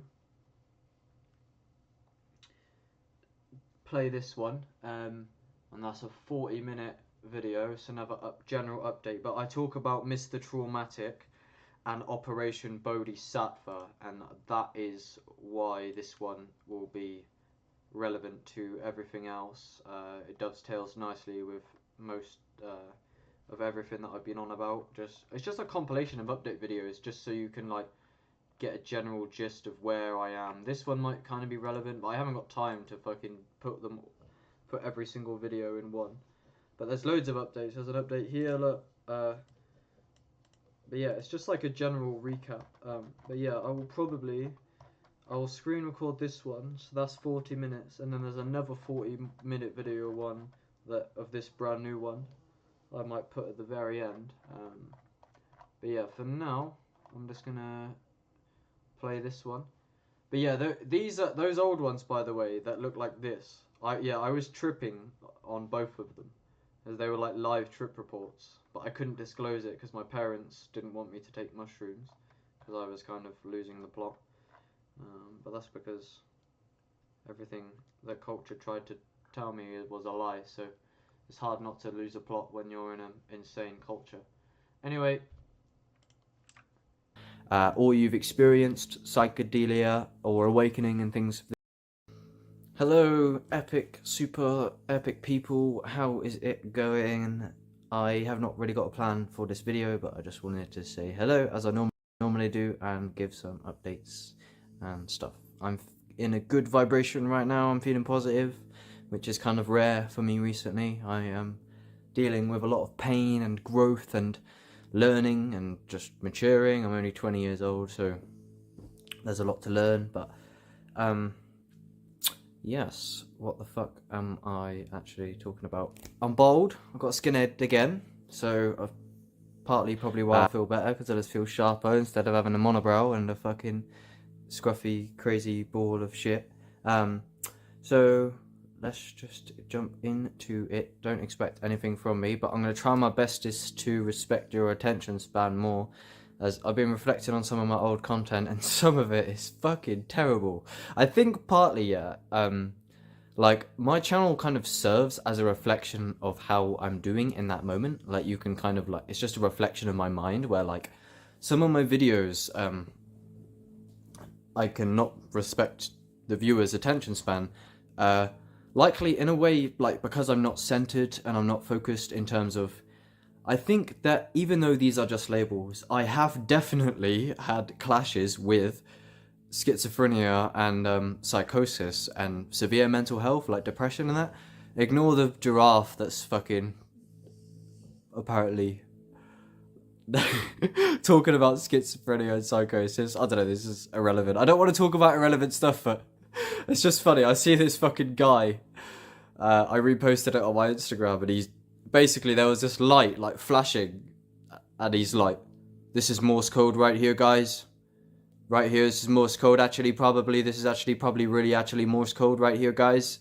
It's just like a street light that's like flashing, and he's like, "It's Morse code, guys." And he's had a history with psychedelics as well, and he's clearly got like some psychosis or schizophrenia or some shit. And I don't know, it just reminded me of that video because I was looking at it earlier today. But this is what I mean, I just fucking like, I'm so like sporadic where like I can't stay on topic. I just like bounce around with like talking about all sorts of shit. So I'm gonna try my bestest, and in the future I do plan to do like a super overhaul where like I'll have a new name or a new channel, start a new project, and like put like a filter, so to speak, where like I can like guarantee a certain kind of content where it will be more direct and speedy, and I will honor your attention span and your dopamine, and because some of my videos, like, they're literally almost impossible to watch. But yeah, I sometimes I just literally don't have the fucking ability to focus. Like, it doesn't help that I've got this fucking thing on my lap right now, just eating my fucking hands. Aren't you, Luna? But yeah, I don't know. I've just had a rocky past, a rocky recent history, and that reflects with my content. As my videos kind of, yeah, they serve a reflection of myself. God, this dog is distracting me. I'm sorry, this video is already off to a fucking awful start. But yeah, so when I'm talking about the fucking psychedelic, the schizophrenic guy who thinks that the flashing street light, because if I was in his like mindset, if I was him, I would see that right now, and just as valid as thinking a street light on the street is Morse code, I could say that is Morse code now. Like, if I was schizophrenic, which there's no such thing, but anything is possible. That could be Morse code, because especially if you have clashes with like solipsism and awakening and stuff, where like some of these peak psychedelic or enlightened states where like the whole dream kind of collapses, where like, long story short, if you can imagine, like, when you go to sleep you can have a dream, right, and obviously the whole thing's happening within the brain, therefore like the entire dream is being produced by one mind, kind of. It's not inherently happening with the brain. That's a bit of a materialist paradigm, but so you can imagine how synchronicity that could be Morse code, because if I am dreaming, then anything's possible, and anything is possible. If you've done high dose psychedelics, I've had visions of fucking gods coming out of the sky. I've been trapped in hell and shit. It's like everything is imaginary in a way. Like, everything is a projection, kind of. Yeah, I'm sorry this video is off to a terrible start. For fuck's sake. But I'm just ranting, just giving general updates, and normally I tend to just turn on the camera and I just tell you thoughts that I've had recently, and because like I was just doing the dishes, I was feeling good, listening to a few lectures, and normally like I can just have, like, if I have a good day or a bad day even, like I just turn on the camera and I just report how my thoughts are doing and how my vibration is doing, and kind of like my progress, so to speak. Not to be like self-centered, I'm getting better at seeing my ego, but it's just because potentially if you share any interest with me, if you listen to any like-minded artist, or if you're involved with me and my community, or you've experienced psychedelia or awakening and things of this nature, if you are interested in anything that I've ever talked about or shared, then there may be some kind of value that you can get from my videos. So that is kind of what my channel serves as, is right now I'm just pummeling you with information, and it could be used as like a breadcrumb trail for awakening as well. But yeah, that's all. If you've related to me ever, then potentially you can learn from me, which is, yeah.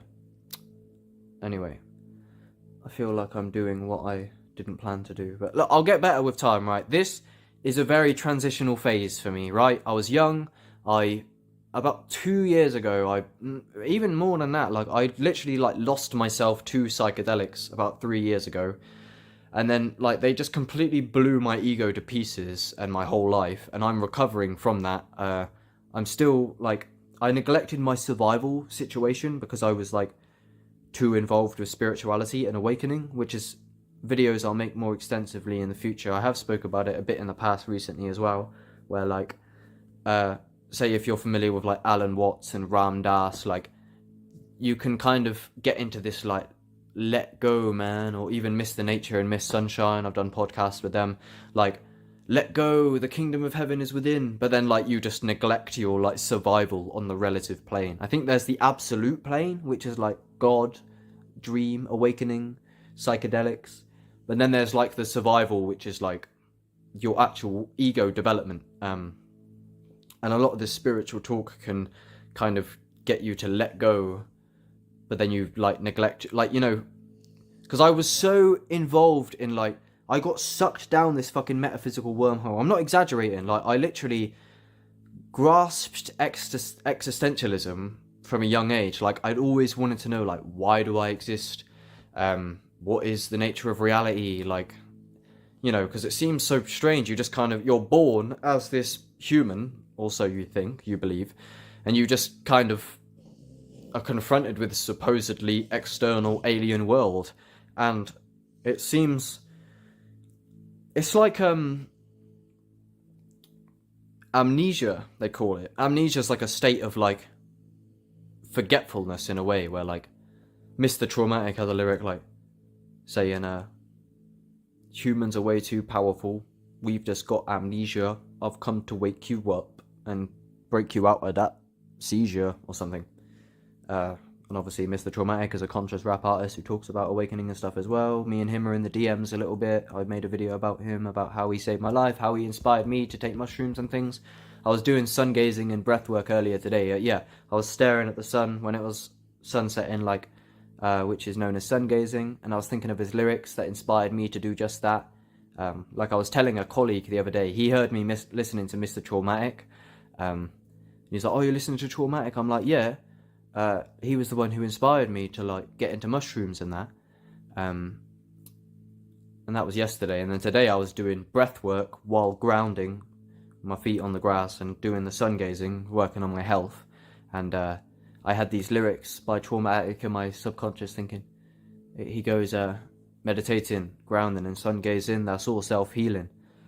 And just by listening to that music, it's neuro-linguistic programming, so it programs me to wake the fuck up. Like, I literally stumbled onto this artist who just goes, everything you eat is poison, society is asleep, everyone's thick as fuck, psychedelics are illegal, wake the fuck up. And I listened to him for a long, long time, and I followed his breadcrumb trail, and then I took the psychedelics, etc., and I had mystical experiences and awakenings. It wasn't exactly the smoothest path, and Mr. Traumatic is not responsible. Ultimately, I am sovereign and I can only save myself. But this is now going to be a lot of my life purpose, is to prove that, like, I feel like I have to do this regardless of awakening and letting go. I was inspired by a rapper. This rapper was basically preaching psychedelics. He then inspired a young lad like myself at the age of like 16 to take psychedelics. Basically, that's not inherently his fault, but he was bigging up psychedelics and talking about, I was very inspired by his music, which is rare. Most people are scared of psychedelics and they're not interested like this, but he sparked my intuition, so I followed what this artist was talking about, and I went through psychedelics. And as I was saying earlier, I did get sucked into, this kind of like metaphysical wormhole, so to speak, of philosophy and existentialism, where I had this intrinsic motivation to follow and try to learn what is the nature of reality, why do I exist, why did I incarnate, what's the biggest picture perspective, what is consciousness, what is God. And this rap artist was kind of like initially like the first one who I kind of heard that showed me the breadcrumb trail of this awakening stuff. So I feel, regardless of like letting go and awakening and Alan Watts, Ram Dass, meditation, the kingdom of heaven is within, Hakuna Matata, regardless of all this stuff, this rap artist inspired me. I feel now it is my responsibility to prove that he was a good influence. Not that that is inherently, like, it doesn't, even if I go off the deep end and turn into a fucking crackhead and a drug addict, the Mr. Traumatic, the rapper, is not responsible for that. But I feel if I can actualize myself and potentially also become like a conscious rap artist, see the conscious rapper community, which I'm a part of, there's a team of us that are promoting this conscious music that will neurolinguistically program you to wake the fuck up. Instead of having, when you're subconsciously singing lyrics, like, and you don't even know that you're doing it, instead of having those lyrics about guns, diamonds, and bitches, it can be about health, wealth, knowledge of self. And that is the aim, and that's what Mr. Traumatic is trying to do. So he inspired me, and now I feel it's my it's my karma and necessary for me to actualize myself and kind of almost repeat, like, I want to leave a breadcrumb trail just as Traumatic left a breadcrumb trail for me and his followers, because Mr. Traumatic really did save my life, because I was in an indoctrination education system, eating poison, getting injected with poison, in a fake culture of indoctrination, And if it wasn't for this artist preaching about God and awakening that ignited this intuition within me, then I would potentially still be very lost. It took a long time. I heard Traumatic talking about health, and I remember 3 years ago when I was 17, I was thinking, like, I was struggling with it, like, health? Because I grew up in a household where health was not deemed a virtue at all. Still, my family is very much like this. I try to save them. Ultimately, they're sovereign and they can do what they want. But I didn't know about health at all. And this rap artist enlightened me to health. So I feel now it's my duty, to an extent, to help others to also awaken to health. And also, it can be a kind of it can be a selfish reason to be selfless, in terms of, theoretically, you could be every single incarnation ever. There may not technically be any others, like, that might have just been you in a previous or future incarnation. Like, how do you not know that you won't experience every single... How do you not know that you won't end up behind every single pair of eyes? In terms of, like, how do I not know that I wasn't incarnated as this doggy, or that won't be my future incarnation? So, if I make some noise and leave a breadcrumb trail, I call this Operation Bodhisattva. Bodhisattva, I think, is somewhat someone who awakens and makes it their dharma or their devotion to awaken other souls. See a song by Spectrum called Bodhisattva, or don't.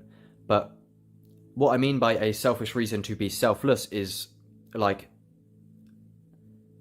say, for example, theoretically, if I was Mr. Traumatic, the rapper who inspired me, who saved my life, if I was in Mr. Traumatic's incarnation, and I got inspired by somebody else, and I woke up, right?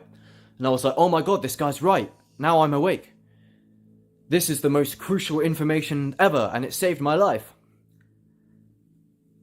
Then if I then, as Mr. Traumatic, pursued leaving the breadcrumb trail and repeating the pattern that inspired me as Mr. Traumatic for my potential future incarnations, now I'm this incarnation, right? Oxen.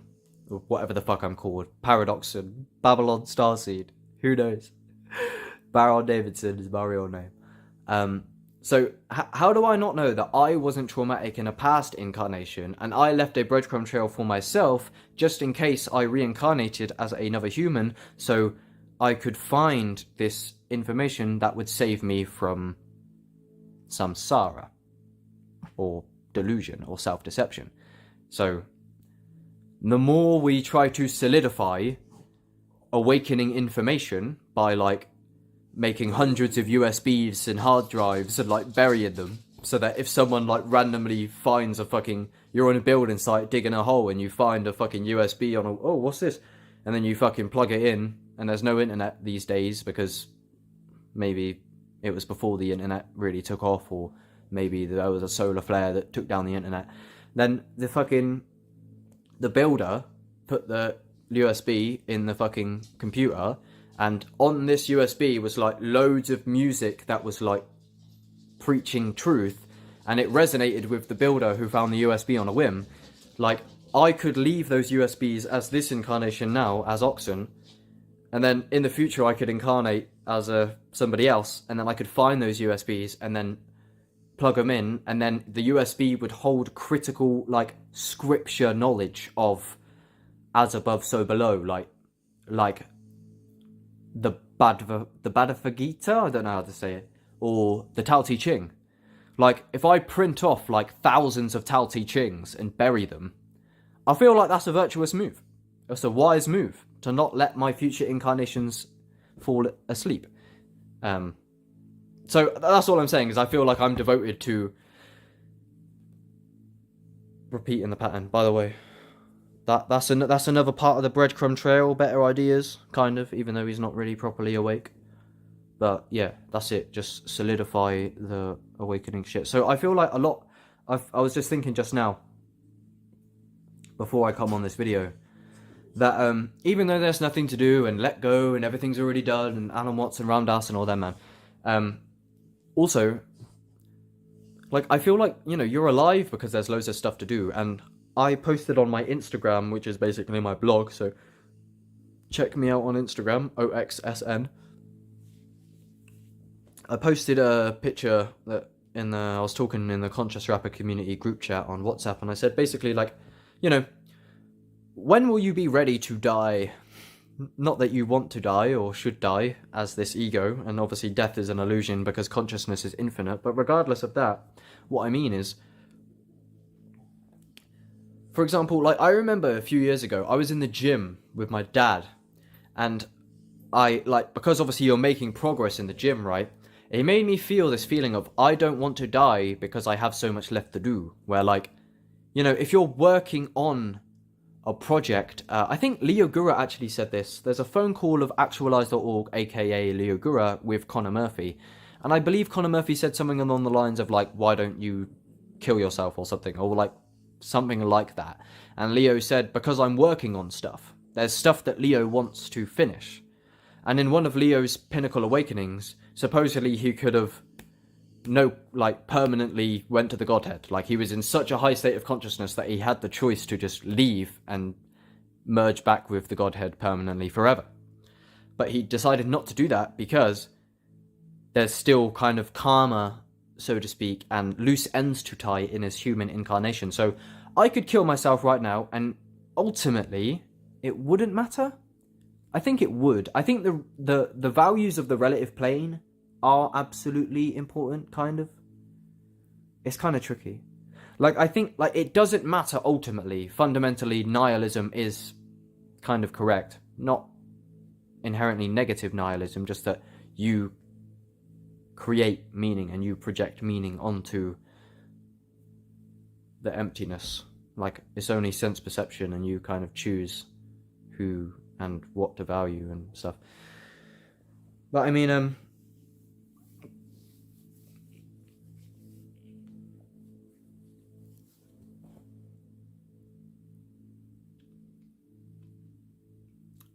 yeah, like, I think ultimately it doesn't matter if you kill yourself, but I don't think you should, really. I think, like, basically what I'm saying is, you can be comfortable and ready to die once you've tied all the loose ends. Like, I could kill myself right now, and it ultimately likely doesn't matter because I'm infinity, and, like, you know, what even am I anyway? Did I even ask to incarnate? I don't remember asking to incarnate.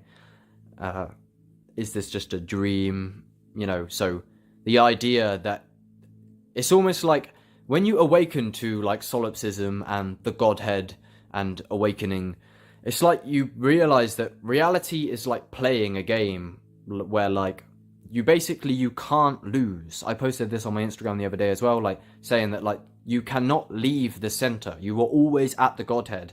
And God is, like, imagining problems to play this game of future and past and progress. But there's no such thing as progress. It's just sense perception constructed in, like, a genius way that makes it seem like there's something to lose. But, like, if you are infinity and dreaming as the infinite Godhead, then there's nothing to lose ultimately. And that's why Alan Watts and Ram Dass and them, man, say to let go. But obviously that's beyond the ego. As the ego, you need to eat and stuff, so there is progress. It's very paradoxical, which is why I changed my name from Oxen to Paradoxen. But then I changed it back because I don't know, because it's a paradox in it. But what I'm saying is what I was saying about what I was saying in the Conscious Rapper community group chat, and I posted on my Instagram blog, is that, like, basically to be ready to die is to, like, I'm not ready to die now because I feel like I could do a lot more in this human life, in terms of I feel that my life is my purpose. I see Yellow Pain, a rapper, say just that as well, like, his life is his purpose. There's multiple facets to his purpose, and his life is his purpose in terms of he's here to help people, raise awareness on things, make art, create a community, etc. So what I mean is, like, why would I kill myself now obviously, if I'm suffering immensely, often I contemplate suicide if I'm like in a lot of pain. I never want to kill myself. I always choose to continue, which is quite interesting. Like, you know, why don't you kill yourself? I'm not saying you should, but like, why don't you? That's a very important question to contemplate, because that will remind you why you exist in a way. Like, even when I'm in my darkest moments, like, not that I want to kill myself, but I can contemplate, like, why don't I kill myself, really? Do I find comfort in the idea of suicide? Semi, but like, I'm just like, fuck it, if I'm gonna die anyway, I might as well just ride it out. Like, you know, I can bear the pain. Like, how bad could it get? If I'm gonna die anyway, then everything is just extra, you see? Because I could kill myself, but I'm choosing not to. And I've had this insight multiple times, sometimes on psychedelics, where like, before when I was like 16, I literally let go of everything. I was like, when I was 16, I took about 4 grams of mushrooms, and I was having a lot of very emotional insights, and I thought, I'm ready to die. If I died now, I'm done. I've let go already. I don't care. But then it continued. So when I'm having a hard time or a good time or anything, I remind myself that I already died years ago because I let go of life when I was 16 years old on a mushroom experience, a psychedelic mushroom experience. I decided that I'm ready to let go of this dream, and I let go of all of my attachments. And I basically died because I gave everything up there and then. I was ready to die. But then it continued. So everything from that point on, like, you know, it's like everything's extra. Because yeah, you could kill yourself, but you're deciding not to. So why are you deciding not to? Because you want to continue the ride. And if I'm going to continue the ride, then I might as well honor the divine, which is honor the intelligence of this place, which is, and honor those who inspired me, like the rapper Mr. Traumatic. So what I'm saying is, what I was saying on my Instagram blog in the Conscious Rapper community group chat is basically you can be ready to die once you tie the loose ends. So yeah, I could kill myself right now, and it ultimately doesn't matter. I don't think you should. It's not healthy. Like, but ultimately, I think existentially, in a way, I don't know, I think, like, it does matter. Like, I think it's wrong to have this kind of Leo Guru approach, in a way. I think Leo Guru is right existentially, kind of, but less on the relative plane. But, I mean, like, where ultimately it doesn't matter. Like, you are at the Godhead pinnacle, nothing matters, ultimately, you get to decide. But, like, I think, like, yeah, I made a video, I live streamed about a month ago, and I said, like, charitable devotion or charitable action is a higher virtue than awakening. I don't think that's like exactly true, but what I mean by that is that I think you're actually supposed to give love and nurture life, and God will reward you for that. So if you kill yourself, you're likely, like, just incarnate into a shitter incarnation. Like, I don't think it would actually help.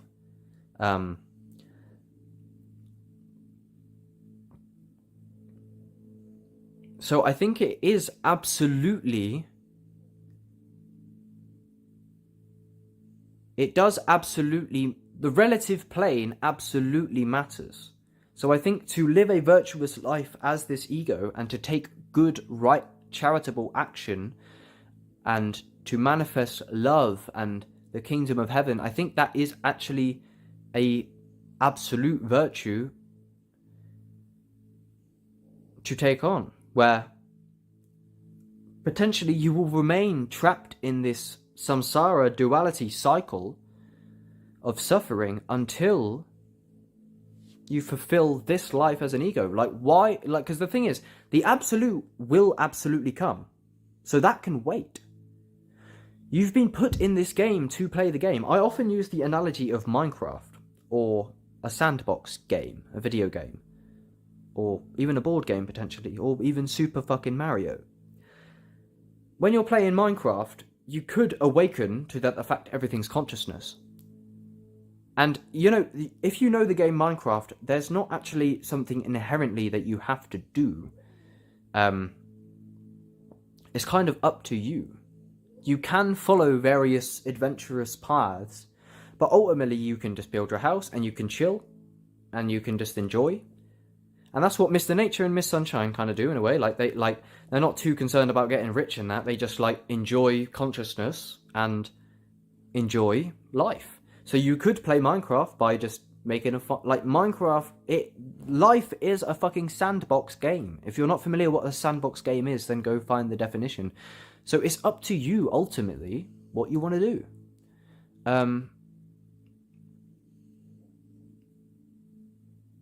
But you've been put in this game to play the game.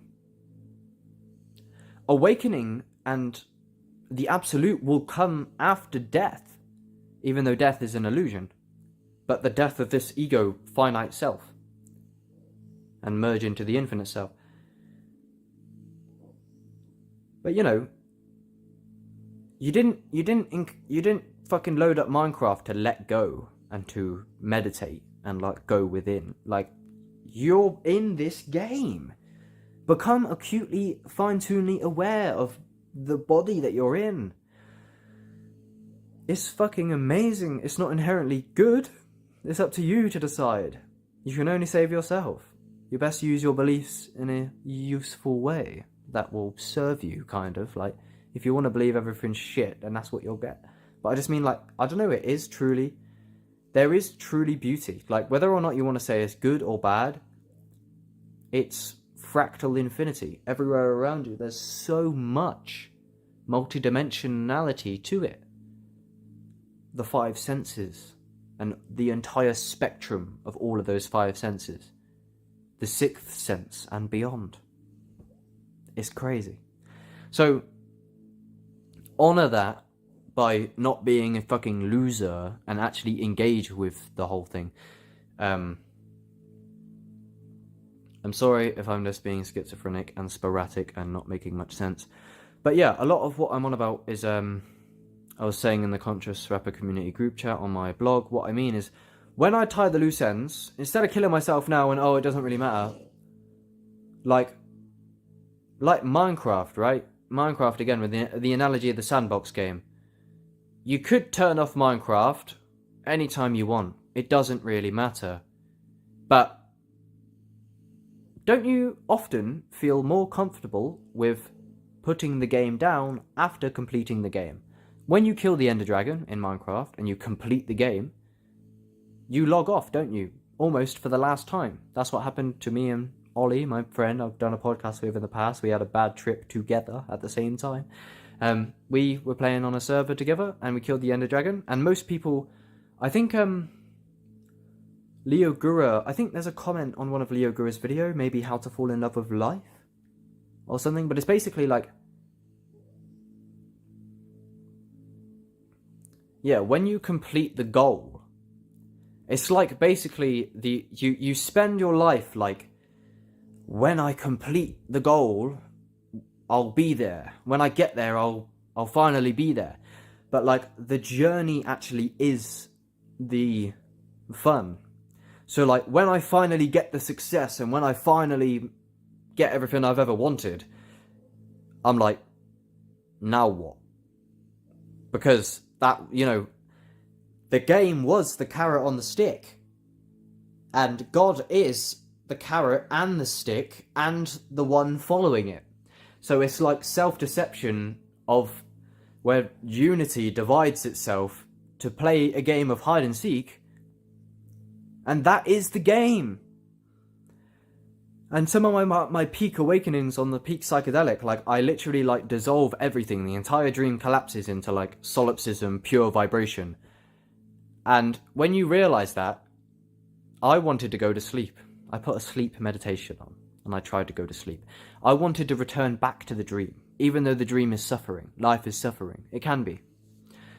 Because when you finally get enlightenment, or when you find, we spend all this time seeking enlightenment, seeking awakening. When you get it, it tells you that you should have just been enjoying the journey. Kind of. So, What the fuck am I going on about? Enjoy it. Life is music. Music is love. It's fun.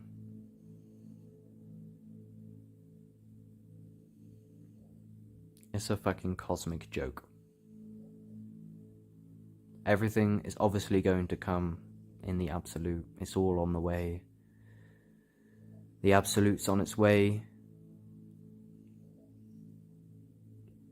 Absolutely. It's an intuition. If you've had spiritual awakening, if you've gone back and forth from duality and unity, then you just cultivate this deep, deep intuition. You know what's coming. As above, so below, yin and yang.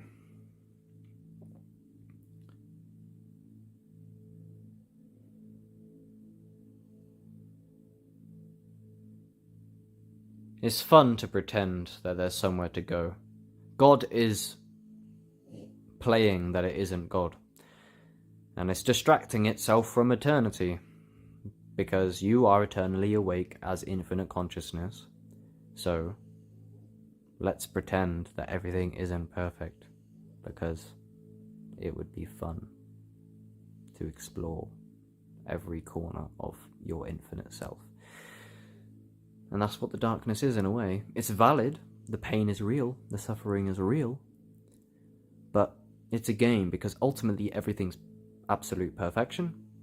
And you're playing that there's somewhere else to be. And there is. Because the game is real. You are in the game. But ultimately, you're chasing your own tail as God. And you will return to where you came from. You're already there. You can awaken to this. You can stop pretending that you're not awake to this. But yeah.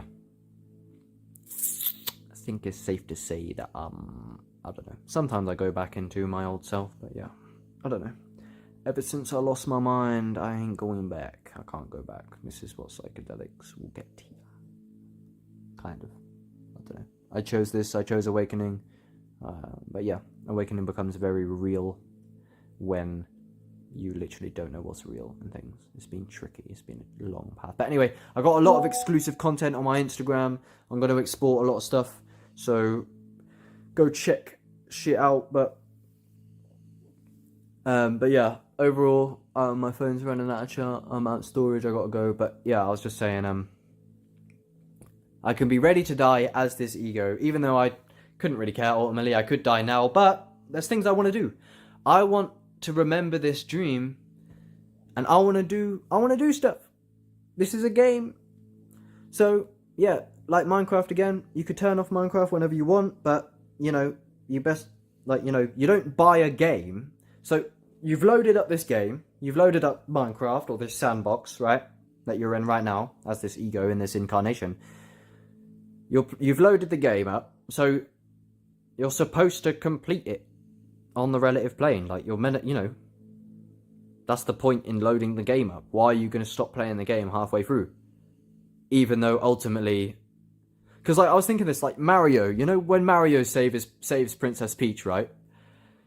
Wow, yeah, I saved Princess Peach. Nothing changes the whole time. It's still just light on a screen. And then Mario just goes back to the map, and now Princess Peach is saved, apparently. But everything is the same the whole time. Like, the self is still the self, regardless of, like, the story in a way. Like, and obviously, if you identify with Mario, then you'll feel better about your circumstance and stuff. And that's what you've done here. You've identified with this ego. But yeah, there's nowhere to go, ultimately. You're just, like, you know, like, you complete Minecraft, you kill the Ender Dragon, and then you go back to the base, and everything's the same as when you first fucking spawned in. But yeah, I gotta go, my phone's running out of charge. But you can be more comfortable with dying once you've tied all the loose ends. When I fucking fill all my dreams and complete the game, when I fucking get super famous and get loads of money or whatever the fuck I want to do, then I can be more comfortable with letting go of this life, because I've completed the game. It's easier to stop playing Minecraft once you kill the Ender Dragon. Anyway, I gotta go. I love you very much. I wanted to say more stuff, but I'm running out of time.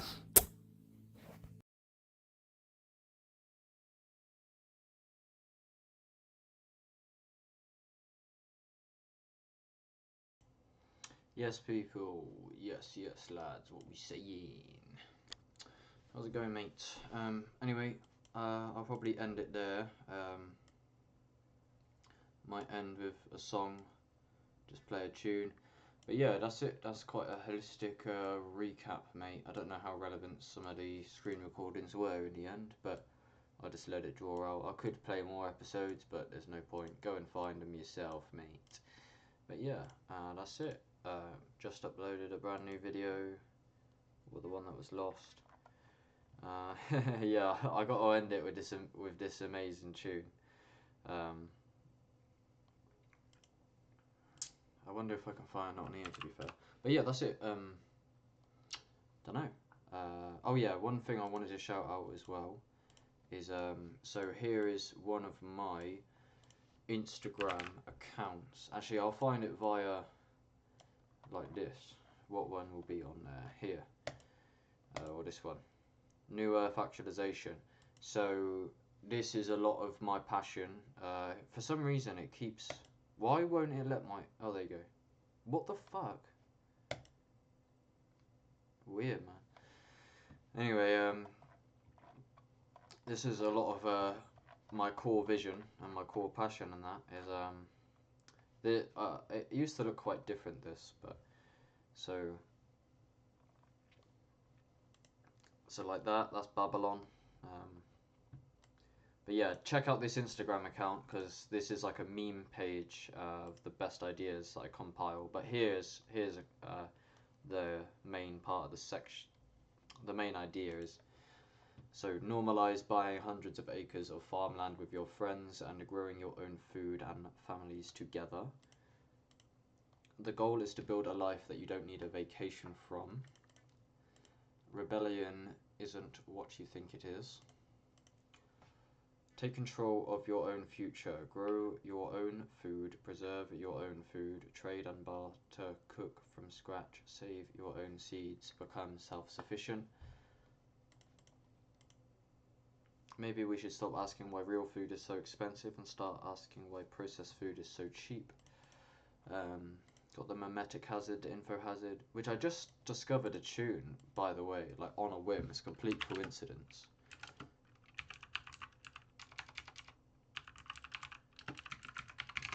I swear, yeah. Cognito, Mr. Traumatic is in a song that is actually called Cognito Hazard, which is literally, that is what this is. So Mr. Traumatic has a song called Cognito Hazard, so that's how you know it's relevant, bro. I'm not just chatting gas.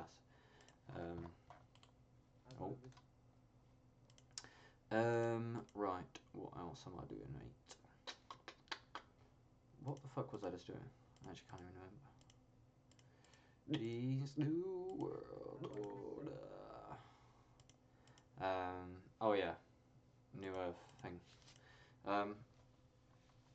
Oh yeah, this is I spoke about Hamza, how he forgot about psychedelics. That's the missing link of Western personal development.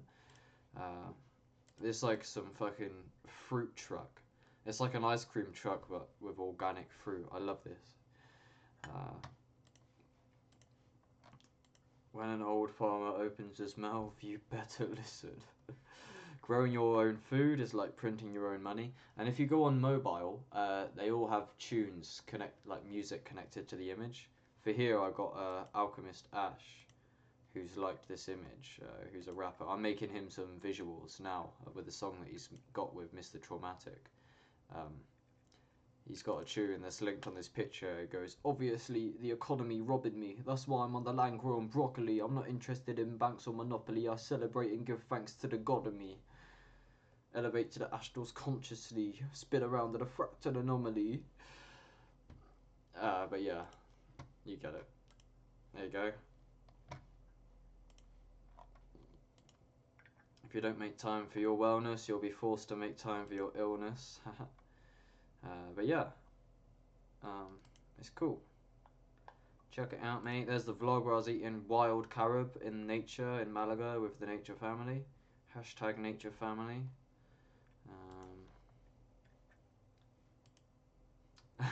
Here we go. Here's a perfect outro. So, with this, I am going to I'm gonna have to leave you with a song.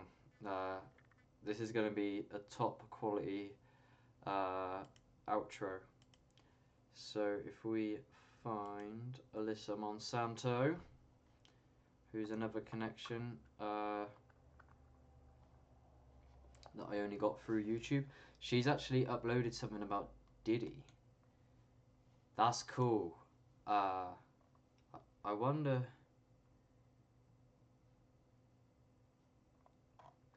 what this is, hey? I'll have a look at that. Anyway, other than that, we want the mixtape.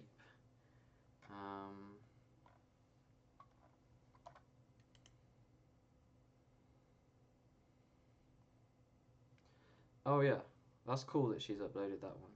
That's new.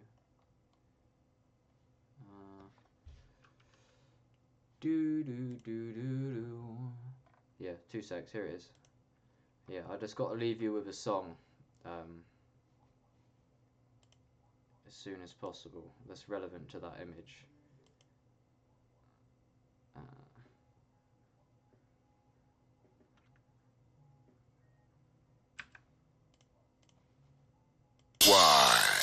What happened, Pele? You used to make fire music. Now you're just going bananas and crackers. Or is it crackers and bananas? That's a hit, Pele. That's a hit. That's our hit, motherfucker.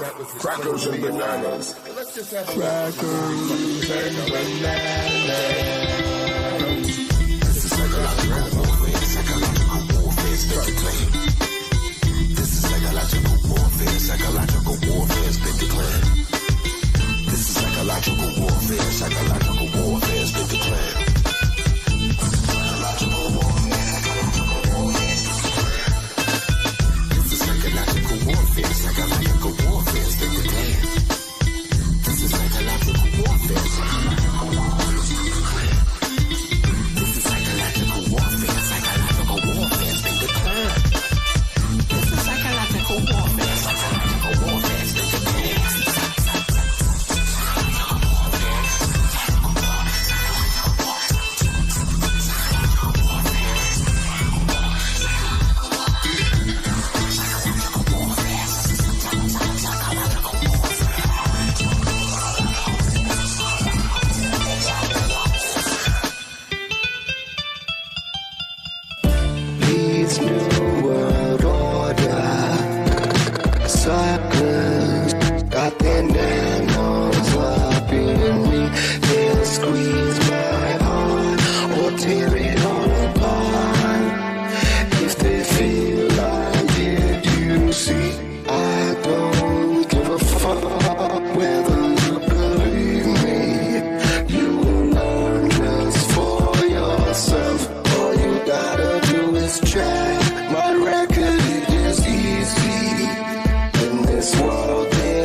Slayer's back. I'm plucking their motherfucking nanos off of my sack. The sheeple don't know how to act. Been giving pearls to swine, it's time to relax. What you're about to see is going on in you right now, everywhere in you. So this is basically what's going on in your cells right now. These are different fibers that you actively moved around with little machines, little robots, nanobots.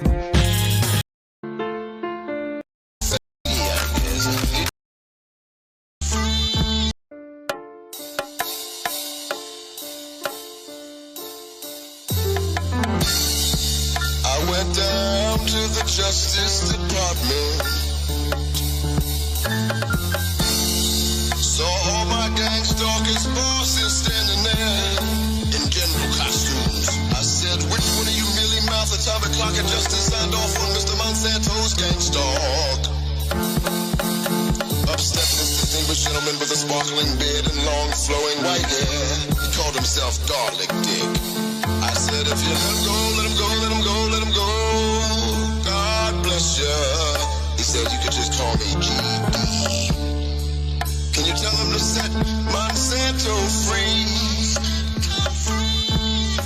He put his chin in his hand for a second and said, you know what, son, I'll do you even one better.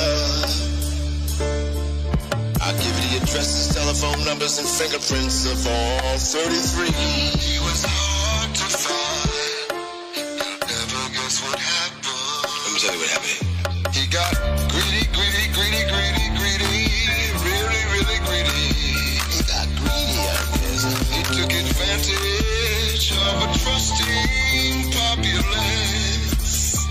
trust him? Why they trust him?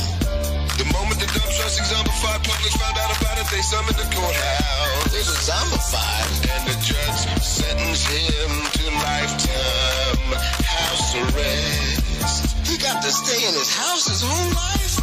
Now that I made you familiar with some of the fabric of my fascinating fable, that was all a fable. Perhaps you won't get tempted by the augmented light. Why do you augment the light? Them magical, powerful 5G space whiz weapons are sure hard to resist now. They press your buttons, come here. But you should wisen up, youngster, don't be a bottom feeding, buzz it, straighten up and fly right. You're a guppy in a pool of piranhas, boy.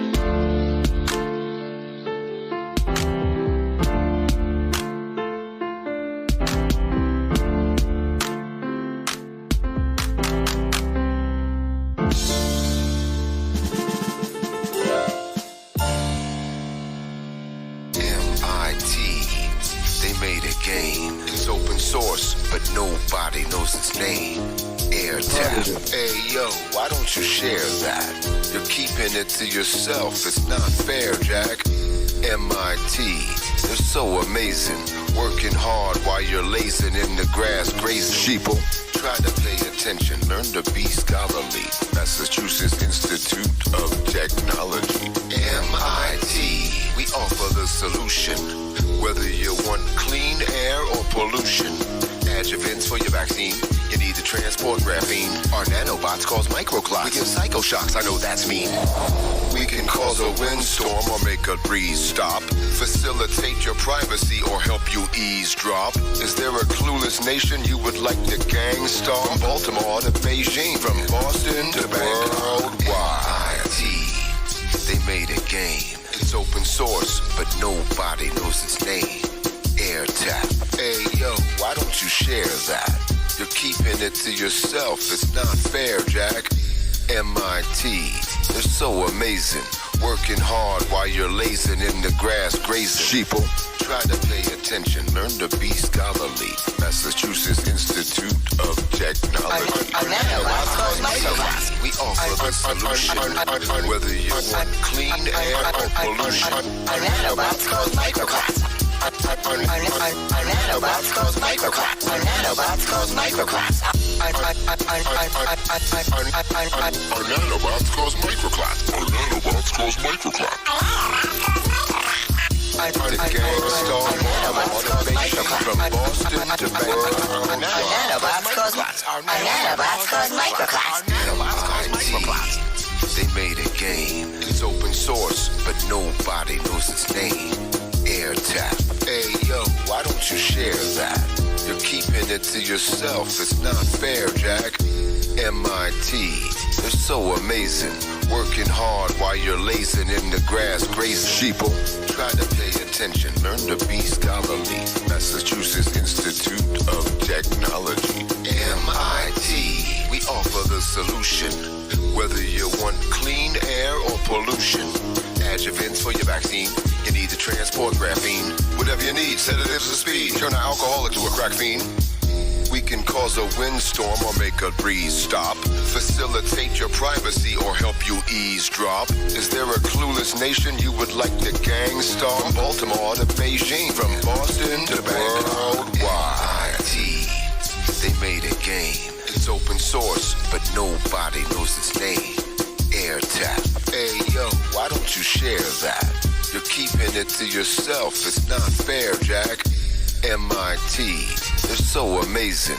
Working hard while you're lazing in the grass, grazing. Sheeple, try to pay attention. Learn to be scholarly. Massachusetts Institute of Technology. MIT, we offer the solution. Whether you want clean air or pollution. Adjuvants for your vaccine. You need to transport graphene. Whatever you need, sedatives of speed. Turn an alcoholic to a crack fiend. We can cause a windstorm or make a breeze stop. Facilitate your privacy or help you eavesdrop. Is there a clueless nation you would like to gang star? From Baltimore to Beijing, from Boston to Bangkok. Worldwide. What happened, Pele? You used to make fire music. Now you're just going bananas and crackers. Or is it crackers and bananas? That's a hit, Pele. That's a hit. That's our hit, motherfucker. Crackers and bananas. Crackers and bananas. This is psychological warfare. Psychological warfare has been declared. This is psychological warfare. Psychological warfare has been declared. This is psychological warfare. Psychological warfare has been declared. Psychological warfare.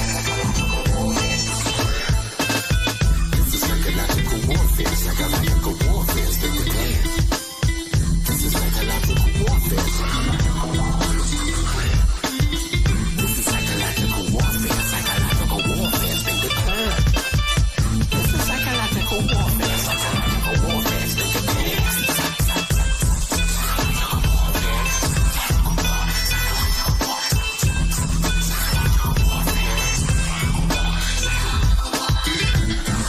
psychological warfare.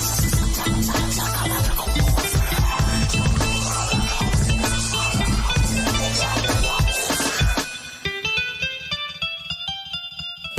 Leads new world order.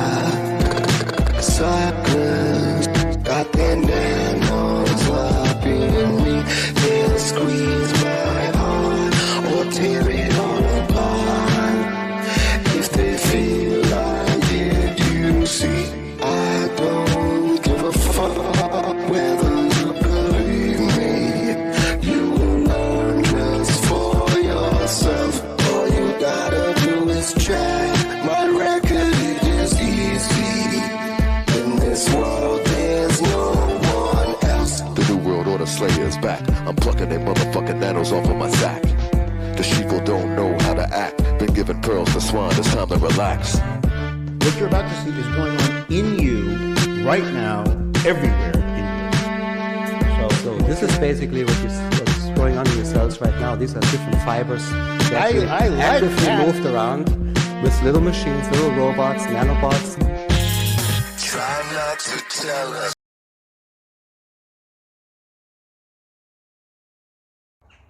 Hello. Hi.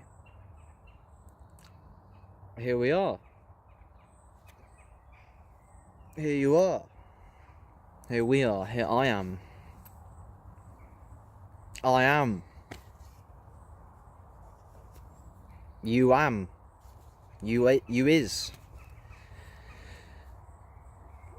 I am. What's going on anyway? How's it going?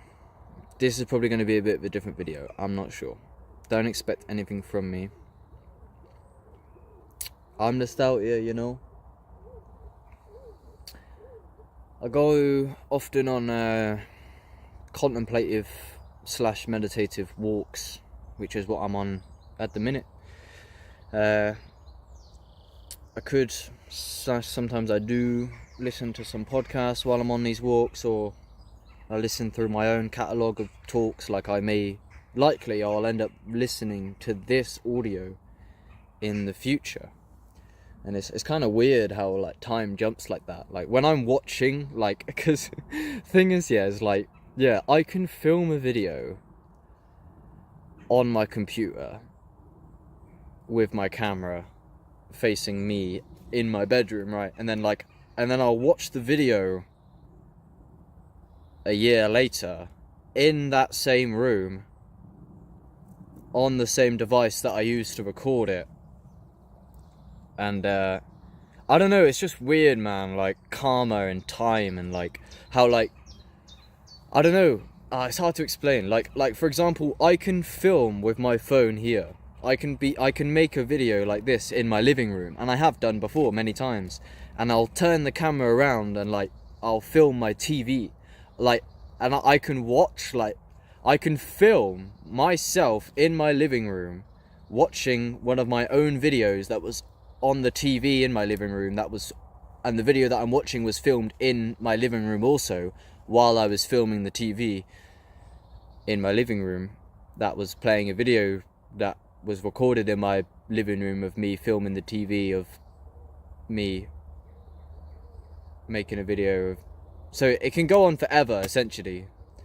I'll prove my point in the future maybe, but I mean, this is just an experience that I've had, and like it's it's just, you can see how it would like mirror to infinity, and like it happens so like automatically, like just looking through my catalogue of videos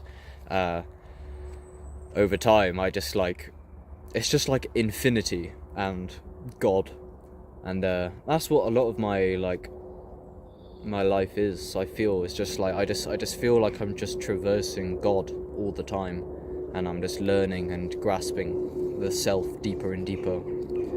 Myself as God, not this ego self.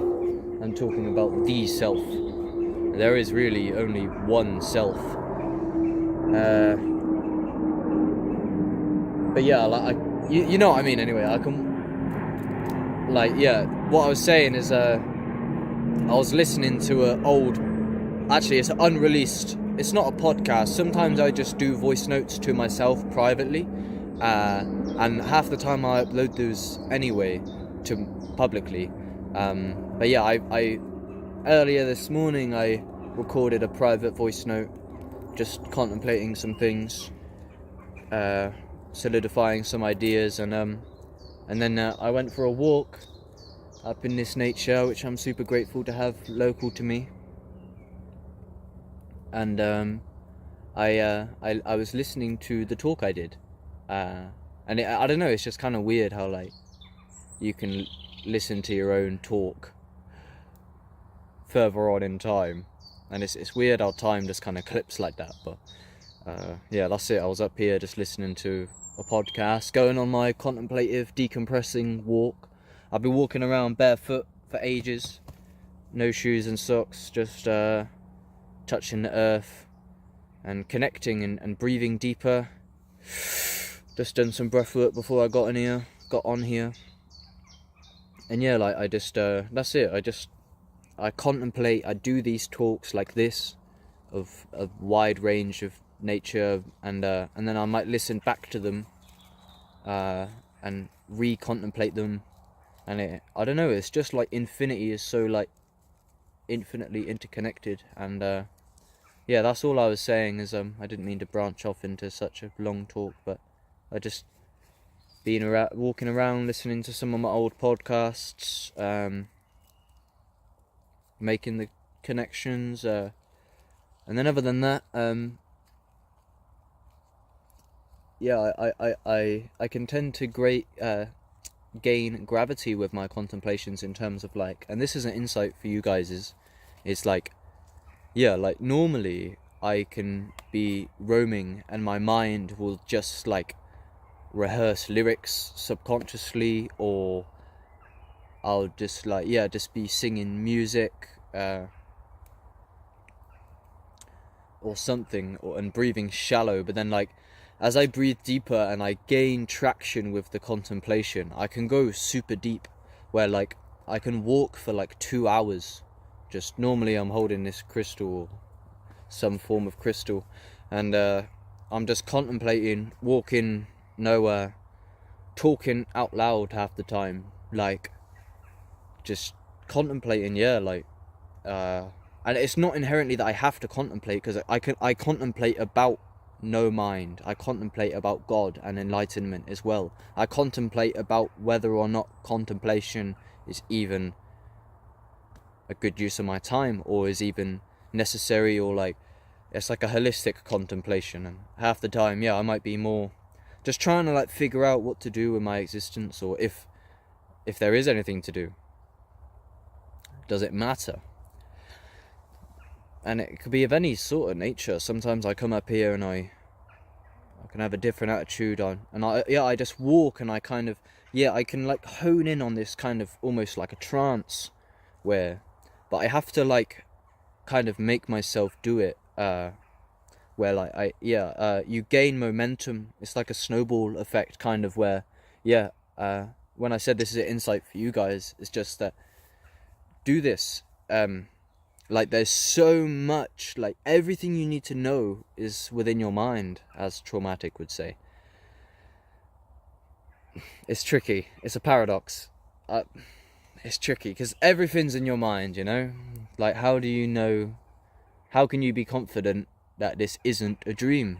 Or it is? But yeah, I just mean, like, there is, like, so much in your mind, and, like, and that's where the answers really are. And that's, I know Leo Gura says that of actualize.org is the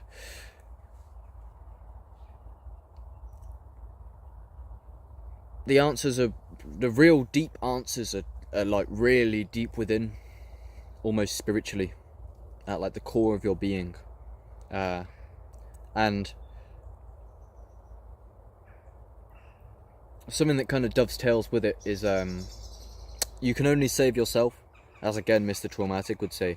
But I was watching a video earlier by The Conscious Man on YouTube, and his videos, one of them was called like No One Gives a Fuck About Your Mental Health, and the other one was like Modern Men Are Not Okay. And in the No One Gives a Fuck About Your Mental Health, he's saying basically like, yeah, like no one saves anyone. You can really only save yourself.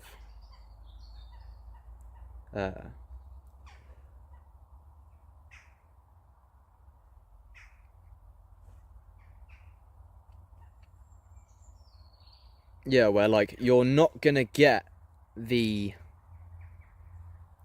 You can get a lot of good theoretical foundation, and books and podcasts and things are, of course they can be valuable. Of course they have their place, but the real deepest answers you will not get from an external source.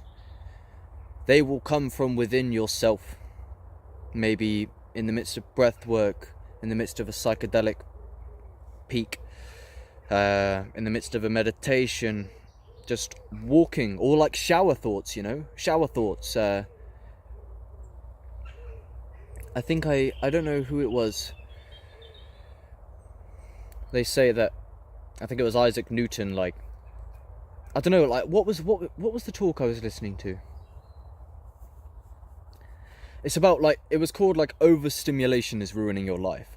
And just the nutshell was, like, yeah, if you don't have this kind of decompressing of, like, again, to dovetails of everything that I've been saying, is just, like, I come up here on this nature walk without a particular plan, and I'm just breathing and like, stopping, listening, stop consuming. Like, I rarely listen to the podcast when I do this walk. I used to a lot more, but these days, these solo walks for me are like super like contemplative and very valuable. Like I come up here to the peak of this hill, like it's called Folly Tower, and I normally leave this place with wisdom of some description. Like, I go on this walk, I walk to the peak, I sit up at the peak, which is where I am now, I contemplate, I breathe, I think, maybe I listen to a few podcasts of some description, I write, maybe I got a book with me today, pen and paper, and yeah, normally by the time I wrap it up and go back down, I've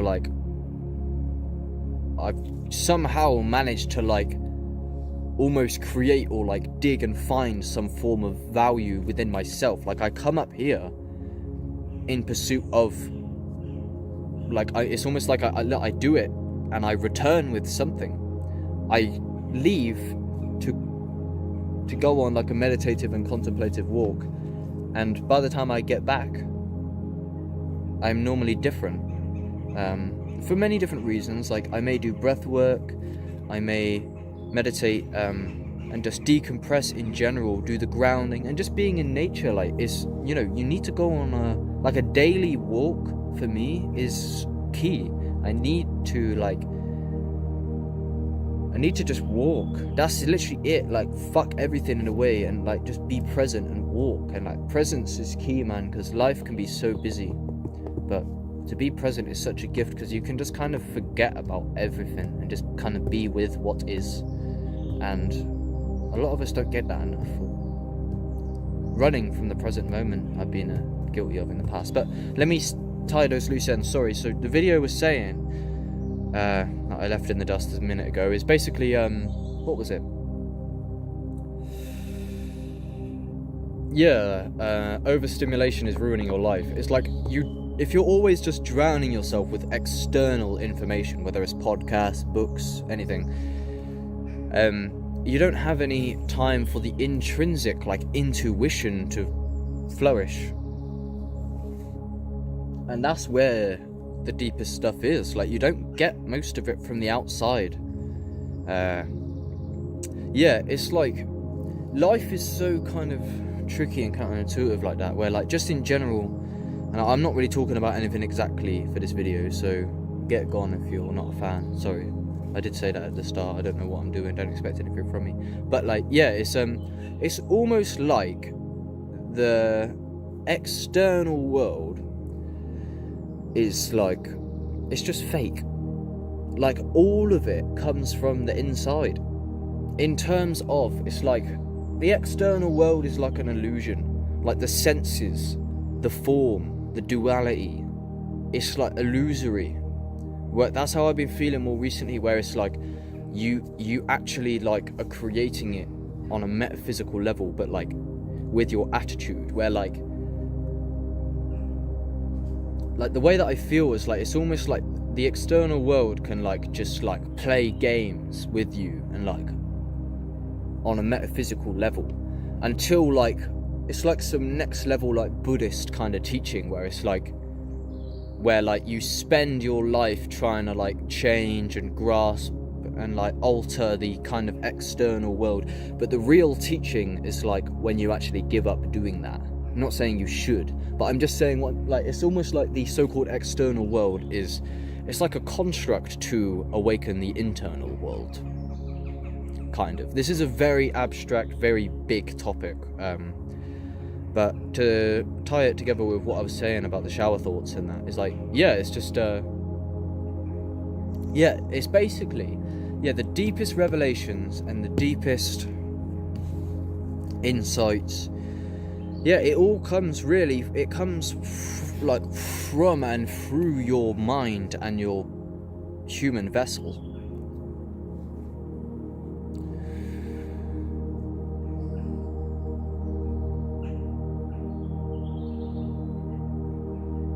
And it's tricky because, yeah, the internal world is, like, invisible, especially with such a materialistic, practical culture as, we've gone sick with, like, this pragmatism and materialism of, like, paying attention to the material, visible surface of things, the tangible, physical, and that kind of metaphysics or paradigm,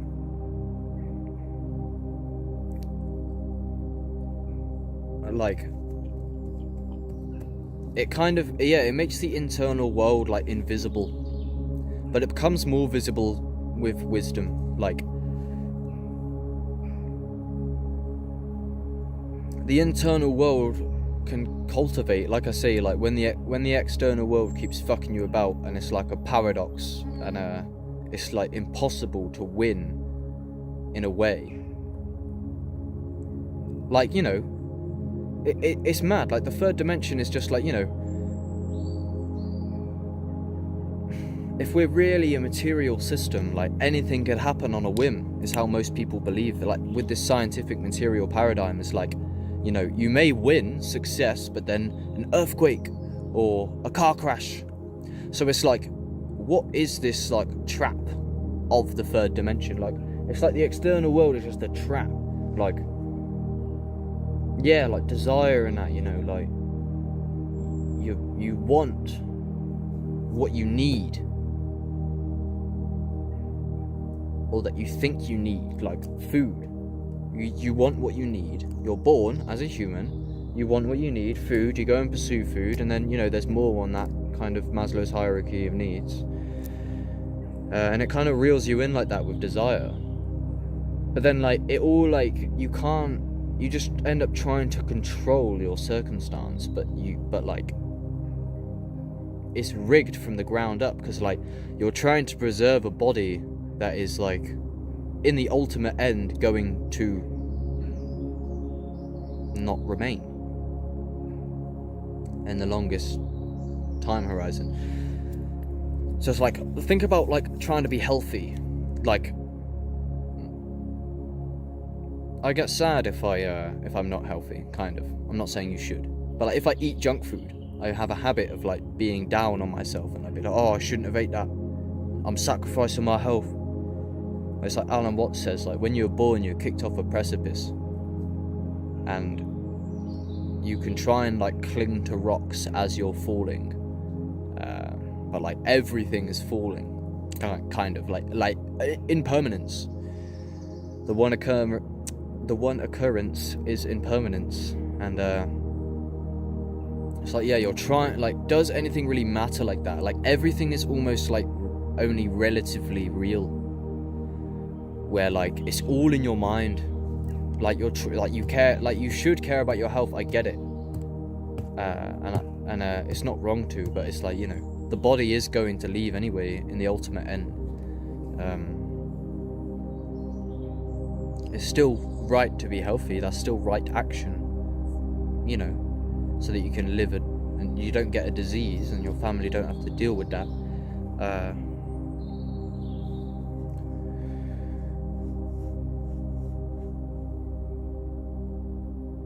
But yeah, it's like that's what I mean. It's like a lifetime of like fighting yourself, like trying to be healthy, but then caving into the bad habit. A lifetime of trying to like anything. Like you can build a successful, it's like Monopoly, yeah, like the board game Monopoly. You can win all of the stuff on the board, you can buy all of the expensive properties, and you can defeat everyone, you can get all of the money, and you can win. But at the end of the game, it all goes back into the box. Kind of like same with what the health I was just saying, like it all goes back into the box. Where we come from. Where did we come from? That's a very good question. I might get into that in a minute. But yeah, it's that's it. So what I'm saying is like you're like chasing your own tail in samsara, which is like this incarnation matrix of like trying.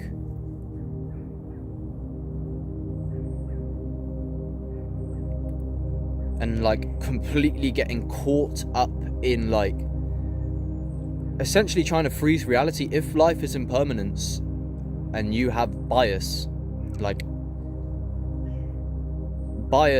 yeah, it's like a limited form of love almost, where you love the good and you don't want the bad, and that's understandable.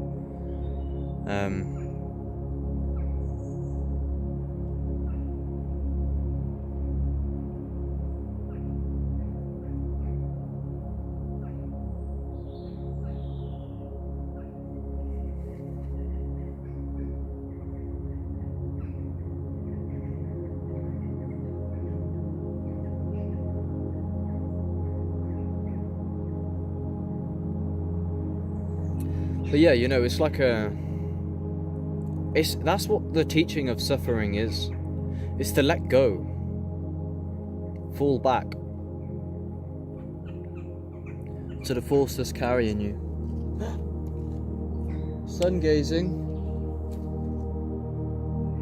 I don't know, there's some clouds. Looks like I can see a sun gazing time opening up. But I think there's some clouds in the way. But yeah, I just mean in terms of samsara, it's like, yeah, it's like, you know,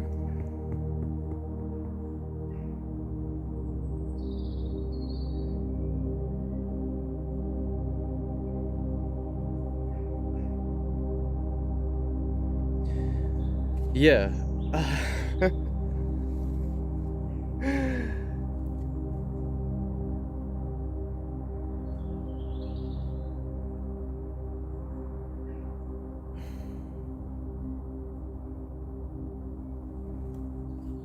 It's like, what is the point? So what I mean is like you just keep like, yeah, it's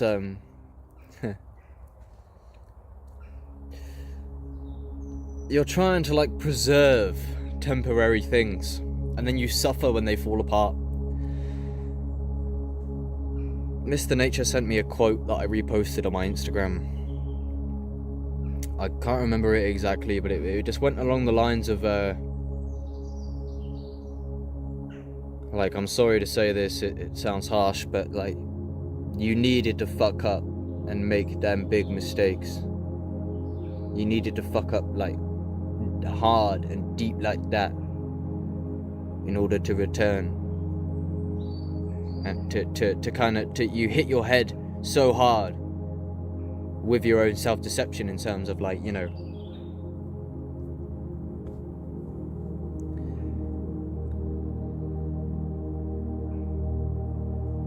you keep getting caught up in finite things like,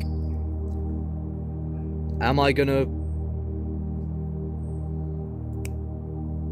Sorry, I'm fucking failing. What I mean is, like, most people in culture, most of humanity, most lives are like you what the quote was saying essentially is like, you fuck up, and yeah, you can keep failing, and there's only, you know, when you keep failing, there's only really one place to return to in the end. If the ego is not giving us gratification, kind of like, you know, you keep trying to hold on and maintain these finite forms, like, will this work out or won't it? Is it a yes or is it a no? Am I gonna win or am I gonna lose? Am I gonna succeed or am I gonna fail? Does she like me or doesn't she? Is he gonna reply to my message or isn't he?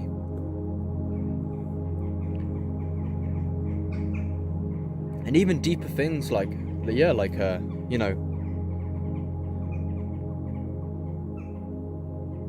am I gonna win the lottery? Does my missus have cancer? Or something like that. And it's like these binary, like, yes or no, and like you're hinging everything off of it, where, like, for example, I'm supposed to be making a music video right now for the conscious rapper community. I've made the vast majority of it. It's taken me over like 2 full days and it still was not done. I did not expect it to take that long. I bit off more than I could chew, and that's kind of why I took a step back a bit, because I just fucking traumatized myself by...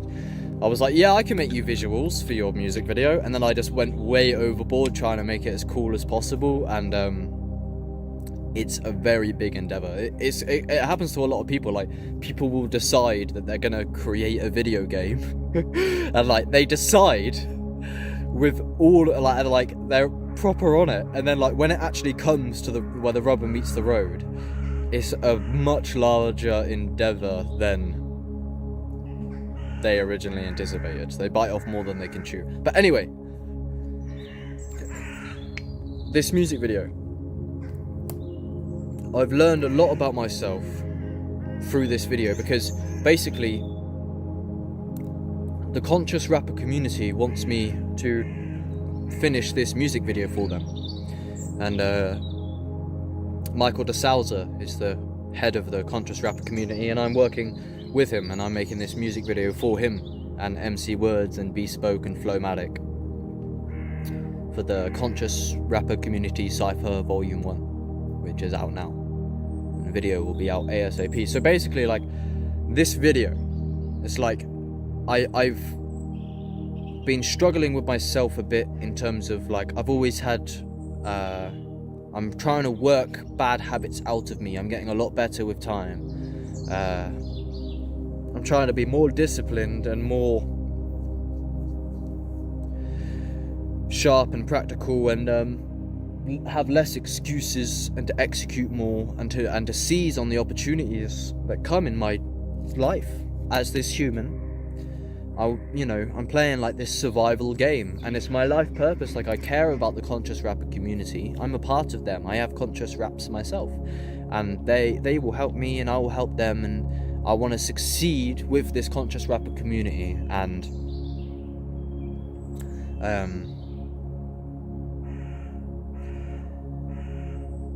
I want the rappers in there to be successful. I want to complete this music video. I want to upload the music video.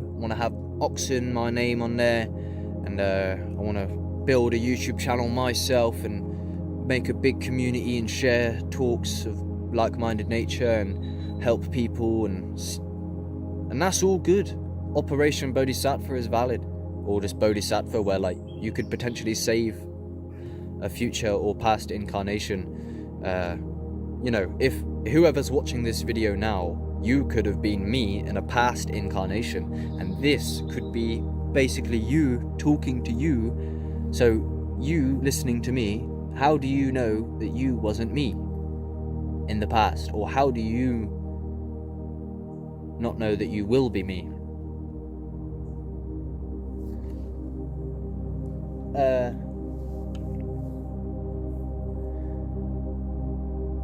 So therefore you can only save yourself, almost in terms of like, you know, well, I will likely incarnate into the future, you know, and maybe I'll find my own YouTube channel. Maybe I'm watching this video right now through that pair of eyes, right? You watching me now, maybe I am you, and maybe I'm watching me, and I am not conscious that I was me. I forgot my previous incarnation. So perhaps if I could say something, or if you could figure something out, and if you could make a video yourself, perhaps I will stumble onto it and repeat it, and like we can solidify a truth and save ourselves from delusion.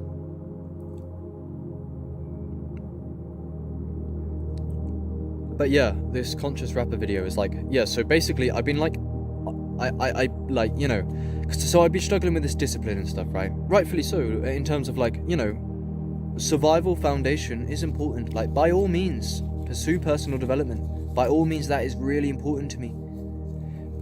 But what I'm kind of talking about here is kind of recognizing the temporary nature of it, in a way. But then again, you can't say everything's meaningless like that, because Operation Bodhisattva, which I've spoke about before, can indeed be valid.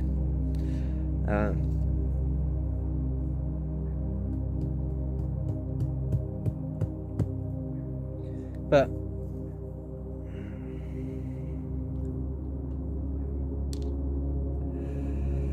so yeah, I was like, I ended up getting into this like mode where like, yeah, to be honest, I'm not in the best place in my life to be pursuing making this music video, because I got other things I need to do. I need to like work on my survival foundation, and like in terms of making sure that I have money coming in. I need to find some work and things. Like I'm kind of busy in terms of, yeah, I've got a lot on my plate that I need to sort out, because me and my family's financial situation is not great. So I need to figure that out. You can see how pursuing something like this, or making a video for the conscious rappers, like, you know, I need money, I need food for the next few weeks. I haven't really particularly got too much time to be even doing something like this. Like, I shouldn't really even be doing this. Like, I got a lot I need to do, and really I need to take a step back, and I will take a step back, where like I'm not ready for this exactly right now, which is why I don't try and push my content too hard. I'm not really trying to get a fat audience at the minute, because I'm not ready. I don't feel I am. Kind of. It depends. It's very paradoxing.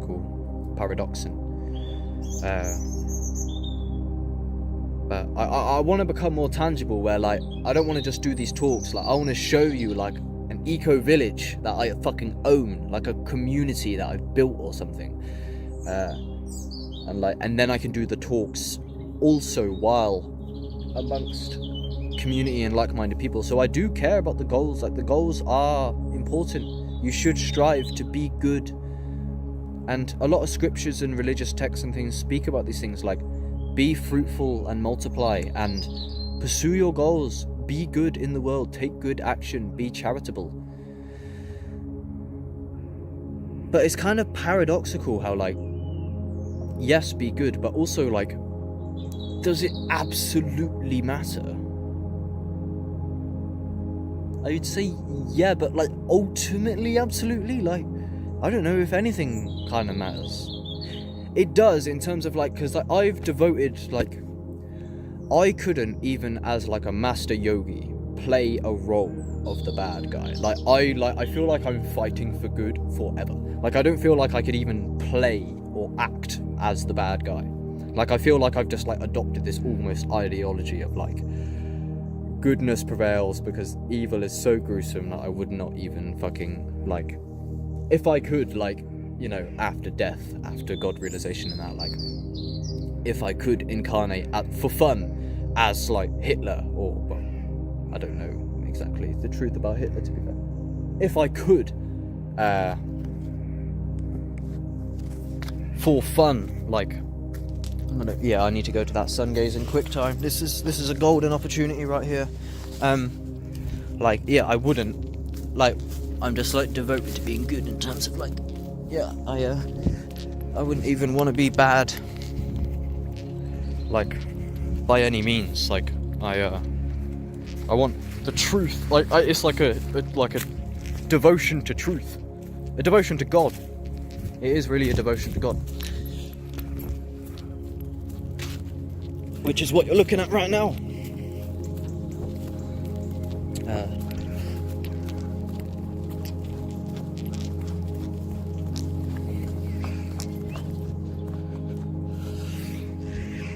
Just gonna stare at this sun. So what the fuck was I on about? Sorry. So yeah, I ended up like my self-worth and my self-judgment kind of was hinging off of this Conscious Rapper Community video. Rightfully so, as like, if you're familiar with Hamza and just general kind of grounded Western personal development, they'll tell you that, like, you should feel like shit if you don't execute on your goals. And they're not wrong in a way. It's a balance. But like, what I'm saying is like, so as I watched myself, like, I began to struggle with being disciplined with finishing this music video. Everyone wants me to finish the video. I'm being a bit of a long guy. I'm not making excuses. I'm literally just saying, like, I'm sorry, I'm just being long. There's other things in my life I need to focus on. I am kind of struggling a bit on and off with, like, I don't know, maybe I'm smoking weed, and sometimes I have these depressive episodes still, like burning through some karma type thing. But yeah, like on a metaphysical level, like I saw like how my self-worth was being derived from whether or not I had completed this video. Where like, and I kind of saw it from like a meta perspective, as like, I'm actually deriving like my self-love and my self-worth from like my productivity. Where like, and you're right to do that, and that's how spirituality can almost get in the way of being productive, where like, so it's a balance. Don't go too hard on one end or the other. But yeah, so what I'm talking about with this like samsara thing is, yeah, it's just like, again, will I finish the video or won't I? Will they like the video or won't they? Will it get done in time or won't it? And it's like, I'm actually like trapping my awareness in this binary, like, very finite thing, you know what I mean? Because like, you as consciousness, you're like spacious openness forever, and you're actually trapping yourself in a binary thing of like, of this impermanence. It's like, almost like, yeah, a dream. Like, you can dream at nighttime, right? And you can dream all sorts of scenarios, all sorts of drama, and you can really get involved in that drama. Like, not long ago I dreamt some form of like robbery or burglary, or like, yeah, just like a drama, like, you know, I can't remember exactly, the dreams are vague at this point. And you can be really into it, you know, like you're with your family in the car and you're driving to the beach, and this is happening, and this person says that, and that causes that reaction, and that means this, and then these people fall, and it's like, you're actually in it, right? And then you wake up, the whole thing was fake in terms of like, if reality is just infinite consciousness, and if there's no difference between reality and dream, it's like, you know, even with this video, not that I shouldn't get it done, but it's like, you know, like, oh no, I haven't finished the video in time, and then I just wake up, like, how do I not know this in a dream? So like, that's what I mean by like how the form is fake. Like basically, like, for example, like one of my friends killed himself, and then I've met that friend like in dreams many times, where like I'm like, oh my god, hi, I haven't seen you for so, or like, yeah, I had a dream once upon a time, yeah, I had a dream that I went to that friend's house and his mum and that were there, and they were like, and there was this revelation that he actually was still alive. He like faked his death. So then I'm with him and I'm like, oh, that's mad, you faked your death, it's so cool that you're still here, and I'm like involved in this drama and this plot, and then I just wake up and I'm like, he's still dead. But how do I know that I've actually woke up? How do I not know that I'm still dreaming? I've just uploaded on my YouTube, and it's on my Spotify podcast and that as well, is inner and outer space are exactly the same, where it's essentially like so I dream, as I just told you. I had a dream. So like in real life, yeah, like this actually happened in real life, right? Forget everything I just said. In real life, my friend actually did kill himself. This is the friend who killed himself on magic mushrooms. That doesn't really matter exactly the details, right? And then I dreamt that actually he just faked his death and he's still alive. And then I woke up and realized that that was a dream. How can I be certain that I didn't just dream that I woke up and I dreamt that I realized that what I just experienced was a dream? So I dreamt that my mate actually didn't kill himself, and then I wake up and realize that that was just a dream, and I'm like, oh, he's still dead after all, it was just a dream. How do I not know that the dream actually never ended and I just dreamt that I woke up? But the vibration and the frequency and so to speak kind of changed, where it's like, just because it's more vivid and it's less like slippy like a dream, like just because the frequency of the dream and the vibration of the consciousness changed doesn't mean it isn't fundamentally the same thing. Like, because it's all just awareness ultimately, right? And on psychedelics as well, keep in mind this friend actually killed himself on psychedelics. Psychedelics, in my experience, make the dream lucid. Like, you can literally have a lucid dream while you're awake. I often say they make you dream while you're awake.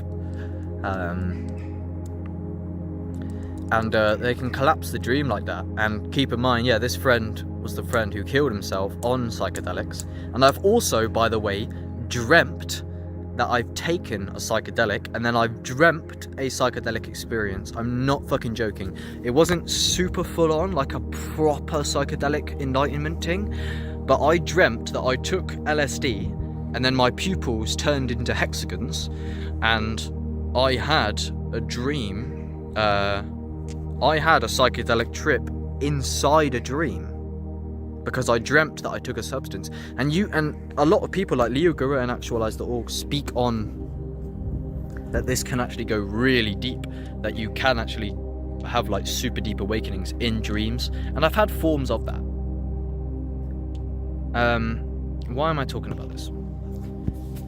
It's because the form is an illusion, and the wisdom is when you fucking dance through all of this form, and you cling, and you desire, and you try, and you like, oh no, this is happening, oh no, someone killed themselves, oh no, my missus is leaving me, oh no, my missus has cancer, oh no, I'm not completing the video, oh no, it's like your God is actually making itself asleep. Oh no, I ate the junk food. Oh no, my health. It's like, these are very finite binary things, and you are not finite or binary. You are infinite non-duality. Finite binary versus infinite non-duality. Finite binary versus infinite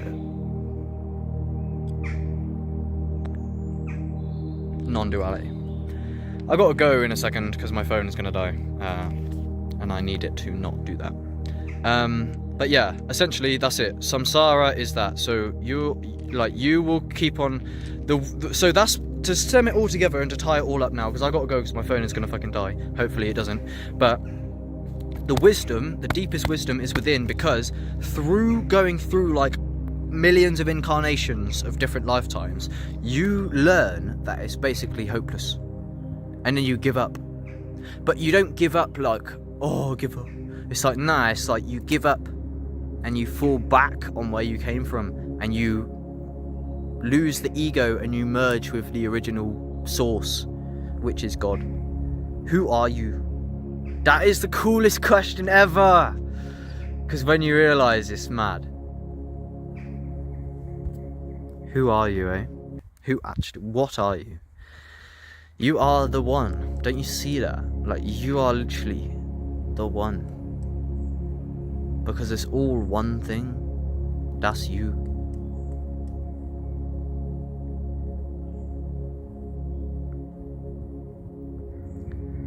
So, yeah, the wisdom comes from within. That's what I mean. Nothing external is the real wisdom. The real wisdom is like an inner knowing, an inner being, an inner intuition. So like, when you like see how temporary all of the form is, when you see how impermanent all of the form is, when you suffer enough and you go through the trials and tribulations long and long enough, eventually, this is why suffering is grace, because it's trying to take you back to what you've lost. Like, it's like a wake-up call. Suffering is a wake-up call. It's that there's something wrong in a way, but there isn't. It's that you're suffering because you are biased. You're suffering because you're selfish. You're suffering because you're trying to freeze forms in impermanence. So the real wisdom comes from being blown out. You try and you try and you try to control. You try and keep it all together. But eventually it will overflow. It will overflow, and that flow will take you with it. And that is when you go with God.